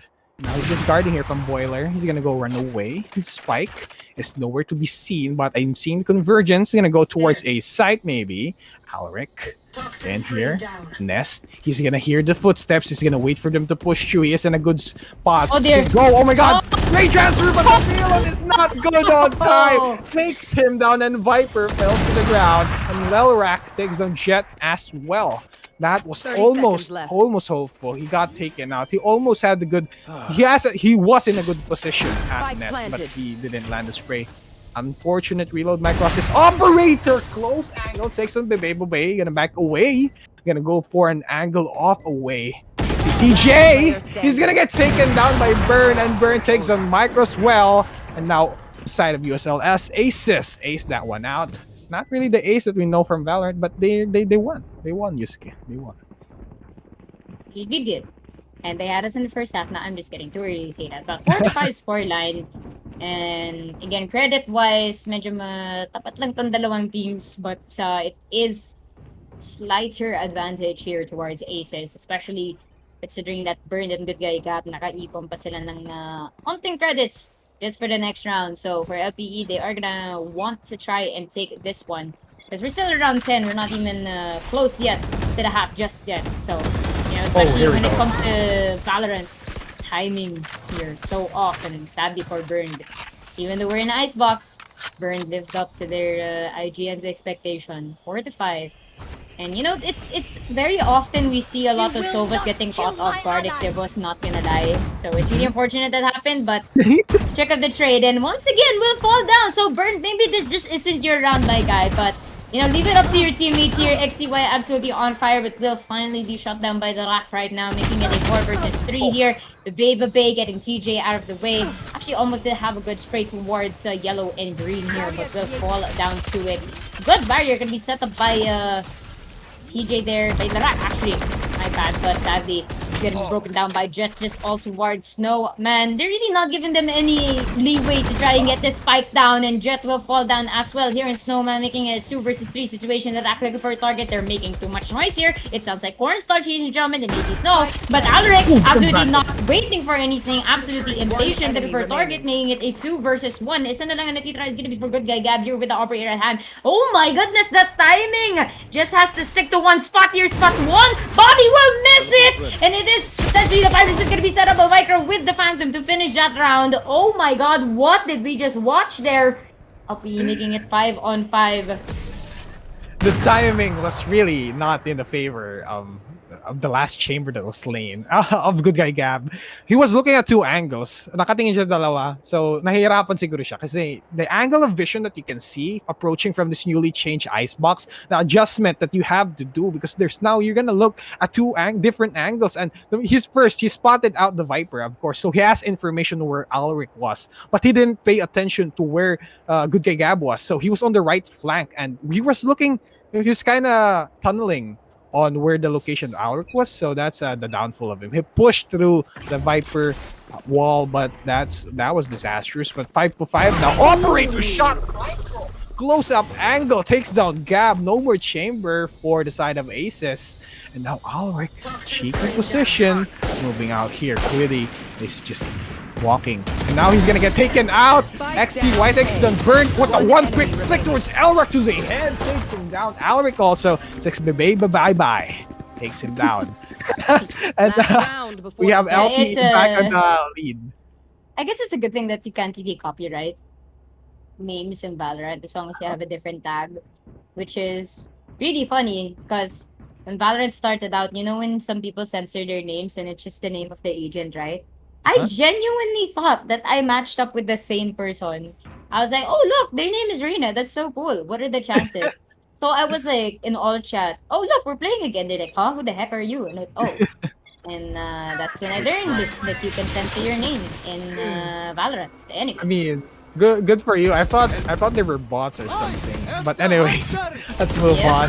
That's gonna be TJ running away. Hunter's Fury not gonna land towards him, but he gets tagged one more time. Good, he has his tailwind available, and now he's gonna dash toward. He bumped to the box, so that's gonna be sound cues here for TJ. Is he gonna be taking the way of the fight here? He's gonna take down Burn. Fire snuffed out.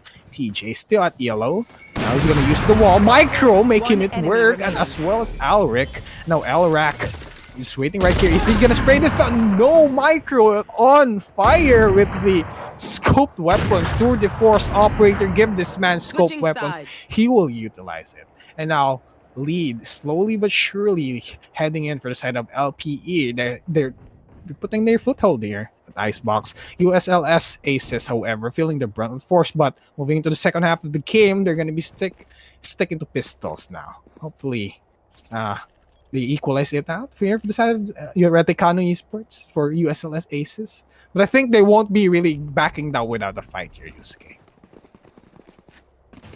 I mean, best of one, my guy. You don't want to take the risk and, try and play badly, because at least in this format, if I'm not mistaken, we do have like a losers bracket, but still, it's all best of ones. And it's not like it's a VCT format where you've got a best of three. You do have this room for error, and then you can just play it out with a map pool. This time, everything's on the line here. That's why collegiate players are absolutely like crazy. And look at that play. I mean, right now, just an exchange of refract coming in left and right. Good guy Gab to find the target here. Oh my god, how did he not catch one off guard? That was the side of Aces playing reckless, if anything. They didn't really care if there was anything going on in the side. They just went for it. That is gonna get the barrier set up for them. Pistols coming left and right. And I guess that's a big plus, Exibus, because you do have the barrier and the pistol round. It's kind of hard to break that down if your weapon does not have a high fire rate. The good guy Gab right now looking for a target. Finally catches one, switches to the classic, and oh my god, the moves right now from DJ moving left and right, grooving it, ladies and gentlemen, turning it into a 2v2. And again, it's a pistol rounds, and Icebox is making us go completely crazy, completely cuckoo, but it's gonna be XTY catching one. It'll burns up on top of you. Oh my god! Jump towards the top. What is going on here? 1 second, we're seeing people fighting head to head, and now we're seeing something like a Spider-Man flick, and Alric finally finishing that round. 8-5. Somebody get me a cup of coffee. I cannot handle this action right now. Oh my god, this is a repeat of the first pistol round that we've seen Yusuke. We've seen how they all keep missing it. But what a way to start the second half of this game. The pistols, really something else. Cuckoo, as you've said it, but the one who came up on top was LP. It was fun to watch for a couple of while, but as the round progresses, we were saying, why is this not hitting? Anyways, LPE won. There you go, ladies and gents. USLS now back on the down track here because LPE is taking the lead. If they continue this, they have the guns to work with. But the side of USLS Aces goes for a thrifty round. It's gonna be great for them. But as we've seen right here, burned. TC Recon bot is gonna get destroyed. What a sad man. He just wanted to go recon. Here, XTY from the right angle here at the nest. They're gonna spray towards the Viper wall. That's not gonna result into anything, but they're just waiting for any pickups right here, Yusuke. So let's wait for that. Yeah, everyone's here in A side. It's like we're having a conference meeting. I don't know what's up, or if somebody just caught a whiff that the rest of Aces is gonna be going through here, but man, they should be ready for an attack right now. They should take these coming in left and right. XTY, look at the crates in space. Will capture one at least, but so many bodies drop left and right. Burned with the classic, getting 2 kills right now. It's gonna be Alric right now getting their fair share of the fight. Gets a spray on one, tries to get a second on the good guy Gab, but it's not gonna be enough here. And QD trying to finish off the job with Alric. Alric absolutely just fighting left and right toward Dice here, but will not get that final kill toward good guy Gab just yet. Will go in a reload. Okay, Guys, one has to get the second good spray. Oh my god, tracking almost not on point, but will win that fight. 9-5 clutch still for Alric, ladies and gentlemen. LPE, for some reason, still keeping their sails towards victory. Oh yeah, I'm definitely hearing that the theme music for that. Okay, that we can't say that, but Alric just carried the flag of their ship here at Icebox A site. USLS was picking up the pieces that were left by their teammates, but ultimately they didn't win it against LPE. But now they're gonna be on their buy round. They have their rifles, Vandals. They have their Vandals, so they have their guns. So that's gonna be one thing to look out for. But we're seeing LPE, really smart play. They didn't purchase anything. They only have the Vandal from XTY and Alric Spectre from earlier. So we'll have to work on that. Location revealed Alric gonna be backing away. He was on fire earlier, but will that fire be snuffed out? Will he be turned off because he was in treading in dark waters? Yeah, you catch my drift. But Bebe here, pipes, waiting for anyone else to push this Viper smoke. I don't think they're gonna be pushing this. This is dangerously approaching the deep waters also. But here, Recon Bot is gonna detect here the side of the attackers. Micro is in a high angle. He has his classic and his rendezvous. He can push. If he's in a bad spot, he can just go away. But he's gonna push. He has his headhunter available. That's not gonna happen. Whoa! Good guy Gab with the quick headshot towards Micro. That's gonna be the spray. Babe. Didn't manage to land it out. XTY is gonna get taken out. That's to be expected. We only have TJ Jet and Alric. Last guy standing here for LPE. Will this ship still be able to float here in the icy water of Icebox? But I think they're gonna dissuade them all here for the side of USLS. Really smart play 30 for them to seconds just be left. patient. They have the advantage, so they can't just push this. They have to keep their guns in the next round. You do have luck at least, and oh my goodness, yep, never mind. Luck and Baby trying to hold off anyone going through mid, and that's gonna be the Jet, the first one down. Good guy Gab with a spray to get TJ out of the way. Alaric, the only member left, managed to get a clutch previously, but there's absolutely no more time to get that spike down. Oh my god, what affliction! At least try to get the gun. To try and get some final kills here. Will be spotted by the recon, and unfortunately will be wallbanged. 3 to Radionite creates in 926. Poggers! Sorry. Sorry. Okay. That was Poggers, yes. As Yusuke said, LPE stopped in their tracks. You know, USLS was bleeding, but they stopped it with some bandages. But if this wound reopens, I've been saying a lot of wound statements out here in this series. I think I'm having a favorite. I'm having the statement as a favorite thing to say. But yeah, they have to stop the bleeding here. They have to cauterize the wound. So LPE, they have the guns to work it now, but with that bulldog, I don't know what's a bulldog gonna do anyways. Ow, But ow. are you a bulldog user, Yusuke? Yes, bulldogs are fun. Yeah, the burst one.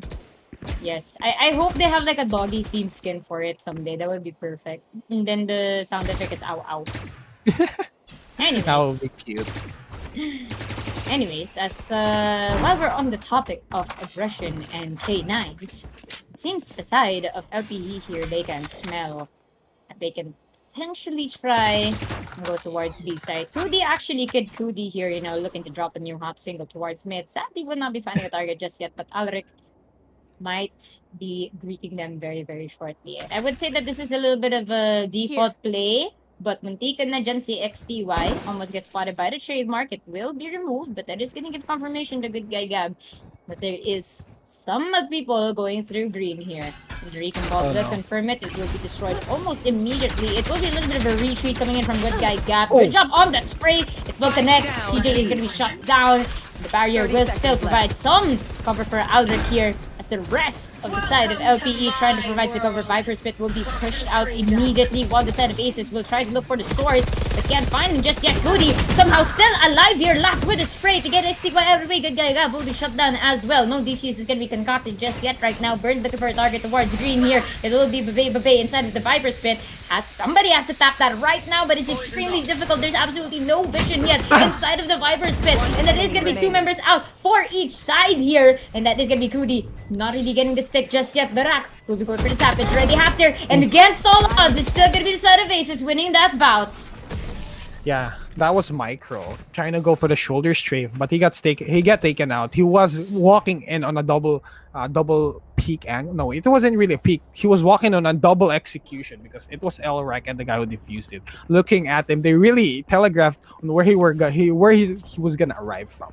So this is one double E that will USLS Aces is gonna be taking. LPE suddenly stagnating on the score that they have. Is this the 9-7 curves? Is this gonna be something that we're gonna look out for? One more till double digit here for LPE. They just I was talking about they found their groove already, but once the other half of the game started, they're kind of having a hard time here against USLS, and USLS is capitalizing. But as STY goes Mira, right, he takes down the Mirror Jet, and now good guy Gab with his tool de force. Will this go on a tour? He's gonna go on Alric, takes down, pushes from the smoke. XTY Cloudburst is gonna cover him for some quick short seconds. If this diffuser shock dart not gonna land towards him, the Babe is now bye-bye. He's gonna taken out, and now look at this, only burned and good guy Gab. Last case standing here for the defenders. The attackers clearly has the upper advantage here. What can go wrong, Yusuke? What can go wrong? Anything actually. The round's not over, Exivus, and there's still 2 defenders here. So as long as Burn can potentially try to get one and try to get that groove going, like just like that, very potential to turn this into a round for the side of Aces. TJ though will be getting good guy Gab. Burn will not be spotted by the recon bot just yet. Spike is not on floor just yet, but any moment now it will be planted here by Jet. But Burn still looking for information. 30 seconds left. I'm not trying to risk anything just yet. There's still 30 seconds on the clock. If LPE wants to rotate, they can still do it, but they're gonna have to sprint. I don't think they will though. They are gonna be carefully getting that Let's spike attack. down. It will be the Hunter's Fury set out right now. Burn catches one. Should be able to get Jet out of the way. Oh my god, that was a close one.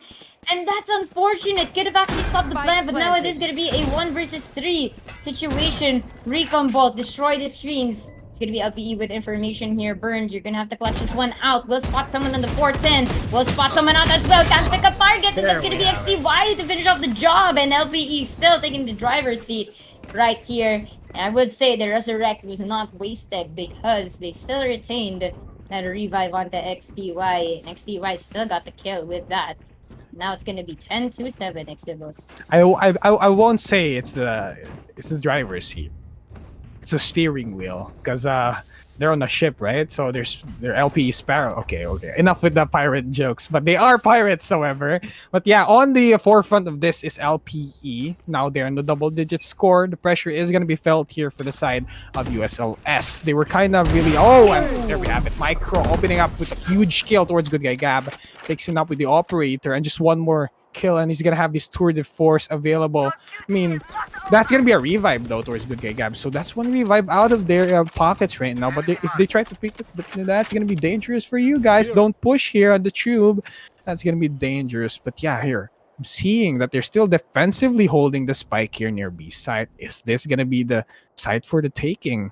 I think they will go for this because they have really. They can establish the initiative out here. Jet is gonna go scan around the area of entrance here, but I don't think with the recently changed Aldrown, it's not gonna get that much information. Recon ball towards yellow, it's not gonna connect towards anyone. The Viper wall is gonna get put up.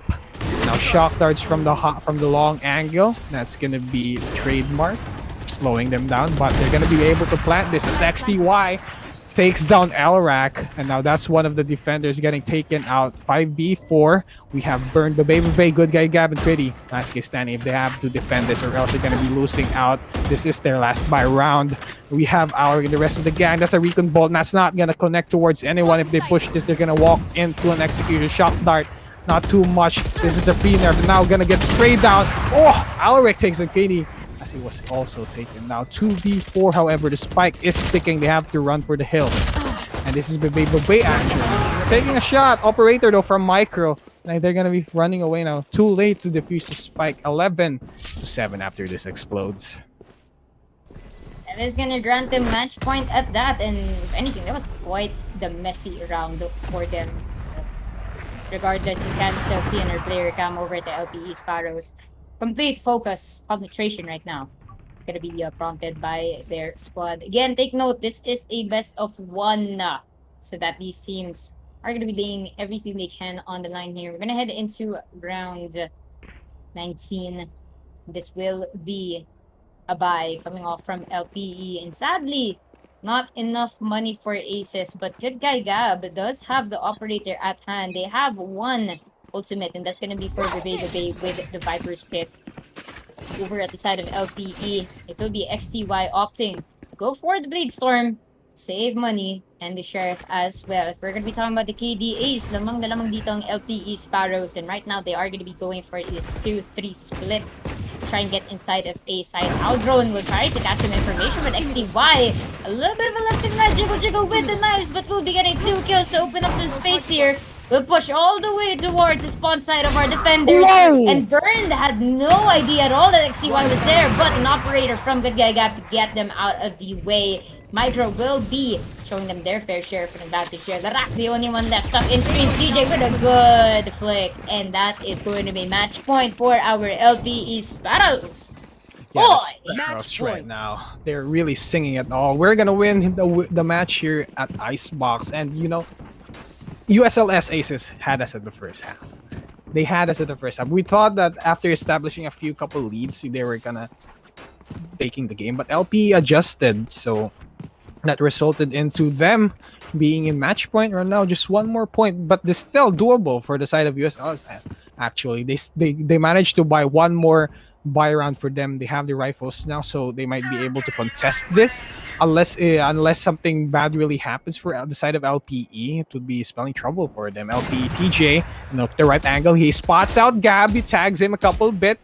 Good guy Gab. He's gonna be backing away like the good guy he is. The spike is at different part of the map, but the convergence, I'm not seeing it. They're still lingering out mid side. Burn is gonna go for the jump peaks, but the Viper smoke is not gonna give him information. So for Alric, he's gonna move here towards kitchen, just right below him. Yeah, he's gonna get spotted by the trademark, and now we have the chamber. Oh, from the long angle, Quiddy takes down Alric, and now they are in a better position to be able to stop LPE from progressing any further. Just one more point, and if they land the 8-point mark here, it's going to be spelling difficult trouble here for LPE. Micro with his operator, still Quiddy is the right angle. He has his tailwind available. He tried to go for the double peek. Not going to land towards anyone. Cloudburst, block out the vision. Operator shot. They're going to be backing away. Tactical retreat, if anything. Yeah, they're definitely gonna 30 get out of the seconds left. danger zone here, and unfortunate that 2 members already out, and actually they made it quite deep here in kitchen. It's just sad that they weren't able to gain a foothold up against the side of Aces, but of course they are not gonna wanna try and lose this one so very easily. They are gonna give a hard time to LPE here, but TJ a bit of a close quarter combat battle here with the Baby Larak. Look at the clutch this one out. 3 dead, and that's gonna make this a 12-8 scoreline. And still in the running to win and get this W is Aces. But for now, still match point for LPE. I always say this, match point is always the hardest point to try and get over. Even if the score is like 12-5 or 12-3, match point is still the most difficult to try and win. Mostly because your team gets complacent at this point. It's either you won't focus on your strats anymore and you'll just do Ooga Booga plays. Ooga Booga. So that's why it's really difficult to try and win everything out. So for the side of LPE, they are going to have to play this one carefully. If not, Aces is going to be taking advantage of that. But for now, still 5-on-5 here. Seems the side of LPE, except it's going to be pushing towards B. Here, the B-side Hunter's Fury is gonna get you. Spike carry is gonna get killed. Good guy Gab is taking out TJ. The spike is gonna get planted by XTY. Now the defenders are scrambling for the hills. The attackers at a better position as Micro takes down with a shot towards Speedy. That's gonna be the duelist gone. No more high angles for you, except if the chamber goes for any contention. Here, good guy Gab is gonna be pushing. He has his operator, but Micro is waiting for him at yellow, and Bebe Bay answers back against Jet. Tour de Force is available. He's gonna push this. Quick flick coming in from Micro. He takes this down. Elrak takes down XTY. This is gonna be 1v2 now. That's not gonna be possible. 4K towards Micro, and we have the winner between LPE Sparrows and USLS Aces. It's gonna be LPE coming out on top, proving us that they are the team to look out for here in this match in Icebox.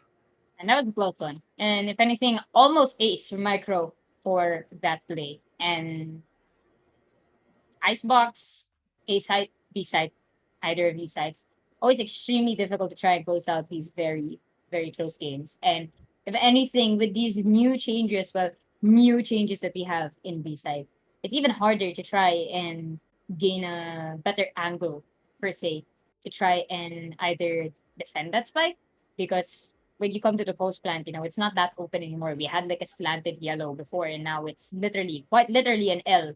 So you can position some of your players to go on top of that terminal, and then you can have some people also on the terminal in green, and that's what makes it equivalently more challenging as a defender to try and overtake that, because again, too many angles you are gonna want to have to clear.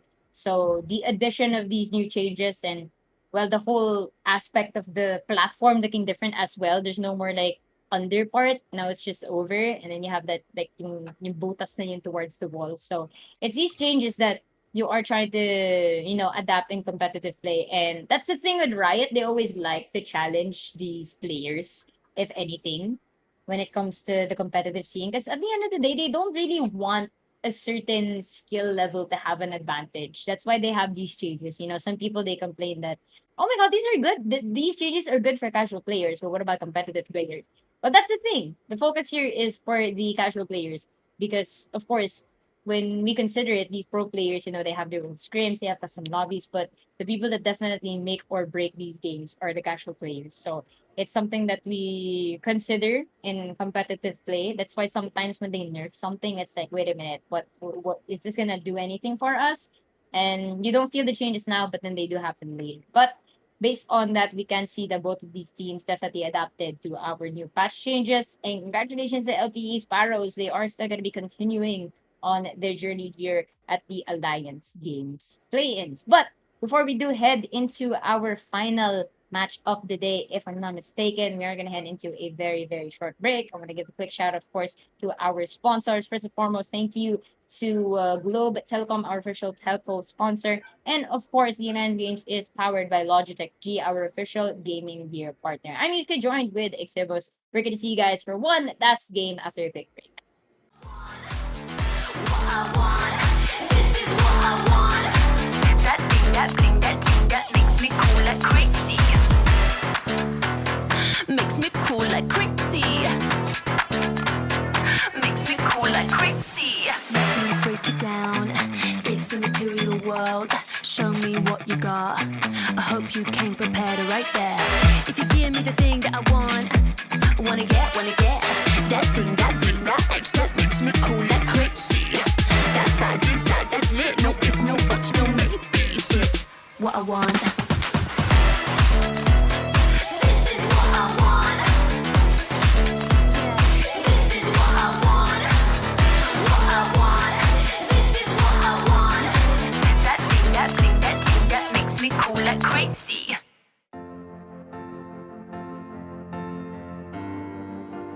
Outside the game, I'd have a hard time making decisions and just go through life without any direction really. But when I'm in the game and as captain of the team, I have to make confident split-second decisions to lead our team and give us that direction we need to win the game. I got my self-confidence when I become a radio jock for the university, and it basically developed my self-confidence to speak out loud to many people out there. As an ate, you're supposed to know what to do. Minsan, parang hindi na pwedeng magkamali. Kasi ate ka dapat you serve as an example for the younger ones. But as a student leader, that was not the case for me. I was allowed to make mistakes, learn, and do better. Just like how we encourage you, our telecubs, to wear your stripes. The community that we've built across the world have given us a place to belong. As the world becomes more connected, the opportunities will reach all corners of the world. I'm so excited to bring campus gaming across Southeast Asia. Esports and gaming can be a great equalizer. Here, your physique doesn't matter too much. Your sex and gender shouldn't matter. You have an avatar. You're just you and all the awesomeness that comes with it. It matters less which part of the world you're in. The world is bigger, and there's so much we can do together in gaming and esports. You just need to meet the right people to change the world.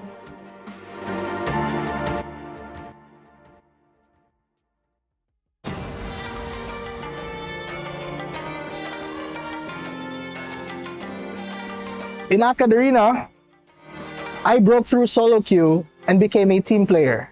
In AcadArena, I broke through my comfort zone and became more social. In AcadArena, I break through my hardship and become more confident. In AcadArena, I was able to break through my shy and timid self and turn into a student leader, kinda. In AcadArena, before I was lost, but because of the org, I was able to find my passion. Happy birthday, AcadArena. Continue breaking through the stigma of video games and academics. Happy birthday to AcadArena. We look forward to all the great work you guys will be doing in the coming years. Happy birthday, AcadArena. We hope you continue to support our industry and break the stereotypes of how student gamers can be. Pinoys continue to dominate in esports globally. This startup aims to keep the streak going and provide education for those eyeing a gaming career. AcadArena secured over 170 million pesos for their projects. We get to know more about their initiatives with a young... It's still crazy to think that it's been 3 years since AcadArena started. Today isn't just a celebration of our anniversary, it's a celebration of everyone who supported us along the way. We've had students who grew up with AcadArena, myself being one of them. We know what it's like to balance work and studies, and we know what it's like to feel like you're not gonna make it. But you will, and it'll all be better. Break through with us.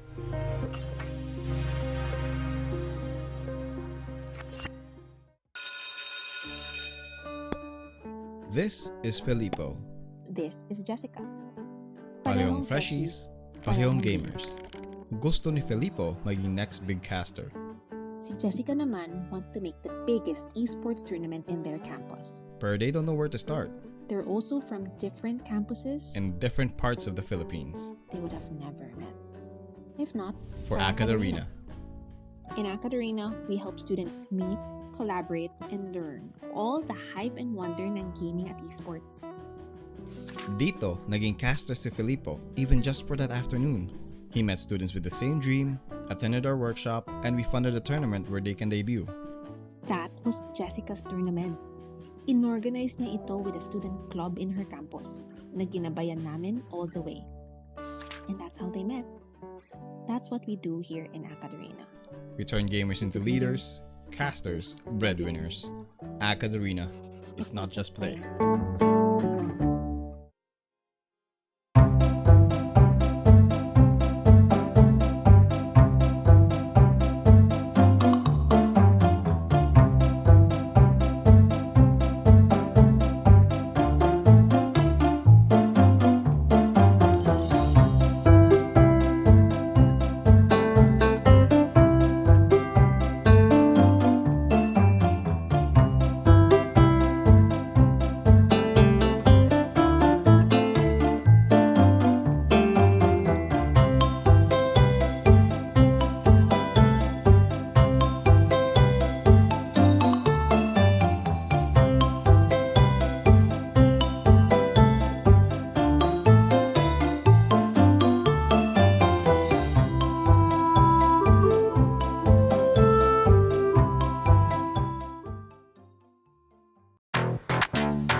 What I want. This is what I want. What I want. This is what I want. That thing, that thing, that thing that makes me cool like crazy. Makes me cool like crazy. Makes me cool like crazy. Let me break it down. It's a material world. Show me what you got. I hope you came prepared right there. If you give me the thing that I want, wanna get that thing, that makes me cool like crazy. That bad desire, that's lit. No if, no buts, no maybes. It's what I want. This is what I want. This is what I want. What I want. This is what I want. That thing, that thing, that thing that makes me cool like crazy.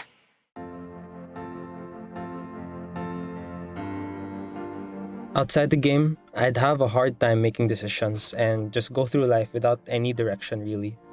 But when I'm in the game and as captain of the team, I have to make confident split-second decisions to lead our team and give us that direction we need to win the game.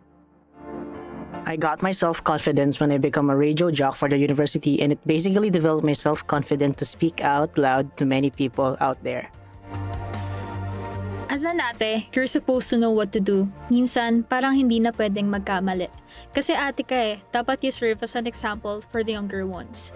But as a student leader, that was not the case for me. I was allowed to make mistakes, learn, and do better. Just like how we encourage you, our telecubs, to wear your stripes. The community that we've built across the world have given us a place to belong.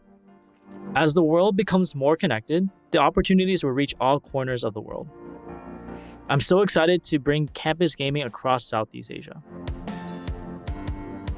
Esports and gaming can be a great equalizer. Here, your physique doesn't matter too much. Your sex and gender shouldn't matter. You have an avatar. You're just you and all the awesomeness that comes with it. It matters less which part of the world you're in. The world is bigger, and there's so much we can do together in gaming and esports. You just need to meet the right people to change the world.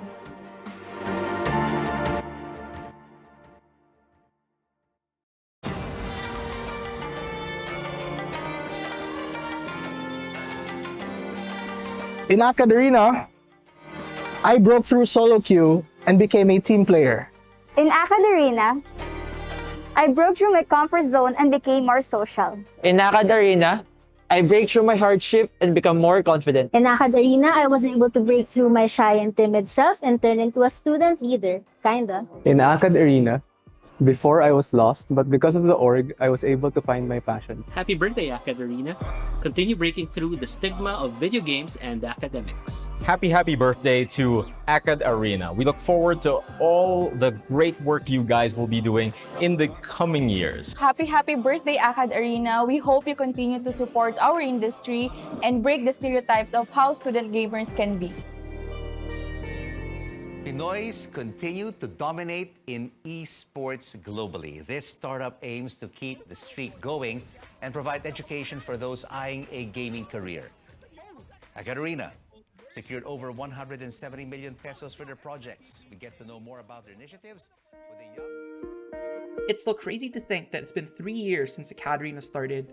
Today isn't just a celebration of our anniversary, it's a celebration of everyone who supported us along the way. We've had students who grew up with AcadArena, myself being one of them. We know what it's like to balance work and studies, and we know what it's like to feel like you're not going to make it. But you will, and it'll all be better. Break through with us.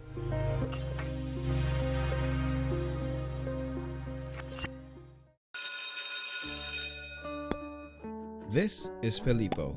This is Jessica. Parehong freshies, parehong gamers. Gusto ni Filippo maging next big caster. Si Jessica naman wants to make the biggest esports tournament in their campus. But they don't know where to start.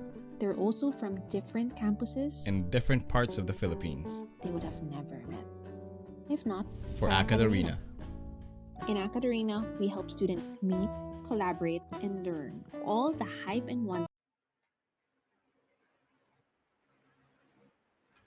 Welcome back, ladies and gentlemen, to the hashtag AllG Alliance Games Valorant presented to you by Globe and powered by Logitech G, dubbed by the community as the UAAP/NCA of Esports Alliance Students Club.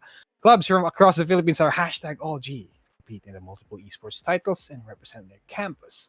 Once again, we are your shoutcasters. My name is Exivs. I'm joined here by Yusuke, and we are gonna go into the next game, which is going to be between UEC Zen versus Bolsu Golden Gears. We've seen the matches earlier from no, actually it wasn't Golden Gears. Was it Golden Gears earlier, Yusuke?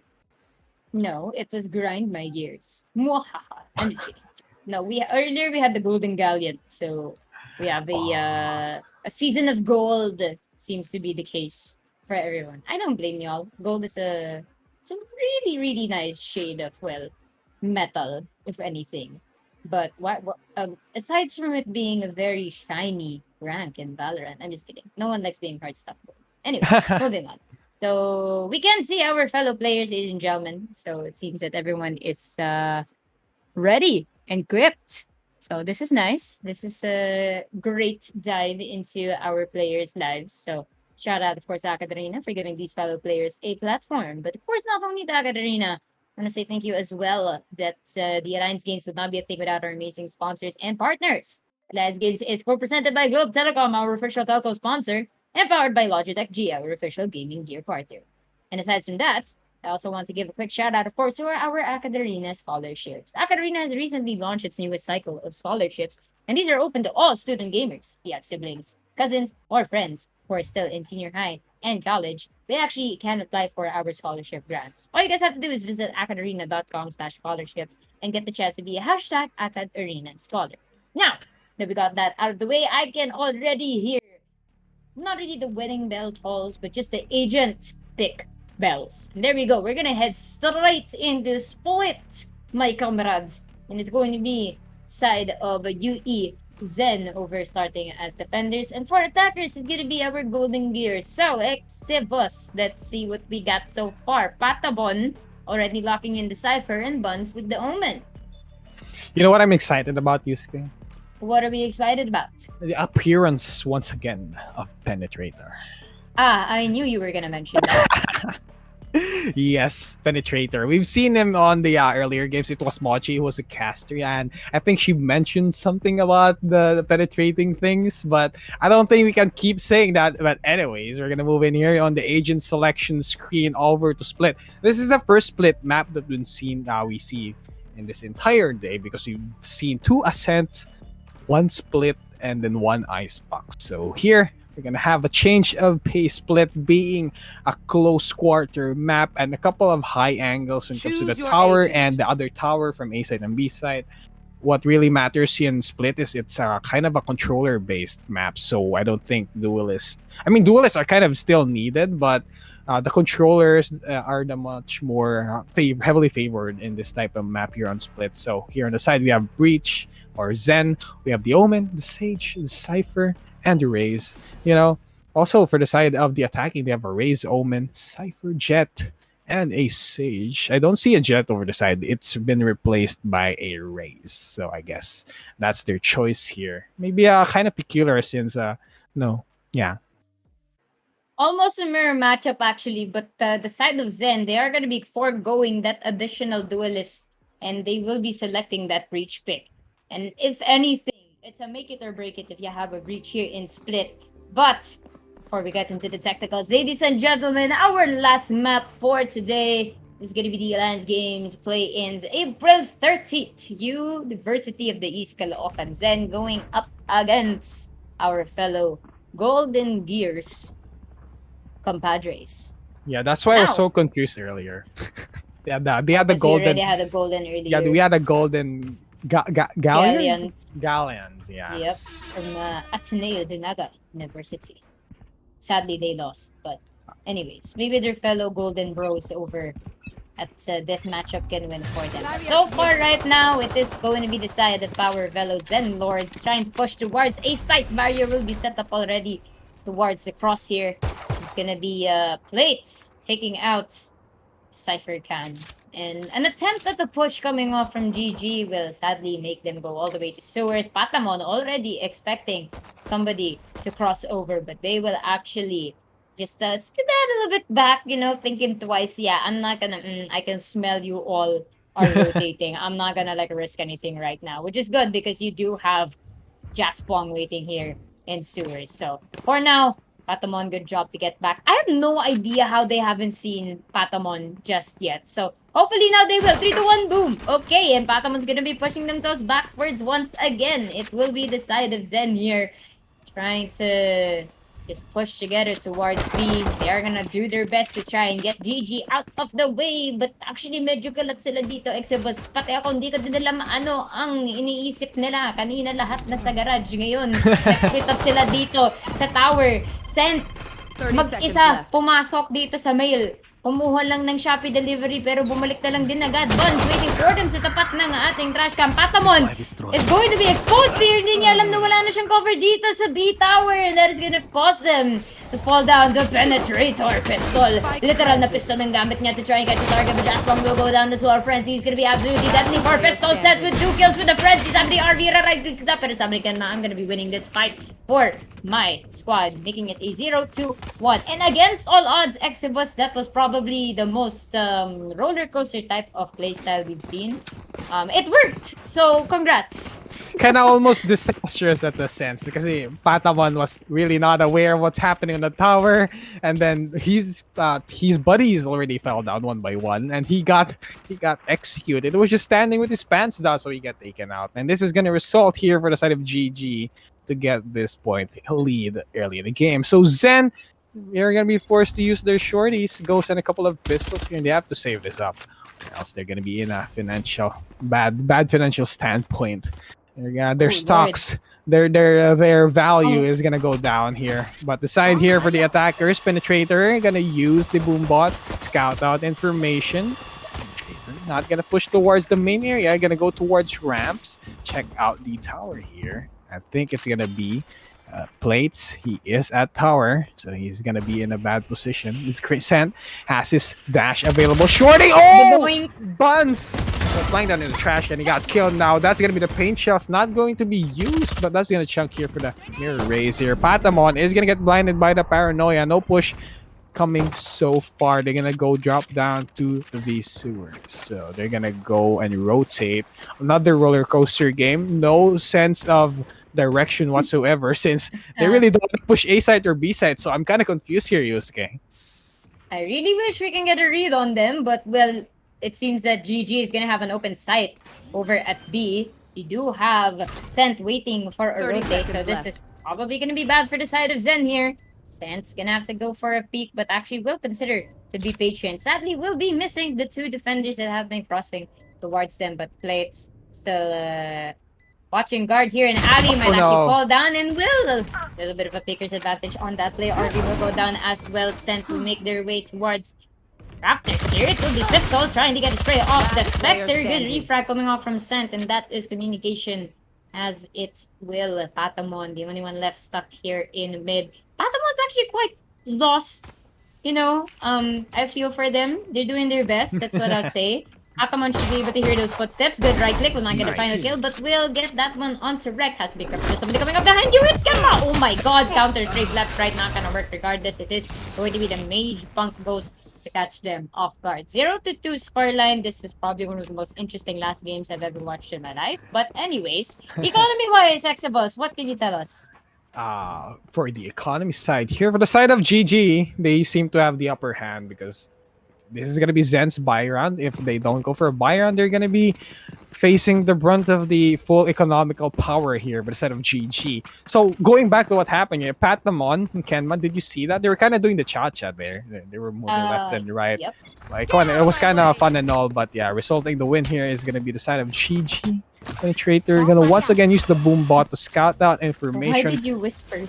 I will never recover saying the name Penetrator. But yeah, here comes here. Pencil Destroyer, Jesus Christ. Oh my god. Pistol goes down. Takes down Pistol and Patamon takes them down. The entry was right on point for Penetrator. Opening up space for the rest of the team as it's gonna be RV Plates and Buns. They have to rotate, but they're taking their sweet time. So Plates, though, however, throws it against Penetrator. No more penetrating for you, my friend. And you're gonna be stuck here. Scent is at screens. Gonna look at Buns. Buns, cheeky. Gonna get taken out. No more tasty Buns for you. So he's gonna be out there. Kind of double meaning there. Let's not dwell on that. But Plates and RV, last guy standing, they have to save the guns that they have because they have committed their buy round. But the side of GG showing us that they are here the better people in this early parts of the game, so they still get to keep their weapons and all, and they didn't even expend a lot of the resources that they have. They just went into a site, planted a spike, take down Pistol, Patamon, and Bonds. That was enough to dissuade down Zen, Plates, and RV away from the site. And now Scent is gonna go for the getting taken out, but Kenma was there for the refrag. Another one, he's gonna run over. He gets taken out. No more gun save for the side of Zen. Not finding their inner peace. I'll post their name. Or that was a bit rude. If anything, I think we've this is a really nice temple we have here in Split. They probably should, visit it a little bit. They should probably get out of the Cloud District often, Oh they my should gosh. probably go somewhere a little bit more peaceful and quiet, like Haven, where they should reflect on their actions. But anyway, still massive advantage going off for GG here in terms of not only the buys, but of course the credit line as well. That is going to force our fellow friends from the Zen squad go for Sheriffs in. Not really sure what's going on here. They're trying to go for mid control, but they've retreated themselves back. Shooting a little bit towards sewers. That is going to be the Cyber Cam. Spy Cam coming off from Cypher, trying to get some information. Flashpoint will be sent out just towards Mail here. Jaspong still trying to find somebody. They don't know that RV's there. RV will catch one at least. We'll go for a reload, but Pistol and RV will be getting kills as well. Penetrator is going to be going down after getting a kill towards Pistol. It will be a 4 versus 2 situation. We have to take note here that the defenders are actually on their thrifty round, but they are able to fend off the side of GG, who only have Spectres right now towards their aid. And well, it will at least be get wrecked mates with the Vandal, but sadly for him, his team is the one who's getting wrecked right now. So it will be the Sheriff shots towards Mail as well. Buns will be getting shot down here. A little bit of a left and right Kenma fighting for their dear life here. Plates still alive. I don't know how, and RV and Plates to finish that round. They should be able to get a couple of weapons, but at least play. It's not Patamon a little bit too far, but that is going to be a security rifle for them. What is happening for these rounds? I'm extremely confused. 1 to 3. Okay, let's go. Also, can't get a read on how Zen's game plan is, but they definitely came out on top of the 50 round. At least they get to pick up a couple of upgrades, though it's kind of almost in vain because only last 2 members were the one remaining. For the side of GG, however, they still have the advantage over to the credit score. They can still buy their guns, try to stop out Zen from probably snowballing their momentum. I don't think they will be doing that anytime soon, given the situation we're seeing. Penetrator opening it up once again using the Boombot. Satchel is gonna get used. Oh, that's gonna be the showstopper. Penetrator. Gets caught. He hits a tripwire. Okay, Yeah. that was one expensive tripwire breaking, but Patamon and Pistol is gonna get taken out. Spike is gonna get planted. Jaspong Oh my God. teleport away. Buns definitely had his bunch spread out. He got taken out. And now this is gonna be plates on RV. Last guy standing. And they're gonna go try for a retake. Cloud burst towards Tower's entrance for a one-way sent. Trying to spray in plates. Almost gonna take this run away, but no RV. Penetrator with the double kill, Yusuke, double kill. Well, with that said, I must ask the question. So what's your favorite dish? I think I'm gonna have to go for the mug. What? What is your favorite dish? I think mine will be mug. I mean, you can grip a mug nicely, like it's convenient. I mean, I like the fork. I like the fork a lot because it's. Okay, what do we feel about the spork though? The spork, however, the spork is kind of the God's greatest invention. It's a spoon and a fork. It's so you can utilize it quite well, just like weapons and such here in Valorant. Agreed. But yeah, We should have like a spork mayday though. yeah, we should have a spork knife. Valorant, hello. But anyways, just utensils, something nice. But yeah, as it goes, so far it's still. Oh my god, it's still quiet here, but. Buns is actually testing the waters here. Absolutely not afraid of the flame. Take note, Mans only got a shorty. If he gets a kill, that's gonna be absolutely insane. They should be able to hear Shrouded step right now. Buns gets up. My goodness, yep, we'll get one. You need to reload because that thing only has 2 bullets. Oh my god, Penetrator instead will be getting 2 kills as well. It will be 3 versus 3 right now. Never mind. 2 versus 3. It will be the grenade going towards the side. Mukhang may masusunog dito. Showstopper will work right after the paint shells. It will be a 2 versus 2 situation, ladies and gentlemen. Pistol looking for somebody inside of the site, but Penetrator is waiting in backside, and Jaspong is all the way in garage, my friend. RV will drop down. It will be the revive bait at that. It will be plates. At least we'll still be alive. Never mind Jaspong to get them out of the way, and Jaspong getting the 3K to win the round for the side of GG. 1-5 scoreline. And again, ladies and gentlemen, ang kalat ng laro, but it's so entertaining. Jaspong reminds me of Jampong. That noodles from Lucky Me? Okay, maybe no. Okay, maybe no. There was a commercial back then. No, I'm not gonna push this joke anymore further. I'm explaining it already. But yeah, this game is kind of messy. But at least if it's that much confusing, if the enemy doesn't know what we're doing, if we don't know what they're doing, then the enemy doesn't know what they're doing. And it's kind of working here for the side of GG.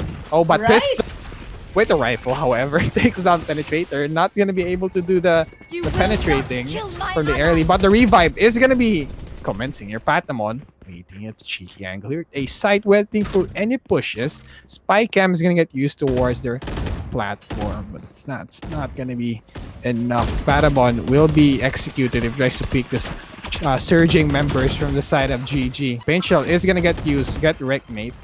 Has been tagged a little bit. If he jumps down, he has his... What is he doing? Oh, there we go. He gets taken. He takes down Pistol. And now Pistol is out. This gun is the Pistol. Is now out. These weird names coming out from our players here at the AcadArena Alliance League. Well, it's really, really, really peculiar. It's really fun to read them. Yeah, Burrito, Penetrator, you get Direct Mate. Come on. It is unique. Okay, we will give him that. I think my favorite is Dilodax, especially with the spelling. That's a very, very unique name. And then of course we have which name was really hard to pronounce. I mean, okay, fine. We'll think of that for a while our players are still rotating. But the Alliance Games home to some of the best names we've got in IGN history. For now though, RV. Got someone out of the way, penetrator. Let's go down. Quick U-turn all the way back to alley. They will not be contesting the tower, which might be a mistake. Buns? But they'll do what they can here. Buns will just miss sense, but finally catches that kill. Plates will be getting kill as well. RV, they get one more to their belt, and Buns to finish off the job with their counterpart of an Omen just spawn. 2-5 score, and well, there's just too much going on for us to comprehend for the basic human mind. But well, it is fun. It is fun. Takes a 5 head to comprehend what's happening right now, but I don't really have a 5 head. I'm only 1 head, or 1 brain cell. But the situation is slowly really playing out for us. But Zen, I love their proactiveness in the defense. I mean, they held the site really tightly, but for the side of GG to not rotate when they had the chance, it was really something to look out for. But Pistol is gonna get tagged. 40 HP is gonna be backing away. The heal is gonna be used towards him by the Sage. And now Jaspong probably gonna use his smokes. It's just a point and click, so there's no really kind of mechanics for the Omen. But that's one thing to look out for. If you place it correctly, it's gonna benefit the entire team. And Sent with his Blade Storm gonna go and jump up draft tail with with the quick headshot towards Pistol, silencing him down. That gun is not gonna be firing anytime soon.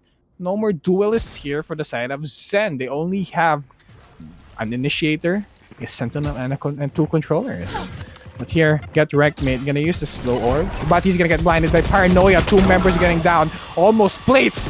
Almost didn't get that. Buns kill down Kenmak. Sent takes down Buns as well. 3v3. Fault Mine is gonna get used. Plates is where of his backside, but that's not what's gonna happen. What's happening right here? It's gonna be B side for the taking. This is gonna be too late for you if you try to rotate. Penetrator from Rafters looking at the entrance from alley. It's gonna be RV if he tries to push it. Now, waiting patiently here, Jaspong. We have the breach and the Cypher. I hear a tower if they push this. Plates. Cypher cam.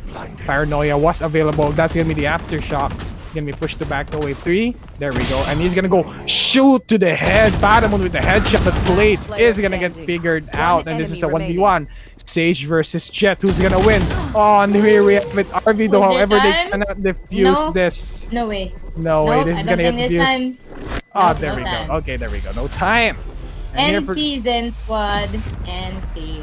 Yeah, good side for the GG squad. They actually took it after a messy defense over the post plant, but that was good for them. However, for the side of Zen, they have to pick up the pace because we're slowly approaching the almost half side of this match. We're gonna move on into the second half, so they have to be really active on this. And Zen, so far, I'm not seeing some sort of well-coordinated tactic that they've been so far. They've been really passive on the attacks coming in from GG. GG, however, kind of a default for their takes and sites. But here we see, like for example, this one, Penetrator always opens up with a boom bot. Cloudburst Sent is gonna go tailwind inside.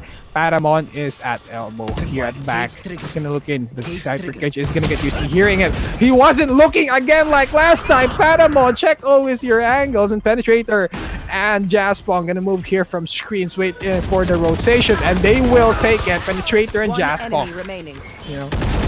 So once I jump in with the judge, not gonna work. However, 7-2. Now looking really hopeful here for the side of GG. However, Zen looking scary for them. Oh, Jesus, just too much going on right now for these plays, and well, time out deserved for our fellow Zen squad. And if anything, let's take a look at how they're feeling here. We can't see that everyone just they're gonna talk things over. Guess it's they talked to Black and Blue about it earlier. If one squad asks for the timeout, I think we're pretty lenient. The other squad should be able to discuss things with each other.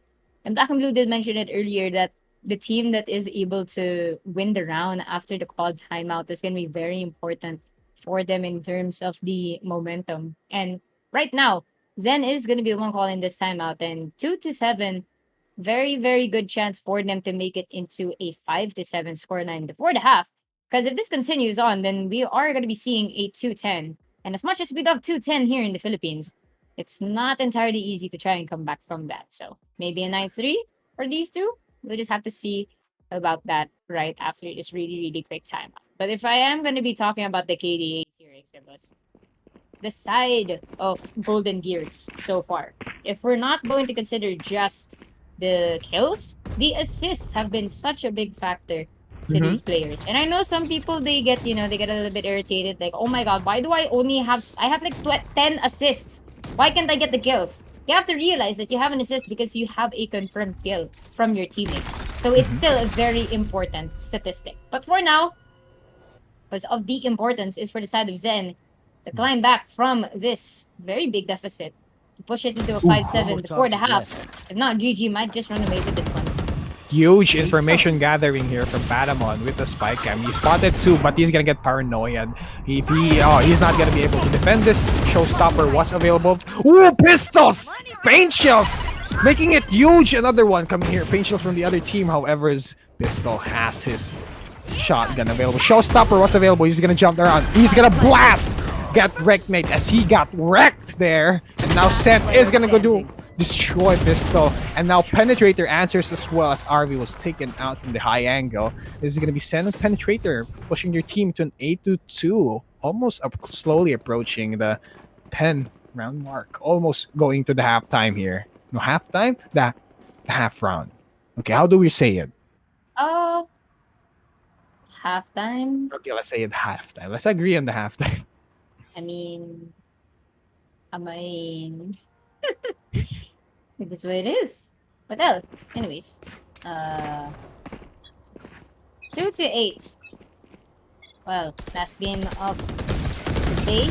It's gonna be a blowout, because GG is looking to make this one go out in style. Regardless, still very possible for our fellow University of East Caloocan Zen squad to try and get a climb back from this. But I'm feeling a little bit of a inconsistency with their playstyle, and that's what I really don't like, because they have a breach and they do have pretty good plays with plates, but they can do so much more on defense here to try and push out the side of GG.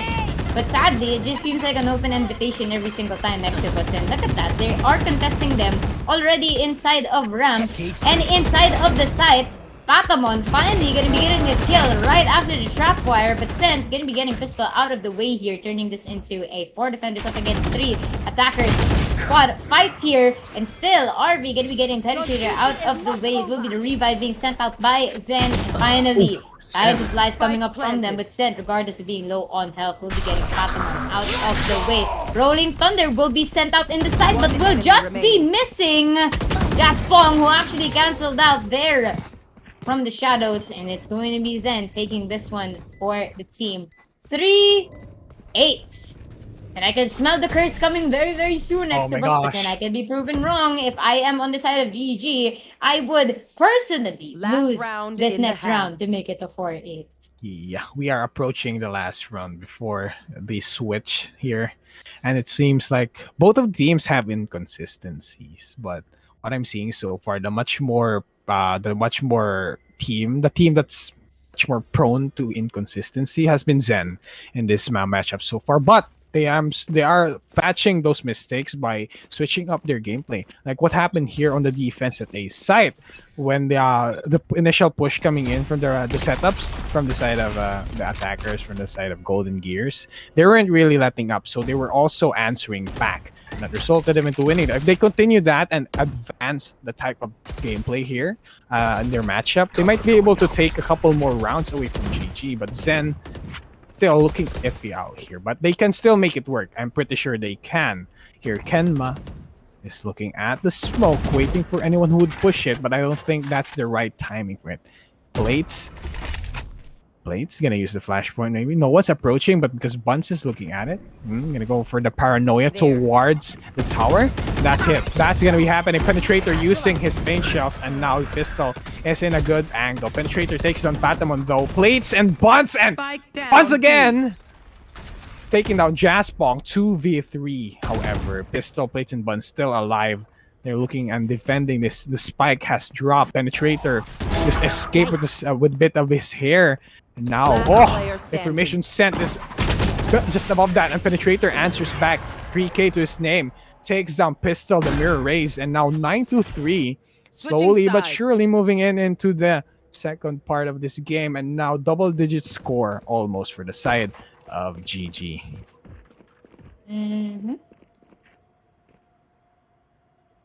3-9.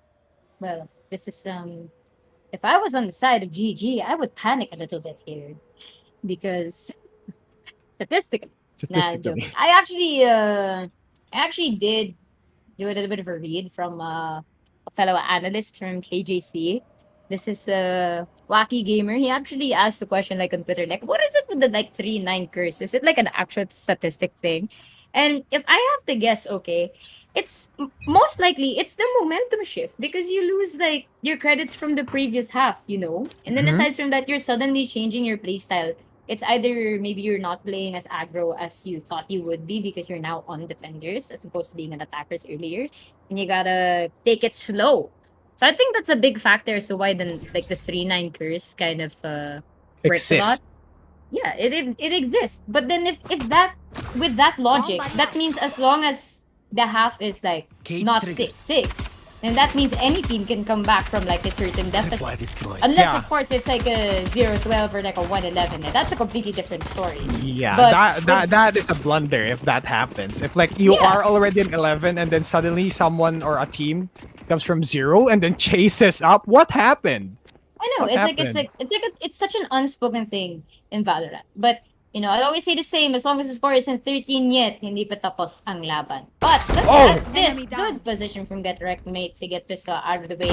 Patience is a virtue indeed. It's sadly not the right click as Patamon will be getting their fellow Sage out for the count. Turning this into a 4 versus 4 situation, ladies and gentlemen. Jaspong will be hiding.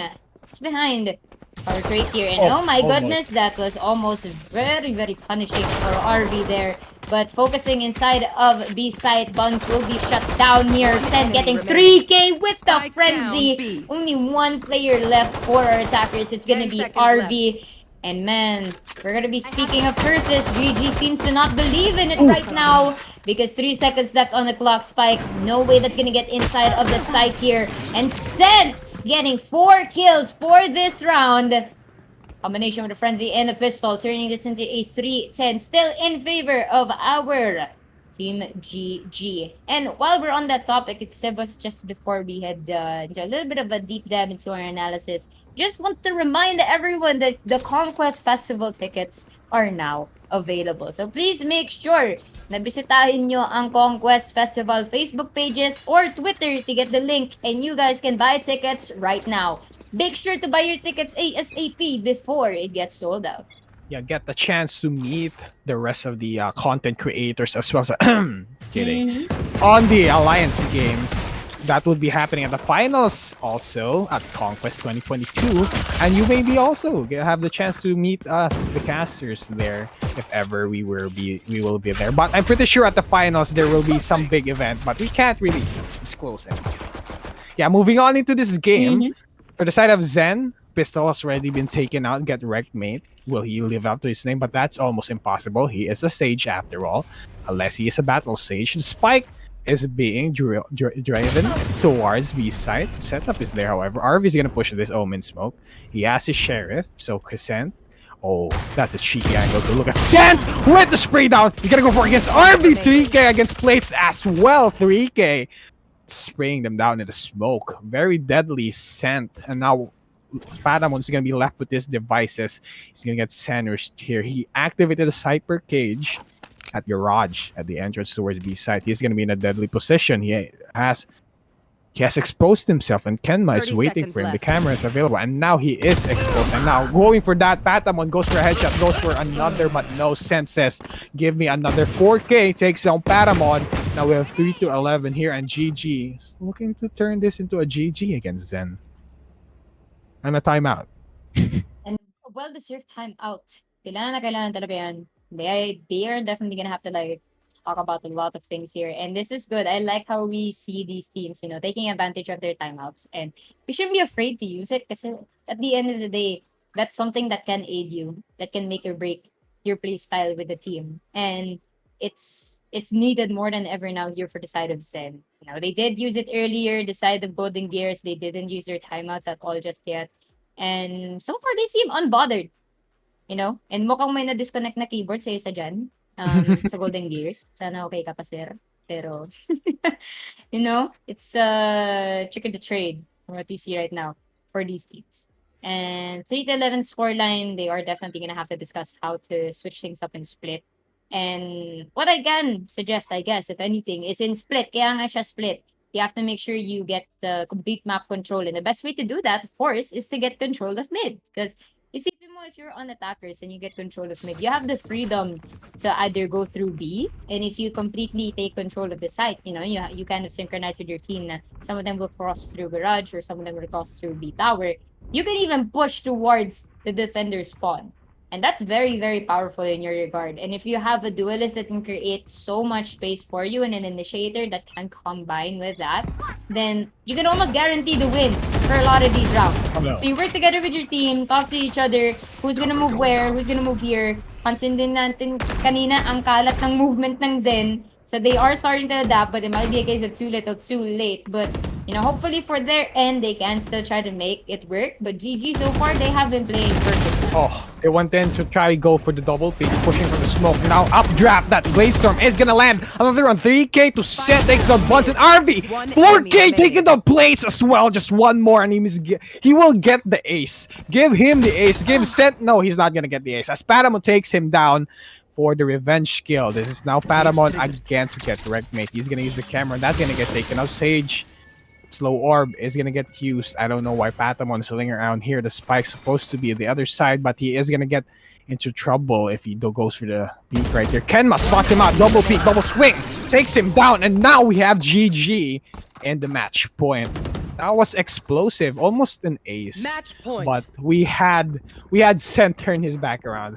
But anyways, they're still gonna get the win after if they push this through, or else 12 maybe 12-3 curse. Is there such thing as 12-3 curse? Well, that is quite debatable. We will see. I mean, a lot of people love to say that it's like a curse, right? But then Maybe a blessing. I don't like calling it like a curse. It's a curse in itself if you make it be true, But so far the score hasn't moved for Zen, and this is looking like a complete lockdown for GG. They are gonna be granted first blood right now, sent to the first kill as well. Not really something that they're not known for. Jasko almost getting a good spray here, but a complete obliteration we see from GG, and Buns is in trouble, and Buns is closed out, and that is going to be it. Ladies and gentlemen, Golden Gears from the Bulacan State University is going to be taking this W. And happily for them, they seem really happy to take this W, and that's good, well deserved. It's definitely not easy to win a match, lalo na sa collegiate scene.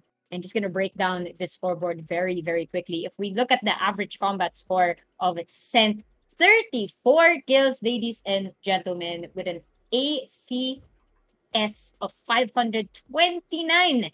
And the person following them is Penetrator with 295 for their average combat score with 16 kills. If you're going to be talking about the first bloods, Sent has gotten 5 first bloods themselves. So definitely a pivotal player for the side of GG. Without Sent, they probably wouldn't have been able to dominate split as much as they could. And for the side of Zen, RV is actually going to be the top spot here for the average combat score game with 245. Unfortunately, the rest of their teammates were not able to kind of complement their play style, and that is going to grant them the defeat 3-13. But GGWP for both sides. Exivus, what about you? What are your thoughts on that match before we close the day? Yeah, it was a valiant effort for UE. I mean, they did their best, but it just push comes to shove. We have the other team who won, and it's the side of GG. Bosu, they actually won it, so they were trying to just recover from the earlier losses that they had. So they're just trying to still be relevant and stay here at the AcadArena Alliance Games 2022 here on the week 2. But I think that's gonna be our last games for today. But before we move on to ending the stream, actually, the Alliance Games wouldn't be a thing without our amazing sponsor and partners. Alliance Games is co-presented by Globe Telecom, official telco sponsor, and it is powered by Logitech G, our official gaming gear partner. We've mentioned about the tickets being sold already at the Conquest 2022 page, so you all can check it out. And also, AcadArena has also shared the notifications as well as the information for that. Grab your tickets to get a chance to meet your favorite content creators. We're not gonna mention who they are. You just have to expect them. But one thing's for sure for the Kide Sims out there, she's going to be at Conquest 2022 at SMX Mall of Asia for the finals of the Alliance Games. We are going to see you there. But before anything else, do you have anything to add here, Yusuke? Well, just want to say that thank you once again to AcadArena for inviting me to present the Alliance Games to everyone out there. So kung bago lang kayo sa AcadArena scene, the Alliance Games, or if you are a returning viewer, player, team manager, kumbaga, thank you so much for joining us for today. Definitely fun matches and nakita natin sa play-ins, and binanggit nga ni Black and Blue earlier that it may have been his first entry into the collegiate scene, but he's definitely seen a grand improvement from when Valorant first started over at collegiate esports. So of course, big thank you to AcadArena for providing this proving grounds for these players to play in. Hindi na tayo diretso sa group stages. And from there, we are going to be seeing our fellow players, develop their skills and hopefully see more of them in the pro scene, because we already have a couple of players who have graduated from AcadArena who have made it sa ating VCT stages, and of course sa ating ibang liga for the different esport titles. But of course, just want to say thank you once again sa lahat on behalf of production, on behalf, of course, of our fellow directors for today. Just want to say thank you to Brian, to Dalandan. I want to say thank you to Shimota as well, and to Hagetrax for assisting us for today. On behalf of Black and Blue, for the casting panel, Exibus and me, Yusuke, that's gonna be it for today's Alliance game. See you guys next time.